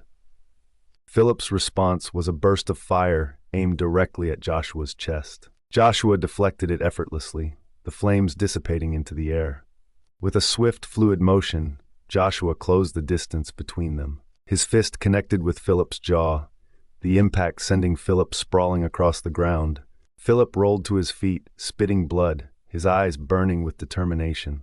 The two combatants moved with blinding speed, their bodies a blur of motion. Phillip's flames met Joshua's dark energy in a dazzling display of power. Every punch, every kick, was executed with precision and deadly intent. The sound of their blows echoed like thunder, the ground trembling beneath them. Phillip lunged forward, his fist engulfed in flames. Joshua sidestepped at the last moment, his elbow slamming into Phillip's ribs. Phillip gasped in pain, but he didn't falter. He spun around, his legs sweeping out to catch Joshua off guard. Joshua stumbled, and Phillip seized the opportunity to deliver a powerful uppercut that sent Joshua reeling. For a moment, it seemed like Phillip had the upper hand. He pressed his advantage, his attacks relentless. But Joshua recovered quickly, his eyes narrowing with rage. With a roar, he unleashed a wave of dark energy that enveloped Phillip, searing his skin and burning his soul. Phillip screamed in agony, his body racked with pain. He fell to his knees, struggling to breathe. Joshua stood over him, his expression triumphant and cruel. "This is where it ends, Phillip," Joshua sneered, raising his hand to deliver the final blow.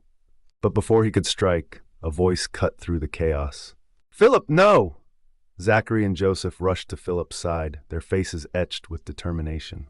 Zachary's healing magic flared to life, his hands glowing with a soft, warm light as he tried to stem the bleeding. "Phillip, stay with me," Zachary pleaded, his voice trembling with urgency. Joseph's time-warping abilities slowed Joshua's movements, giving them precious seconds to act. "We can't lose him, Zachary. Do something." Zachary's eyes filled with tears as he realized what needed to be done. "Phillip, forgive me." He placed his hands over Phillip's wound, pouring every ounce of his healing magic into his friend. The light intensified, enveloping them both in a radiant glow. Phillip's vision cleared for a moment, his eyes meeting Zachary's. "Zachary, no." Zachary smiled, a bittersweet expression on his face. "It's okay, Phillip. This is what I always wanted, to bring someone back to life." As the healing magic surged, Phillip felt his strength returning, the pain receding. But he also felt Zachary's life force waning, his friend's energy transferring to him. "Zachary, don't." Phillip's voice broke, tears streaming down his face. Zachary's hands trembled, his breath growing shallow. "You have to live, Phillip, for all of us." With a final, radiant burst of light, Zachary's magic completed its work. Phillip's wound closed, his strength fully restored. But as he looked at his friend, he saw the life fading from Zachary's eyes. "Zachary, no!" Phillip cried, clutching his friend's lifeless body. Joseph stood beside them, his own eyes filled with sorrow. "He did it, Phillip. He saved you." Phillip's heart shattered as he held Zachary, the weight of his friend's sacrifice crushing him. "Why did it have to be like this?" Joshua's laugh cut through the air, bringing Phillip back to the harsh reality. "Such sentimentality. It makes you weak, Phillip." Phillip's rage ignited, his dark flames roaring to life once more. But this time, there was no hesitation, no doubt. He rose to his feet, his eyes blazing with fury. "You'll pay for this, Joshua," Phillip vowed, his voice cold and steely. Joshua smirked, his own power flaring in response. "Come and try, nephew." The final clash was a blur of movement and power. Phillip and Joshua moved with incredible speed, their attacks fierce and unrelenting. The ground beneath them cracked and shattered, the air thick with the heat of their magic. Phillip's mind was a whirlwind of emotions, grief, rage, determination. He channeled it all into his attacks, each strike fueled by the memories of his loved ones. Joshua's movements were precise and deadly, but Phillip fought with a ferocity born of pure desperation. He could feel the strain on his body, the toll of the battle weighing heavily on him. But he couldn't stop, not until Joshua was defeated. As the battle raged on, Phillip's classmates arrived to support Joseph. They formed a protective barrier around Zachary's lifeless body, their combined powers creating a formidable defense against Joshua's forces. Selene's lunar magic bathed the battlefield in an ethereal glow. She fired beams of concentrated moonlight at Joshua, forcing him to divide his attention. Bjorn summoned a massive earthquake, the ground splitting beneath Joshua's feet. The shockwaves disrupted Joshua's balance, giving Phillip an opening to strike. Elysia's wind magic created powerful gusts that disoriented Joshua, her blades of wind slicing through the air with deadly precision. Jason mimicked Philip's dark flames, adding his own attacks to the fray. His flames combined with Philip's, creating a torrent of fire that engulfed Joshua. Priscilla formed ice barriers around Joshua, trapping him momentarily and giving Philip the upper hand. Sudarusu used his shadow magic to bind Joshua's movements, his shadows wrapping around Joshua like chains. Susie launched herself from above, her earth magic creating spikes that rained down on Joshua, forcing him to defend from multiple angles. Joel summoned a stone wall to block Joshua's attacks, his earth magic providing a sturdy defense. Megan's wind blasts disoriented Joshua, her attacks precise and unrelenting. Taya provided support with her own unique abilities, aiding her classmates in their efforts to weaken Joshua. With their combined efforts, Joshua was forced to divert his attention, creating openings for Phillip to exploit. Philip's dark flames roared with newfound intensity, his attacks growing more ferocious. He landed a series of rapid strikes, each blow fueled by the memory of his fallen friends. Joshua's movements grew more frantic, his precision faltering under the relentless assault. Phillip seized the opportunity, delivering a powerful uppercut that sent Joshua reeling. With a final, desperate surge of power, Phillip unleashed a devastating attack. His dark flames engulfed Joshua, the force of the blast shaking the very earth. But as the smoke cleared, Philip's heart sank. Joshua stood, battered but alive, his eyes burning with dark triumph. "You can't kill me, Phillip. I'm too powerful." Phillip fell to his knees, the last of his strength spent. "No, this can't be." Joshua's smile was cold and cruel. "This is the end for you, nephew." But as he prepared to strike, a new presence made itself known.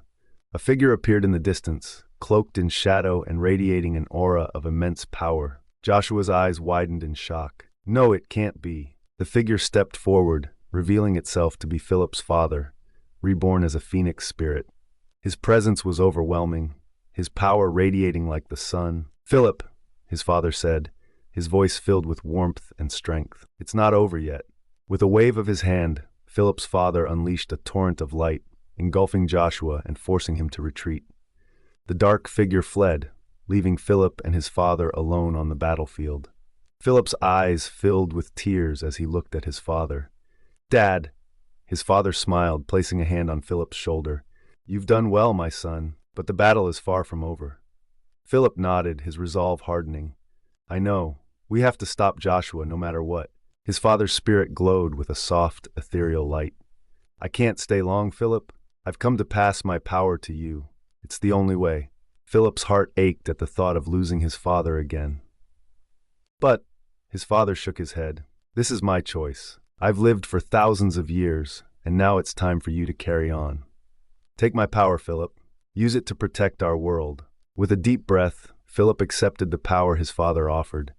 A brilliant light surrounded them, the transfer of energy filling Philip with a warmth and strength he had never known.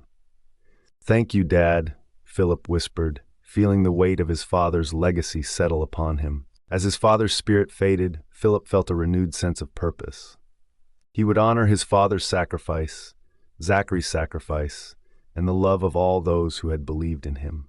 The battle was far from over, but Philip knew he was ready. With his friends by his side and the power of his father within him, he would face whatever came next. Chapter 13, Aftermath of War, Part 1. The once thriving kingdom of Natoria lay in a state of turmoil. The devastation from the proxy war was palpable, with remnants of battle strewn across the landscape. Homes were reduced to rubble, and the air was thick with the scent of ash and sorrow. The human kingdom, previously bustling with life, now resembled a ghost town. The fairies and demis, aware of the impending danger, had fortified their defenses, their kingdoms brimming with a mix of dread and determination. Philip stood amidst the wreckage, his heart heavy with guilt and determination. The memory of Zachary's sacrifice weighed on him, a constant reminder of the stakes at hand. He glanced at Joseph, who stood beside him, a silent pillar of strength. Philip's resolve hardened. He had to lead the charge against the vampire god and his forces. "We need to gather everyone," Philip said, his voice firm yet laced with sorrow. "We can't do this alone." Joseph nodded, his time-warping abilities a critical asset in rallying their scattered allies. "I'll start with the human kingdom. They need to know what's coming." As Joseph vanished, Philip turned to the gathered remnants of their squadron. Lucian and Fiona, battered but alive, stood resolute. Vincent, his usual arrogance tempered by recent events, was ready for battle. Susie, Joel, and Megan, though weary, were determined to fight. Philip addressed them, his voice carrying a mix of authority and urgency. "We have to move quickly. The enemy is gathering strength, and we need every able fighter." The human kingdom, now a bastion of fear and uncertainty, was the first stop. Joseph appeared in the central square, his sudden presence causing a stir. The people, already on edge, looked to him with a mix of hope and trepidation. "The time has come," Joseph announced, his voice echoing through the square. "We face a threat unlike any other, but together we can stand against it." Vincent's father, King Christopher IV, emerged from his quarters, his face a mask of worry and resolve. "We must unite with the demis and fairies. Only together can we hope to stand against this darkness." The king's words spurred the humans into action. Soldiers donned their armor, and civilians prepared for evacuation. The kingdom buzzed with a renewed sense of purpose. Philip and his group moved swiftly to the demi-kingdom, their journey fraught with memories of past battles. The demi-human village, now aware of the impending doom, had already begun preparations. Zachary's sacrifice had not been in vain, and his memory fueled their determination. As they entered the village, old faces from Philip's past greeted them with a mix of awe and apprehension.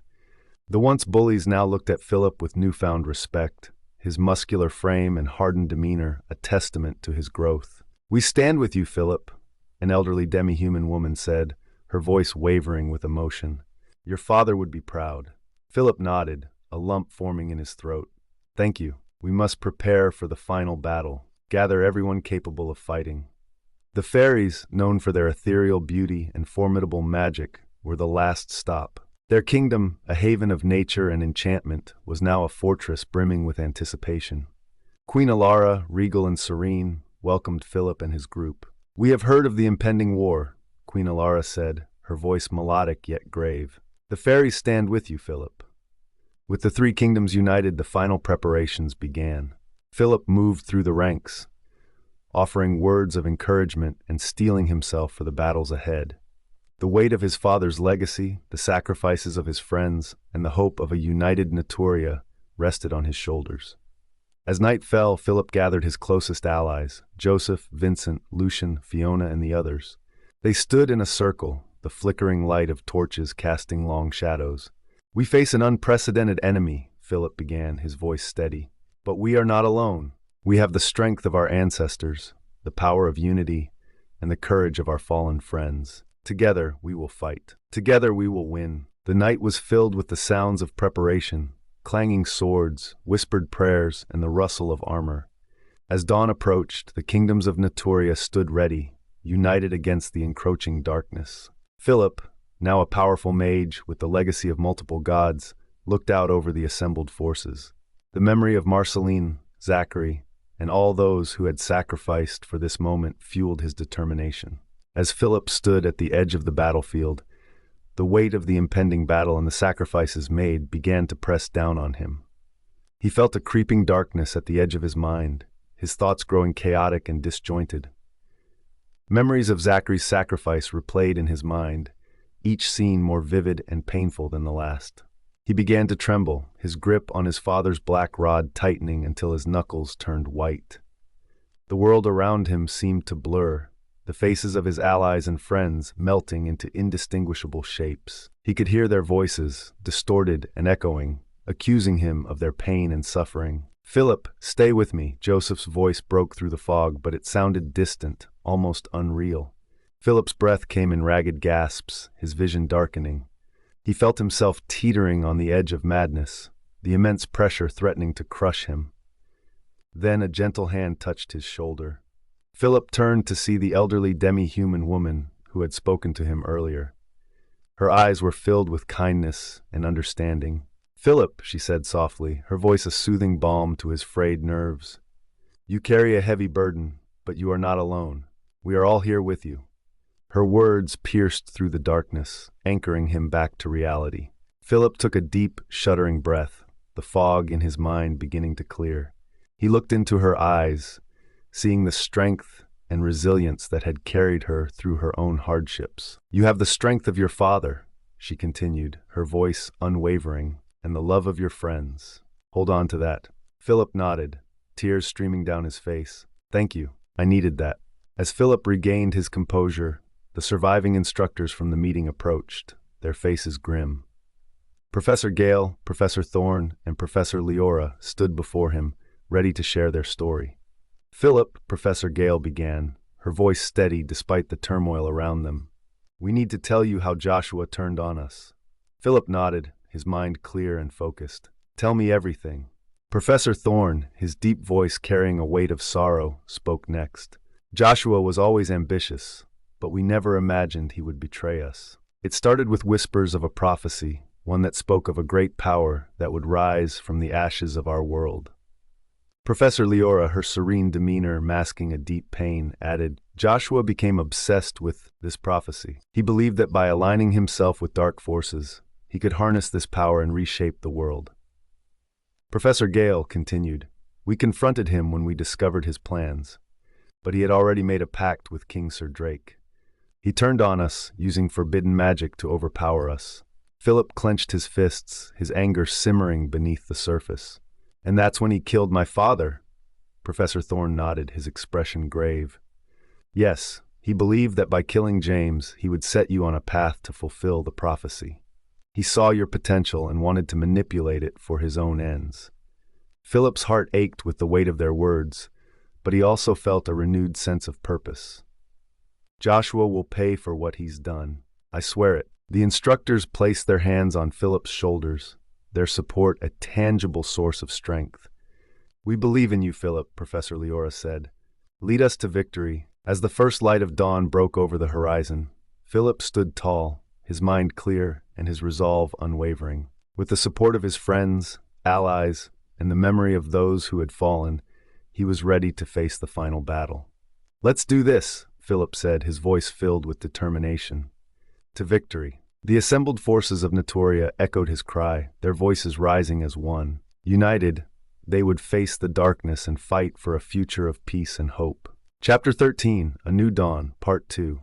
The dawn of the final battle arrived, the sky painted with hues of blood red and gold. The three kingdoms, human, demi, and fairy, stood united, their armies gathered at the borderlands of Natoria, where the first wave of the enemy forces would undoubtedly strike. The atmosphere was charged with tension, a palpable mix of fear and resolve. Philip, now a beacon of strength and leadership, stood at the forefront of the human army. He looked over the assembled forces, his eyes reflecting the determination of those who had survived the proxy war and the sacrifices made. The weight of his father's legacy and the memories of his fallen friends spurred him on. Beside him, Joseph's gaze was steady, his time-warping abilities ready to tip the scales. Vincent, though shaken, held his daggers with a renewed sense of purpose. Lucian and Fiona, representing the western and eastern quadrants, stood resolute, their magic ready to be unleashed. Susie, Joel, Megan, and the other survivors from their class had grown into formidable warriors, each with a role to play in the upcoming battle. Philip turned to the assembled leaders, King Christopher, Queen Alara, and the demi-elders. "We must be ready for anything. The enemy won't wait for us to make the first move. Stay vigilant and remember what we're fighting for." King Christopher, a commanding presence despite the wariness in his eyes, nodded. "We'll fight with everything we have, for Naturia and for those we've lost." The fairy queen, Alara, her ethereal beauty a stark contrast to the grim determination in her eyes, added, "Our magic will support your forces. Together we shall prevail." As Philip prepared to give the signal to advance, a scout rushed forward, breathless. "They're coming! Goblins, ogres, and wolves. Their forces are already here." A murmur of dread rippled through the ranks, but Philip raised his hand, silencing the fear. "We knew this day would come. Stand strong. Protect each other. For Naturia." The armies moved forward, the ground shaking with the rhythm of their march. The landscape ahead was a twisted nightmare, warped trees and scorched earth, evidence of the enemy's dark influence. As they approached the front lines, the sound of drums and battle cries grew louder, echoing through the canyon. Phillip, at the forefront, led his friends and allies into the fray. The clash was immediate and brutal. Goblins, with their vicious grins and crude weapons, swarmed the front lines. Ogres, massive and relentless, barreled through the ranks, their roars shaking the ground. The wolves, swift and deadly, struck from the shadows. The battlefield was a maelstrom of chaos and violence. Philip's flames blazed through the enemy ranks, a silver hue interwoven with his dark fire, thanks to Celine's training. He fought with a ferocity born of grief and determination, his movements a blur of lethal grace. Philip's movements were a symphony of power and precision. He launched a ball of dark fire at an incoming wolf, the explosion sending the creature flying.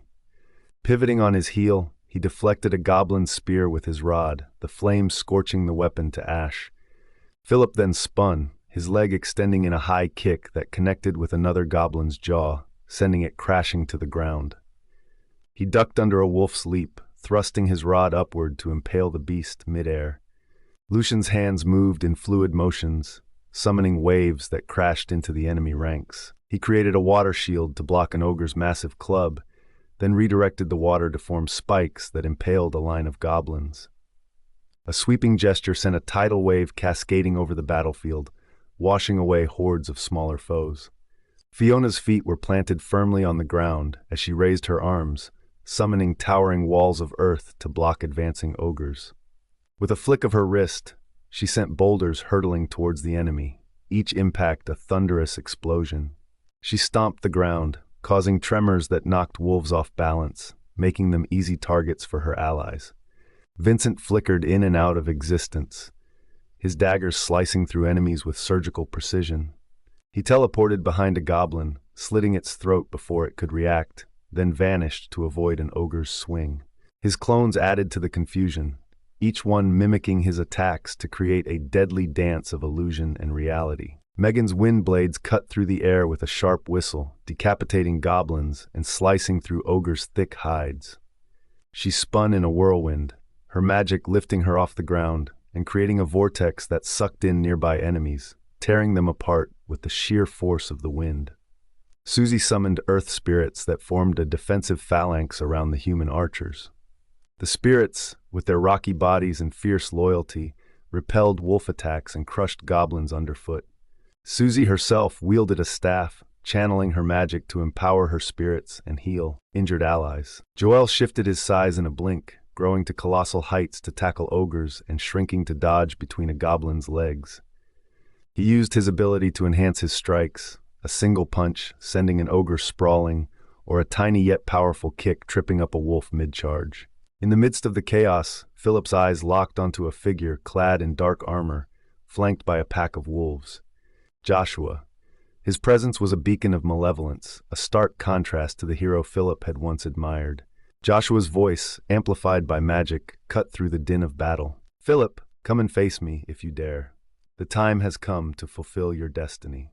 Philip's heart pounded with a mix of anger and determination. He turned to Joseph and Zachary's ghost, his voice steady but urgent. "I need you to hold the line here. I have to face him." Joseph's eyes were full of concern but resolute. "Go, we'll manage. Just come back." Zachary's ghost placed a hand on Philip's shoulder, his ethereal presence a comforting warmth.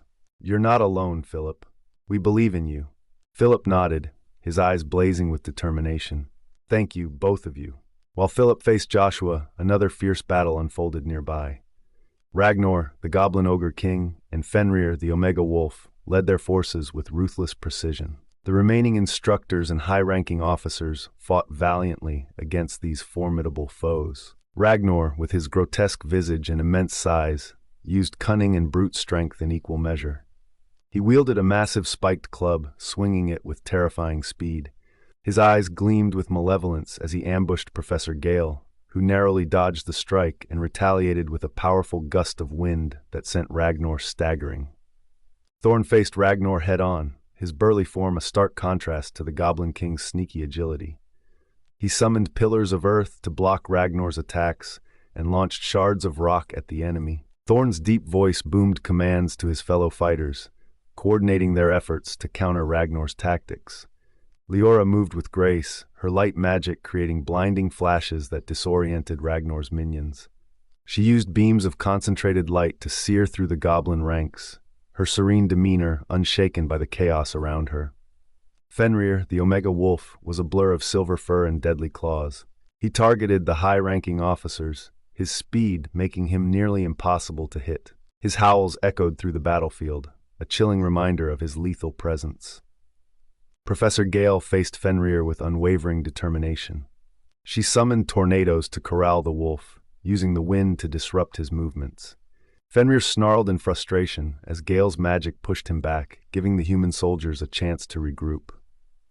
As the battle against Ragnar and Fenrir raged on, a sudden surge of divine energy swept across the battlefield. Philip's father's old friends, the gods and legendary beings, arrived to lend their aid. Dionysus and Gaia, earth spirits called upon by Susie, materialized in their full glory. Thorin, the goblin lancer, charged into the fray, his spear gleaming with divine light. Fenrir, taken aback by the sudden appearance of such powerful foes, found himself outmatched. The earth spirits, Dionysus and Gaia, unleashed their combined powers, creating a protective dome around the allied forces and a battleground filled with thorns and vines that ensnared the enemy. Dionysus's wine magic created illusions that confused the goblins and wolves, while Gaia's earth magic fortified the defenses and launched devastating attacks. Thorin, with his unparalleled agility and precision, targeted Fenrir. The Omega Wolf, despite his speed, found it difficult to avoid Thorin's strikes. Thorin's spear glowed with divine energy, each strike weakening Fenrir's defenses. As Phillip charged towards Joshua, the battlefield seemed to part around them, the intensity of their clash drawing all attention. Joshua's dark magic clashed with Philip's flames, the air crackling with energy. The two fought with a ferocity that left the ground scorched and the air thick with tension. Joshua's movements were swift and brutal, his attacks a flurry of dark energy and savage blows. Philip countered with fire and fury, each strike infused with the memories of those he fought for. The clash of their powers lit up the battlefield, a beacon of hope and despair. Joshua's voice dripped with disdain as they fought. "You think you can defeat me, Philip? You're nothing but a pawn in this game." Philip's eyes blazed with anger. "I'm more than that. I'm fighting for my friends, for my family, for Naturia." Joshua opened with a rapid series of dark energy blasts, his hands moving in complex patterns. Philip ducked and weaved, his body a blur of motion. He retaliated with a sweeping arc of flames, forcing Joshua to leap back. The heat from the fire scorched the ground where Joshua had stood moments before. Philip pressed the attack, his fists enveloped in silver-tinted flames. He delivered a powerful right hook aimed at Joshua's head. Joshua blocked with a dark energy shield, but the impact still sent him skidding backward. Philip followed up with a spinning kick, his leg igniting mid-spin. The force of the kick shattered Joshua's shield, and Philip's foot connected with Joshua's ribs, eliciting a grunt of pain. Joshua retaliated by summoning dark tendrils from the ground, which snaked towards Philip with lightning speed. Philip leaped into the air, narrowly avoiding the tendrils as they snapped at his feet. He conjured a fireball in his hand and hurled it at Joshua, who countered with a blast of dark energy. The two forces collided, creating a shockwave that rippled across the battlefield. Philip landed in a crouch, immediately springing forward with a burst of speed. He launched a barrage of fiery punches, each strike leaving trails of flame in the air. Joshua dodged and parried, but Philip's relentless assault drove him back. With a roar, Philip unleashed a massive wave of fire, the heat distorting the air. Joshua crossed his arms in front of him, forming a dark energy barrier. The fire wave crashed against the barrier, pushing Joshua back several feet. The ground beneath him cracked and splintered from the force. Joshua growled, his eyes glowing with malevolent light. "You think you can defeat me, Philip? You're nothing but a pawn in this game." Philip's eyes blazed with anger. "I'm more than that. I'm fighting for my friends, for my family, for Naturia." Joshua's barrier shattered, and he charged at Philip with renewed fury. He moved with blinding speed, his dark energy forming claws at his fingertips. He swiped at Philip, who barely managed to dodge, the claws slicing through the air where his head had been. Phillip countered with a roundhouse kick, his leg engulfed in flames. The kick connected with Joshua's side, sending him sprawling. Phillip didn't give him a chance to recover. He closed the distance in an instant, bringing both fists down in a hammer strike. Joshua rolled to the side, the ground where he had been struck exploding in a shower of dirt and flame. Joshua sprang to his feet, summoning dark energy into his palms. He thrust his hands forward, sending a concentrated beam of dark magic at Phillip. Phillip crossed his arms in front of him, his flames forming a protective barrier. The beam struck the barrier, pushing Phillip back. He gritted his teeth, pouring more power into his flames. With a roar, he deflected the beam upward, the dark energy shooting into the sky and dissipating. Phillip lunged forward, his fists ablaze. He struck Joshua with a rapid series of punches, each one accompanied by an explosion of fire. Joshua blocked and countered, but Phillip's speed and ferocity were overwhelming. With a final devastating strike, Phillip unleashed a torrent of fire that engulfed Joshua. The dark energy dissipated, leaving Joshua on his knees, defeated but defiant. "You haven't won," Joshua spat, his voice a venomous hiss. "This is just the beginning." As Phillip stood over him, the battlefield seemed to hold its breath. But before he could deliver the final blow, Joshua's body shimmered with dark energy. In an instant, he vanished, leaving Phillip standing alone amidst the wreckage. The intense battle left the ground scorched and the air heavy with the remnants of their clash. Phillip's heart pounded in his chest, his breath coming in ragged gasps. The echoes of their struggle lingered, a stark reminder of the formidable foe that had escaped. Phillip's resolve hardened. He knew that the war was far from over, but he also knew that with the strength of his allies and the memory of those who had fallen, they would face whatever came next. The aftermath was a scene of devastation and determination. The combined forces of Naturia had held their ground, but the cost was high. Phillip moved through the ranks, offering words of encouragement and solace. "We did it," Joseph said, his voice weary but filled with pride. "We stood our ground." Zachary's ghost hovered beside Phillip, his face serene despite the chaos. "This is just the beginning. We have to be ready for whatever comes next." Phillip nodded, his resolve unshaken. "We will be. Together, we'll face whatever comes."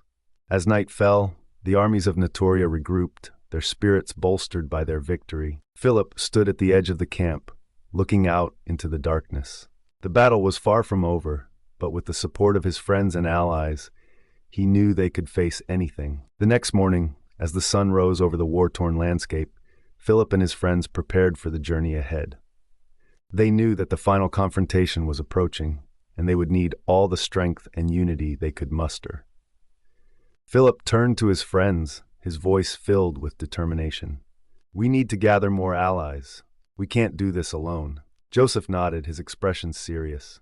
"Agreed, we'll need every bit of help we can get." Vincent stepped forward, his eyes blazing with resolve. "We'll find them, and we'll bring them here." For Naturia, Lucian and Fiona exchanged a determined glance. "We'll cover the eastern and western quadrants," Fiona said, her voice steady. "We'll handle the north," Susie added, her earth spirits hovering protectively around her. Phillip looked at his friends, his heart swelling with pride and gratitude. "Thank you. We'll meet back here in 2 days. Stay safe." As the group dispersed, Phillip felt a sense of hope and determination. They were stronger together, and they would face whatever came next with courage and unity. The journey to gather allies was fraught with danger and uncertainty. Phillip, Joseph, and Vincent traveled to the southern quadrant, where remnants of their old friends and classmates were scattered. The sight of familiar faces brought a mix of relief and sorrow, but also a renewed sense of purpose. "Phillip! Joseph!" a voice called out, and they turned to see Megan running towards them, her face lit with joy. "You're alive!" Phillip smiled, embracing her. "We are, and we need your help, Megan. The final battle is coming, and we need everyone we can get." Megan nodded, her eyes fierce with determination. "Count me in. I've been training, and I'm ready." As they gathered more allies, the sense of camaraderie and resolve grew stronger. Each person they met brought with them stories of survival and loss, but also a burning desire to fight for their home. By the time they returned to the camp, their ranks had swelled with new allies, each one ready to stand and fight. Phillip looked over the assembled forces, his heart swelling with pride and hope. "We are Natoria," he said, his voice carrying across the camp. "We fight for our home, for our families, for our future. Together we will face whatever comes, and we will prevail." As the final preparations were made, Phillip felt a sense of calm and resolve. The battle ahead would be their greatest challenge, but he knew they were ready. Chapter 13, Triumph and Farewell, Part 3. In the dark, cavernous throne room of the Vampire Kingdom, Joshua knelt before Drake, the Vampire King. Drake's presence was oppressive, his tall figure cloaked in darkness. His red eyes glowed with a cold fury. "You've failed me twice." Drake's voice was a chilling whisper that carried an edge of danger. "Twice you ran from a mere child." Joshua's body trembled. "He is stronger than we anticipated, my lord. But I will not fail again." Drake's lips curled into a sinister smile. "You will not get the chance." He raised his hand and dark energy crackled around his fingers. The energy lashed out, engulfing Joshua in shadows and flames. Joshua's screams filled the chamber as his body twisted, the dark magic warping his form. When the transformation was complete, Joshua's eyes burned with unholy light, and his body radiated malevolent power. "Consider this your final chance," Drake said, his voice dripping with malice. "Do not fail me again." Joshua, now more powerful and corrupted, bowed deeply. "I will bring you his head, my lord." As Joshua left, Drake turned to Valen, a fierce warrior standing nearby. "Prepare yourself. If Joshua fails, you will take his place." Valen nodded eagerly. "I will not disappoint you, my king." Meanwhile, Phillip, Joseph, and their allies stood at the edge of the darkened forest, the Vampire Kingdom looming ominously in the distance. Phillip gathered his comrades, rallying their spirits. "This is it. We fight for our fallen friends, for our families, for the future of Natoria." Lucian, Fiona, Vincent, Priscilla, Megan, Jason, Susie, Joel, and Taya stood ready. Even Alistair, the legendary warrior with the magic sword, was among them, inspiring awe and confidence. "We have identified their stronghold," Phillip continued. "The vampires have fortified their position, but with our combined strength, we can overcome them." Celine, Bjorn, and Elysia, along with Philip's father's old friends, formed a council of war. Their strategy was clear: a coordinated assault to breach the vampire defenses and take the fight to the heart of their kingdom. Phillip turned to his friends. "We need to be prepared for anything. These vampires have grown stronger, and their dark magic is formidable." Lucian nodded. "We'll give it everything we have." The army moved as one, a powerful force of humans, demi-humans, fairies, and God's offspring, united against the darkness. The once vibrant forest turned into twisted, gnarled trees, and the air was thick with an oppressive energy. They could feel the eyes of their enemies watching from the shadows. The vampires struck first, a horde of them and their dark allies ambushing Philip's forces. The clash was immediate and brutal. Dark magic and elemental powers collided in a spectacle of violence and destruction. Lucian and Fiona fought side by side, their combined magic creating a whirlwind of water and plants that ensnared and crushed their foes. Lucian conjured a massive wave that surged forward, freezing into jagged ice as it crashed into the vampires. Fiona's vines snaked through the ice, grabbing and tearing at their enemies, thorns piercing through flesh. One vampire, entangled in vines, struggled to break free, only to be impaled by Lucian's icy spikes. Vincent's spatial magic allowed him to outmaneuver and strike down multiple enemies with his daggers. He teleported between shadows, his blades glinting in the dim light as he struck vital points with precision. A vampire lunged at him, but Vincent flickered out of existence, reappearing behind the creature and plunging his daggers into its back. Megan's powerful wind magic created gusts that disoriented and flung vampires away. She spun her staff, creating a vortex that sucked in enemies, only to release them with explosive force. Jason mirrored her movements, his mimicry allowing him to double the attack, creating a deadly dance of wind and force. Together, they created a cyclone that lifted vampires off their feet and sent them crashing into trees. Priscilla's ice magic created barriers and platforms, while Sudarusu's shadow magic allowed him to move unseen, striking from the darkness with precision. He slipped through the shadows, his attacks silent but deadly, leaving no trace of his presence. Priscilla's ice walls blocked the vampires' escape routes, funneling them into Sudarusu's deadly ambushes. Susie and Joel combined their earth and agility magic to create a devastating combination. Joel's earth magic formed barriers and platforms, while Susie used them to leap and strike from above, her martial skills enhanced by the terrain. Susie landed on an ogre's shoulders, driving her spear into its neck, while Joel raised a stone pillar to knock another ogre off balance. Phillip's dark fire blazed, cutting through the enemy ranks. His newfound control over his powers made him a formidable force. He weaved through the battlefield, his flames a deadly weapon. He summoned pillars of fire that erupted from the ground, incinerating vampires in their path. One vampire attempted to counter with dark magic, but Phillip's fire overwhelmed it, reducing the creature to ashes. In the midst of the chaos, Joshua reappeared, his transformed state radiating malevolent power. He moved through the battlefield with terrifying speed and strength, cutting down anyone in his path. His eyes locked onto Phillip, a twisted smile forming on his lips. "Phillip!" Joshua roared, his voice echoing across the battlefield. "Face me if you dare!" Phillip turned to his friends, his expression grim. "I have to face him, alone." Joseph and the others looked concerned, but they nodded, understanding the gravity of the situation. Phillip stepped forward to confront Joshua. The two enemies faced off, the air crackling with anticipation. "You killed my father," Phillip said, his voice steady but filled with rage. Joshua laughed, a dark, hollow sound. "And now I will finish what I started." Joshua opened with a rapid series of dark energy blasts, his hands moving in complex patterns. Phillip ducked and weaved, his body a blur of motion. He retaliated with a sweeping arc of flames, forcing Joshua to leap back. The heat from the fire scorched the ground where Joshua had stood moments before. Phillip pressed the attack, his fists enveloped in silver-tinted flames. He delivered a powerful right hook aimed at Joshua's head. Joshua blocked with a dark energy shield, but the impact still sent him skidding backward. Phillip followed up with a spinning kick, his leg igniting mid-spin. The force of the kick shattered Joshua's shield, and Phillip's foot connected with Joshua's ribs, eliciting a grunt of pain. Joshua retaliated by summoning dark tendrils from the ground, which snaked towards Phillip with lightning speed. Phillip leaped into the air, narrowly avoiding the tendrils as they snapped at his feet. He conjured a fireball in his hand and hurled it at Joshua, who countered with a blast of dark energy. The two forces collided, creating a shockwave that rippled across the battlefield. Phillip landed in a crouch, immediately springing forward with a burst of speed. He launched a barrage of fiery punches, each strike leaving trails of flame in the air. Joshua dodged and parried, but Phillip's relentless assault drove him back. With a roar, Phillip unleashed a massive wave of fire, the heat distorting the air. Joshua crossed his arms in front of him, forming a dark energy barrier. The fire wave crashed against the barrier, pushing Joshua back several feet. The ground beneath him cracked and splintered from the force.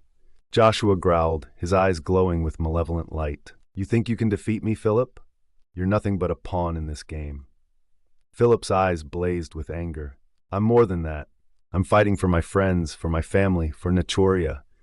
Joshua's barrier shattered, and he charged at Phillip with renewed fury. He moved with blinding speed, his dark energy forming claws at his fingertips. He swiped at Phillip, who barely managed to dodge, the claws slicing through the air where his head had been. Phillip countered with a roundhouse kick, his leg engulfed in flames. The kick connected with Joshua's side, sending him sprawling. Phillip didn't give him a chance to recover. He closed the distance in an instant, bringing both fists down in a hammer strike. Joshua rolled to the side, the ground where he had been struck exploding in a shower of dirt and flame. Joshua sprang to his feet, summoning dark energy into his palms. He thrust his hands forward, sending a concentrated beam of dark magic at Phillip. Phillip crossed his arms in front of him, his flames forming a protective barrier. The beam struck the barrier, pushing Phillip back. He gritted his teeth, pouring more power into his flames. With a roar, he deflected the beam upward, the dark energy shooting into the sky and dissipating. Phillip lunged forward, his fists ablaze. He struck Joshua with a rapid series of punches, each one accompanied by an explosion of fire. Joshua blocked and countered, but Phillip's speed and ferocity were overwhelming.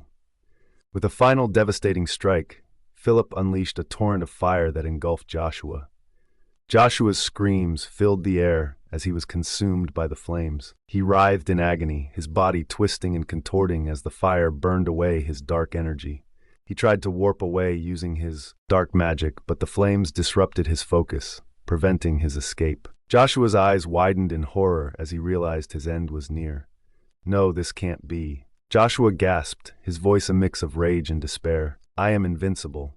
Philip's eyes blazed with determination. Not anymore. This ends now. With one final burst of power, Philip's flames intensified, completely engulfing Joshua. The dark energy that had once empowered him was burned away, leaving only ashes. Joshua's last scream echoed through the battlefield before he was reduced to nothing.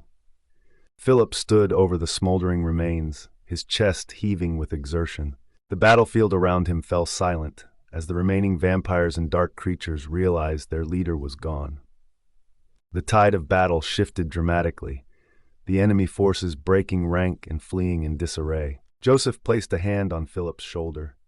You did it, Philip. It's finally over. Exhausted and battered, Philip fell to his knees. The battlefield around him was a scene of devastation, but the enemy was defeated. As Philip looked around, he saw the faces of his friends and allies, weary but victorious. Chapter 13, Lasting Legacy, Part 4. The battlefield lay in a tense silence, the air thick with the aftermath of Philip's victory over Joshua. The gods, demi-humans, fairies, and humans gathered around, tending to their wounded and taking stock of their losses. Philip stood, breathing heavily, his eyes scanning the devastated landscape. The remnants of scorched earth and smoldering embers painted a grim picture, the scent of smoke and blood heavy in the air. Suddenly, a chilling wind swept across the battlefield. The air grew heavy with an oppressive presence. Out of the shadows, a figure emerged, Valen, his eyes glowing with a malevolent power. He had absorbed Joshua's energy, his form twisted and enhanced by dark magic. Did you really think it was over? Valen's voice echoed across the field, sending shivers down the spines of all who heard it. You've merely scratched the surface. Before anyone could react, Valen struck with blinding speed. He targeted the god of humans, Alistair, who had stepped forward to confront him. With a single devastating blow, Valen's dark energy obliterated Alistair, leaving nothing but ashes. Chaos erupted. The combined forces of Naturia rushed to engage Valen, their determination undeterred despite the staggering loss. Philip, Lucian, Fiona, Vincent, Megan, Jason, Priscilla, Sudarusu, Susie, Joel, Taya, Celine, Bjorn, Elysia, and the remaining gods formed a defensive line. Each of them knew this was the final, decisive battle. Stay focused. Fight with everything you have, Philip shouted, his voice a rallying cry. Valen's assault was relentless. His movements were a blur, striking with a ferocity that left no time for hesitation. The ground cracked and shattered beneath his feet, sending shock waves that rippled through the battlefield. Vincent teleported around Valen, his daggers flashing as he attempted to find a weakness. Valen anticipated his moves, countering with brutal efficiency. Vincent's blade aimed for Valen's neck, but Valen sidestepped, grabbing Vincent by the wrist and slamming him into the ground. Lucian and Fiona combined their water and plant magic, creating a torrent of ice and vines that surged towards Valen. Lucian conjured a massive wave that surged forward, freezing into jagged ice as it crashed into the vampires. Fiona's vines snaked through the ice, grabbing and tearing at their enemies, thorns piercing through flesh. Valen cut through the assault effortlessly, his dark magic disintegrating their attacks. He's too strong, Fiona yelled, frustration evident in her voice. Megan and Jason launched a coordinated wind assault, their combined power creating a hurricane-force gale. Megan's wind blades sliced through the air, aimed directly at Valen. He stood firm, his dark energy forming a shield that deflected their attack. Jason mimicked Megan's movements, doubling the force, but Valen's shield held strong. Priscilla's ice barriers and Sudarusu's shadow strikes created a dynamic battlefield, but Valen's power overwhelmed their defenses. Priscilla raised ice walls to block Valen's path, but he shattered them with a single strike. Sudarusu slipped through the shadows, attempting to ambush Valen, but Valen anticipated his moves, countering with a burst of dark energy that sent Sudarusu sprawling. Susie and Joel fought valiantly, their earth and agility magic providing crucial support. Susie leaped from platform to platform, striking at Valen with her spear. Joel raised stone barriers to protect their allies, but even their combined efforts struggled against Valen's onslaught.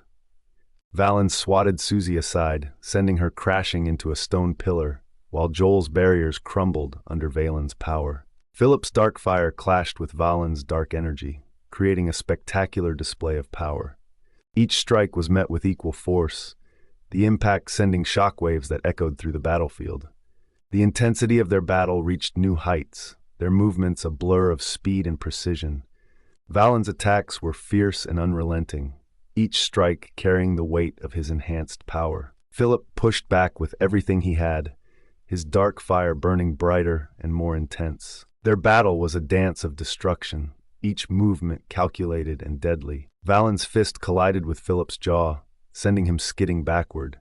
Philip retaliated with a fiery uppercut, his fist engulfed in flames, but Valen blocked it with a dark energy shield. As the battle raged on, Valen's energy began to overpower Philip's defenses. He struck with a devastating blow, sending Philip crashing to the ground. Philip struggled to rise, his body battered and bruised. "You think you can defeat me?" Valen sneered, his eyes glowing with malice. Before Valen could deliver the final blow, the remaining gods intervened. Selene's lunar magic created a radiant barrier that shielded Philip, while Bjorn's earth magic formed a protective wall. Elysia's wind magic lifted Philip to his feet, her presence a calming force. "We stand together," Selene said, her voice resolute. The gods and allies launched a coordinated assault, each of them using their unique abilities to strike at Valen. Selene's lunar beams pierced through Valen's defenses. Bjorn's earth magic created barriers and platforms that redirected his attacks, and Elysia's wind magic disoriented and disrupted his movements. Philip, renewed by his allies' support, rejoined the battle with fierce determination.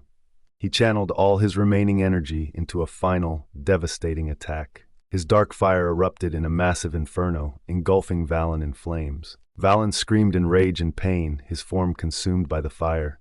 The combined power of the gods and their allies proved too much for him. In a final, blinding explosion, Valen's dark energy disintegrated, leaving nothing but ashes. The battlefield fell silent.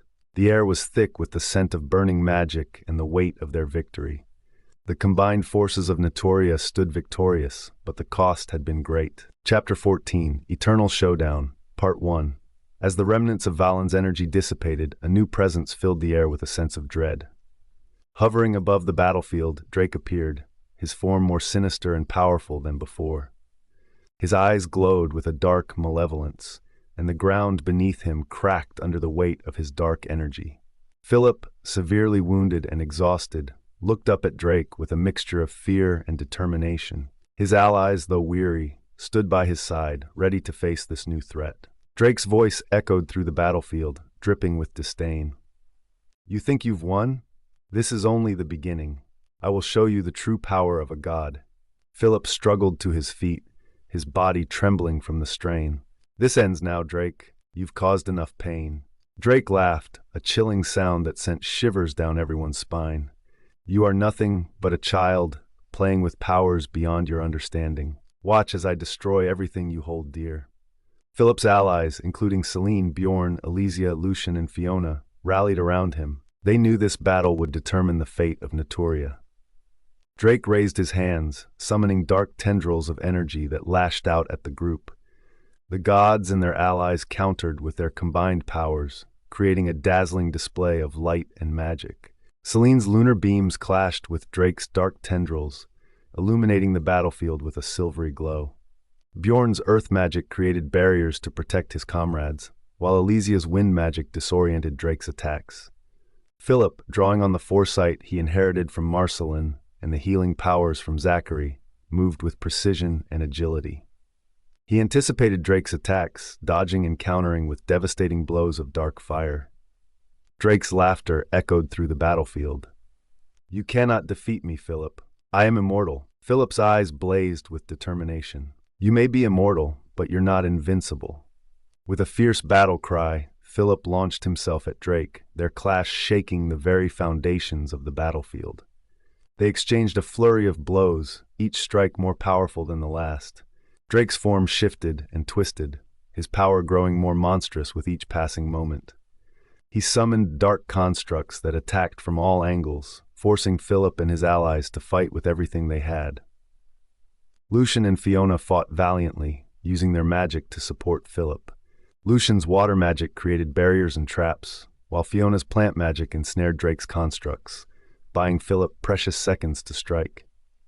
Philip focused his energy, drawing on the memories of his father and the friends he had lost.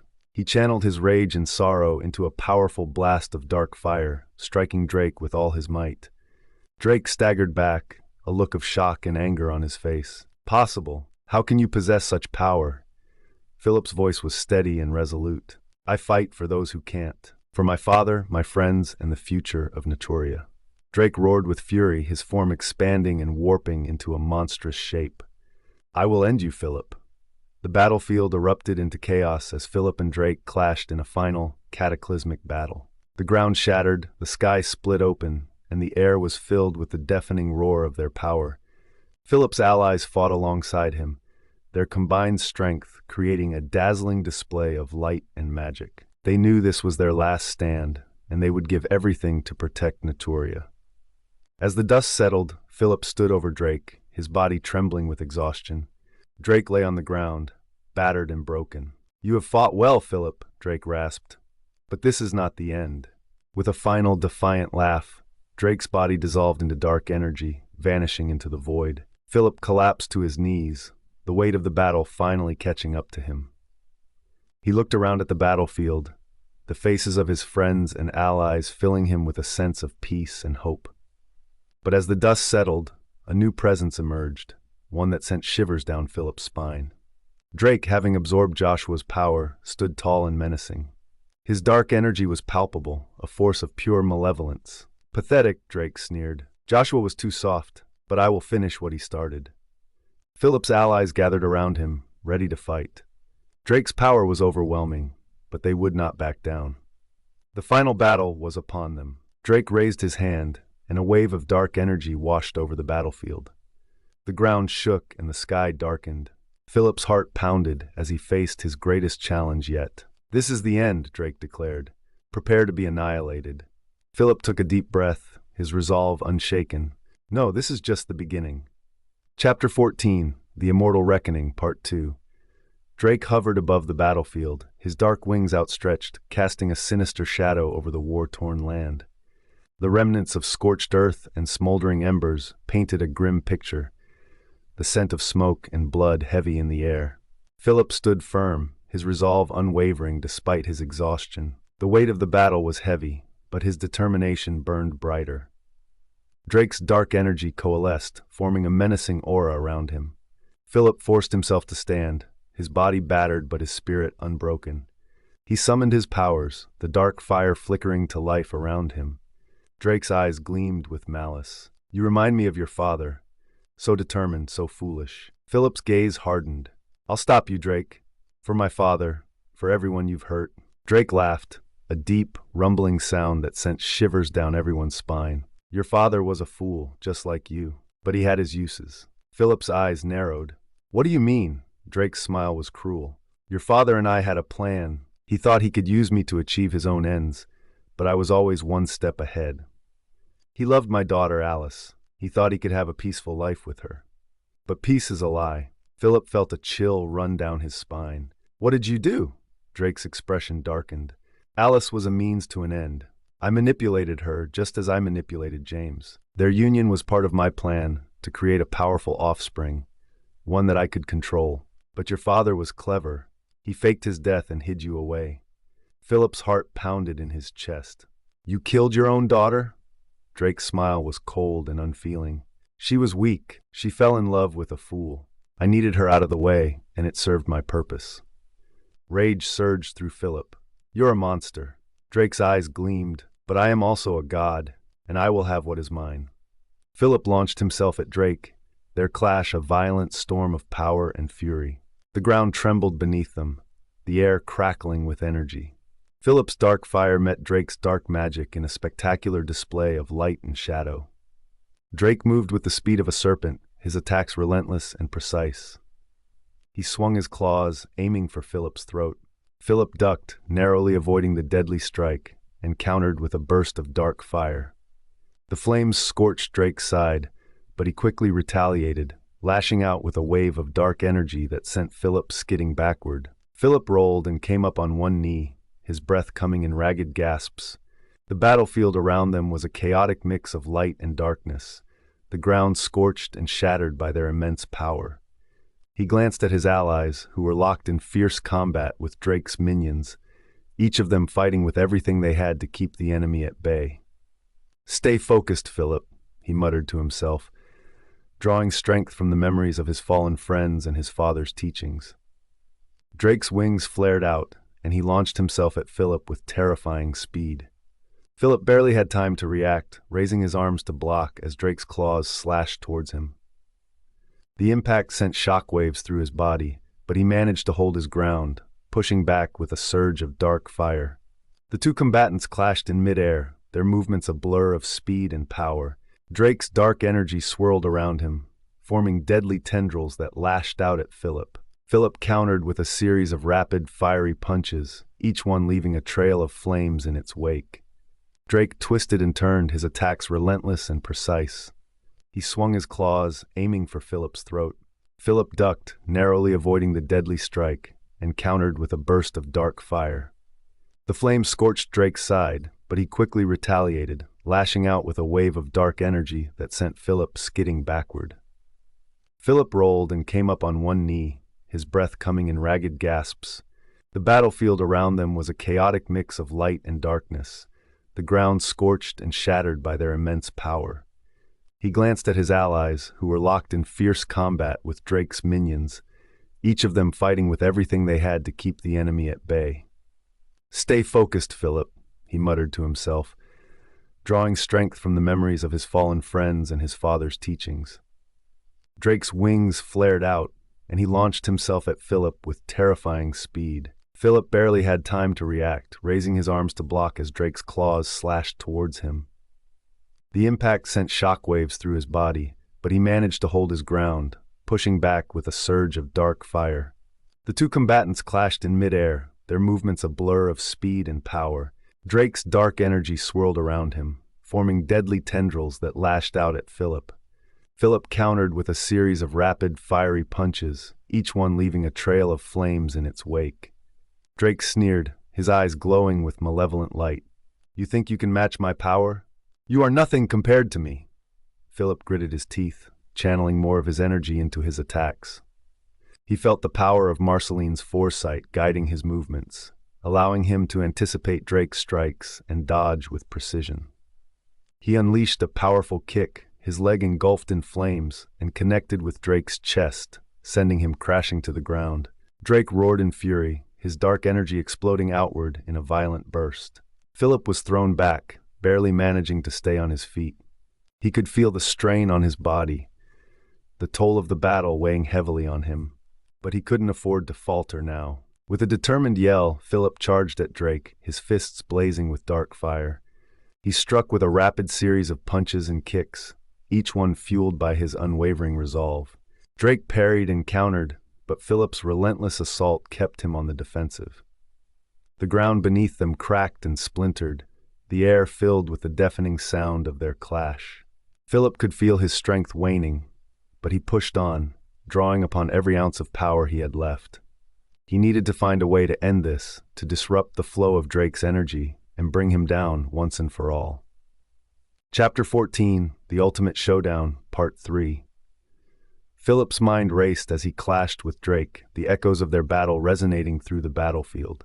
His body ached, but his determination burned brighter than ever. He knew he had to end this, end Drake's reign of terror once and for all. The battlefield was a scene of utter devastation. The ground was scorched and cracked, smoldering embers from previous battles still glowing faintly. The air was thick with the acrid smell of smoke and the metallic tang of blood. Shadows danced ominously, cast by the flickering light of flames and the sporadic bursts of magical energy. Drake's dark energy crackled around him, a palpable force of malevolence. "You cannot defeat me, Phillip. I am immortal. This world will be mine." Phillip's eyes narrowed, focusing on Drake's every move. He needed to find a way to overcome this monstrous power. Memories of his father, his friends, and Marceline flooded his mind. They had all fought and sacrificed for this moment. Suddenly an idea sparked. Phillip remembered something his father once told him about the nature of immortality. It wasn't just about living forever, it was about the continuous flow of energy and magic. If he could disrupt that flow, he might have a chance. Drake lunged at Phillip, his claws slashing through the air. Phillip dodged, his movements swift and precise. He channeled his dark fire, creating a barrier of flames around him. The intense heat forced Drake to step back momentarily. "You think flames can stop me?" Drake sneered. "You're more naive than I thought." Phillip didn't respond. Instead, he focused inward, drawing upon the combined powers he had inherited. He felt the foresight of Marceline guiding his actions, the healing touch of Zachary strengthening his resolve, and the wisdom of his father grounding him. He raised his hands, summoning a vortex of dark fire and lunar energy. The swirling mass of power crackled with intensity, a fusion of light and darkness. Phillip knew this was his chance. Drake's eyes widened as he saw the vortex forming. "What are you doing?" Phillip's voice was steady, filled with a quiet determination. "I'm ending this." With a fierce battle cry, Phillip unleashed the vortex, directing it straight at Drake. The dark energy collided with Drake's form, enveloping him in a blinding light. The ground shook, and the air was filled with a deafening roar. Drake screamed in pain and fury, his form writhing as the vortex tore at his essence. Phillip felt the immense power surging through him, but he also felt the strain. This was a power he had never wielded before. "Impossible!" Drake's voice was filled with desperation. "You cannot kill a god." Phillip's mind raced. He remembered his father's teachings about the balance of power and the importance of harmony. He needed to disrupt the very core of Drake's immortality. Drawing upon the knowledge passed down through the gods, Phillip visualized the intricate web of energy that sustained Drake's existence. He focused on a single point, the nexus of Drake's power. With a final desperate surge of energy, Phillip directed the vortex towards that nexus. The light intensified, and Drake's screams grew louder. The battlefield was bathed in a blinding radiance. Drake's movements were swift and brutal. He lashed out with dark tendrils, which Phillip narrowly avoided with a quick sidestep. Phillip retaliated with a series of rapid punches, his fists ablaze with dark fire. Each strike was met with equal force as Drake blocked and countered, their blows sending shockwaves through the air. Phillip ducked under a swipe from Drake and launched a spinning kick, his leg igniting in flames. The kick connected with Drake's side, but Drake absorbed the impact, his body barely shifting. Phillip followed up with a fiery uppercut, aiming for Drake's jaw. Drake caught Phillip's fist in midair, their powers clashing in a burst of energy that illuminated the battlefield. Drake twisted Phillip's arm, forcing him to his knees. "You cannot defeat me," he hissed. "I am eternal." Phillip gritted his teeth, channeling his dark fire through his captured arm. The flames surged, breaking Drake's grip. Phillip rolled backward, gaining distance, and unleashed a torrent of fire. Drake countered with a wave of dark energy, the two forces colliding in a spectacular explosion. The ground beneath them cracked and splintered, creating deep fissures that glowed with residual energy. Phillip summoned his strength, pushing through the fatigue. He needed to end this now. He charged at Drake, their bodies clashing with a force that shook the very earth.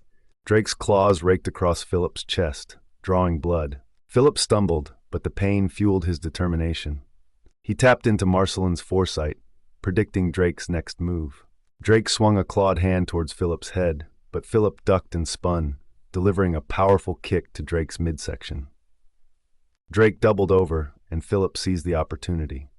He clasped his hands together, channeling all his remaining energy into a single devastating attack. "I fight for my friends, for my family, for Naturia." Phillip roared, his voice echoing across the battlefield.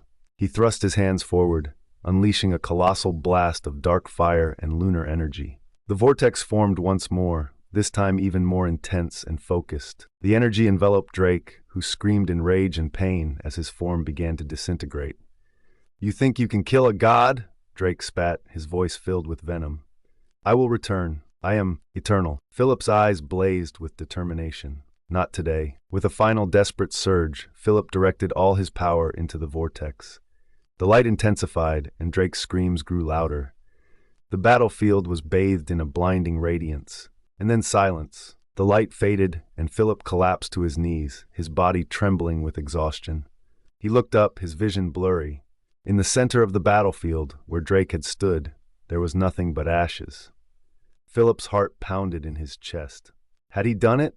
Had he truly defeated an immortal god? As the dust settled, a soft, ethereal light enveloped Phillip. He felt a warm, comforting presence. His father James appeared before him, his spirit radiating a gentle glow. "Father?" Phillip's voice was filled with awe and relief. James smiled, his eyes filled with pride. "You did it, my son. You found a way to disrupt the flow of his power. You have saved us all." Phillip's eyes filled with tears. "But how? How did I do it?" James placed a hand on Phillip's shoulder.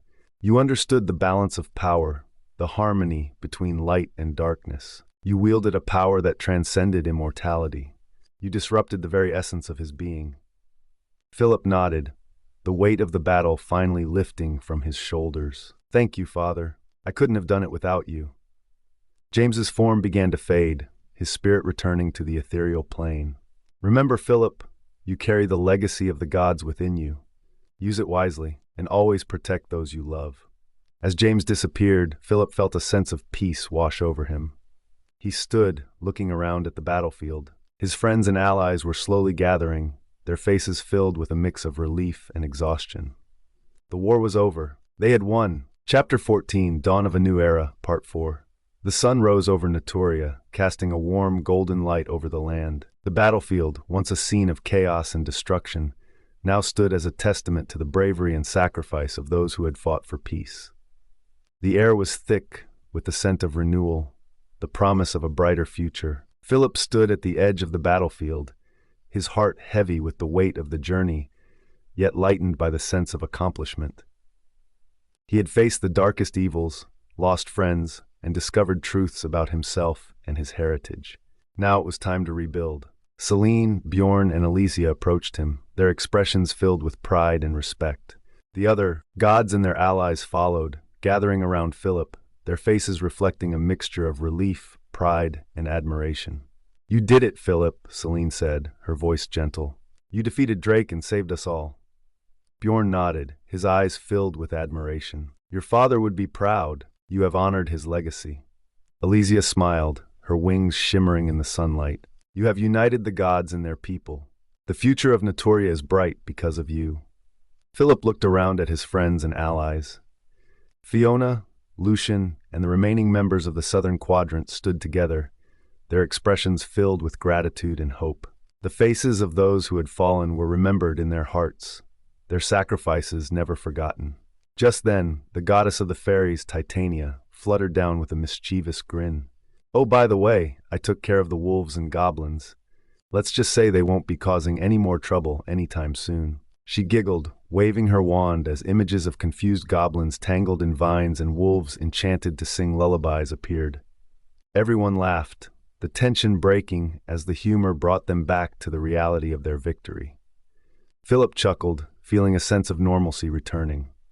As the sun rose higher, the sound of music filled the air. A grand ceremony was held in the heart of Naturia, where Phillip stood at the center, surrounded by the gods, demi-humans, fairies, and humans. The people cheered and clapped, celebrating their hard-won peace. Phillip stood there, feeling the warmth of their gratitude, yet a sense of solitude washed over him.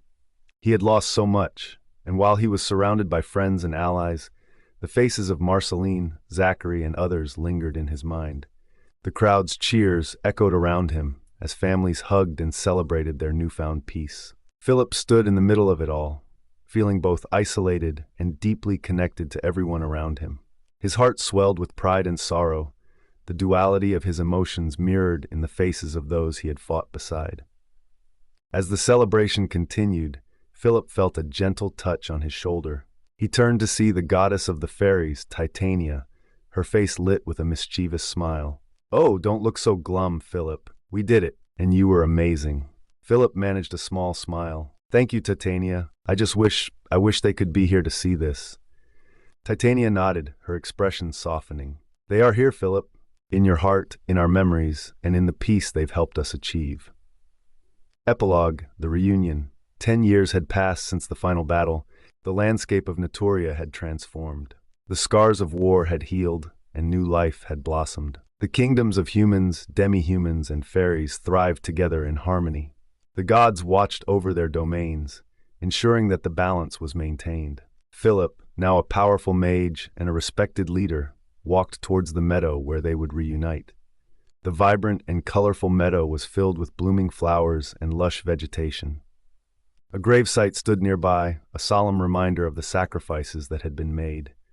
The air was thick with the scent of renewal, the promise of a brighter future, yet Phillip couldn't shake the memories of those they had lost. As Phillip approached, he saw his old classmates gathered. Fiona, Lucian, Vincent, Priscilla, Megan, Jason, Susie, Joelle, Taya, Sudarusu, and Joseph were there, each with their families. Children ran around, playing with the same enthusiasm their parents once had.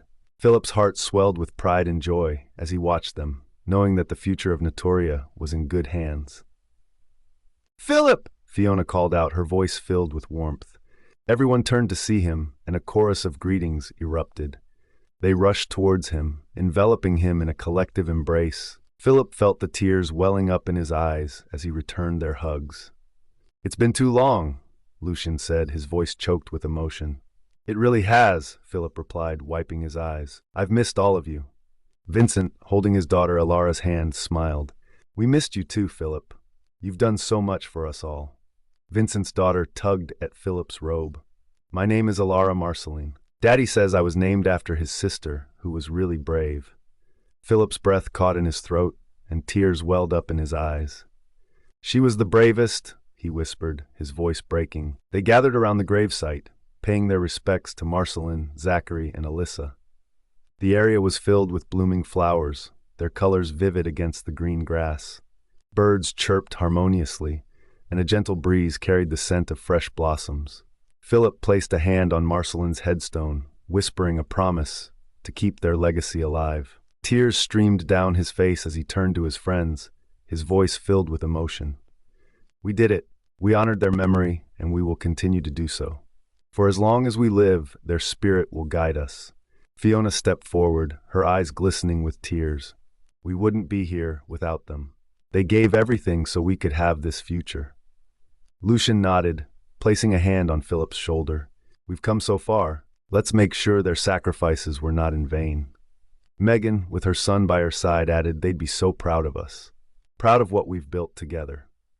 As they reminisced, Phillip recounted the moment they first met Sir Ford Hart and demonstrated their magic. Laughter and nostalgia filled the air as they remembered the challenges and triumphs of their youth. "Remember when Vincent showed off his spatial magic?" Phillip laughed, his eyes bright with memories. Vincent grinned, his arm around his wife, Alara. "Yeah, I thought I was the coolest kid in school." "You still think that?" Priscilla teased, standing with her husband Jason and their young son clinging to his leg. "How about when Zachary revived that bird?" Megan added, her daughter giggling at the story. "That was incredible," Joel said, his arm around his partner, a demi-human named Kai. He was so determined to bring life back. Joseph, who had been listening quietly, smiled. "And who can forget the time we all teamed up for that final project? We were a force to be reckoned with." The children gathered around, listening intently to the stories of bravery and friendship. They were the next generation of mages and warriors, eager to learn about their heritage. Phillip found himself at the center of the group, sharing tales of their adventures. The memories were bittersweet, a blend of joy and sorrow, but they were a testament to the bond they shared. A child ran up to Phillip, tripping and scraping his knee. Phillip knelt down, his hands glowing softly as he healed the wound. "There you go, all better," he said, smiling. The child looked up at him with wide eyes. "Thank you, sir." Philip's heart ached with the memory of Zachary, but he smiled through his tears. "It's my pleasure." As the sun set, casting a golden hue over the gathering, Phillip stood before the gravesite one last time. He placed a hand on Marceline's headstone, whispering a final farewell. "Thank you for everything. We will never forget you." The reunion ended with a heartfelt farewell, each of them carrying the weight of their shared history and the hope for a brighter future. As the others started to leave, Phillip lingered a moment longer. In the corner of his eye, he saw two familiar figures standing among the trees. Marceline and Zachary, their forms ethereal and glowing softly, smiled at him. "Phillip," Marceline whispered, her voice carried by the wind. "You've done well."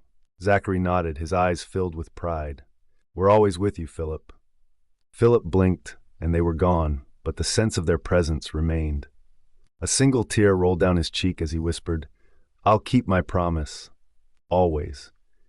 As the last of his friends disappeared over the hill, Phillip walked to the center of the meadow. He raised his hands, and a wave of dark fire and light energy surged from him, creating a beautiful, glowing symbol in the sky.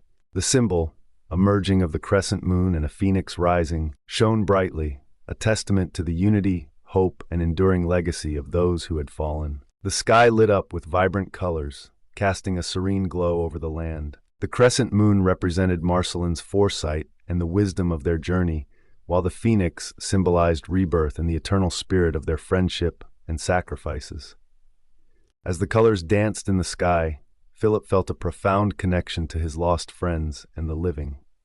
It was as if time itself had woven their souls into the very fabric of Narrator. Phillip stood there, feeling the presence of his lost friends and the warmth of those still with him. They had built a world where love, unity, and courage prevailed. The bonds they had forged in their youth had only grown stronger with time. As he lowered his hands, the symbol remained, a beacon of hope and unity. Phillip whispered to the wind, "Marceline, Zachary, Alyssa, your legacy lives on. We will carry it forward, always." Joseph stepped forward, placing a hand on Philip's shoulder. "You did good, Phillip. We've all come a long way." Phillip nodded, grateful for Joseph's steadfast support. "We have, and we'll keep moving forward together." And so the story of Phillip and his friends came to a close, their legacy etched into the heart of Narrator, a beacon of hope and unity for generations to come. The meadow, bathed in the soft glow of the symbols, stood as a testament to their journey, a place where memories, love, and the promise of a brighter future would forever bloom.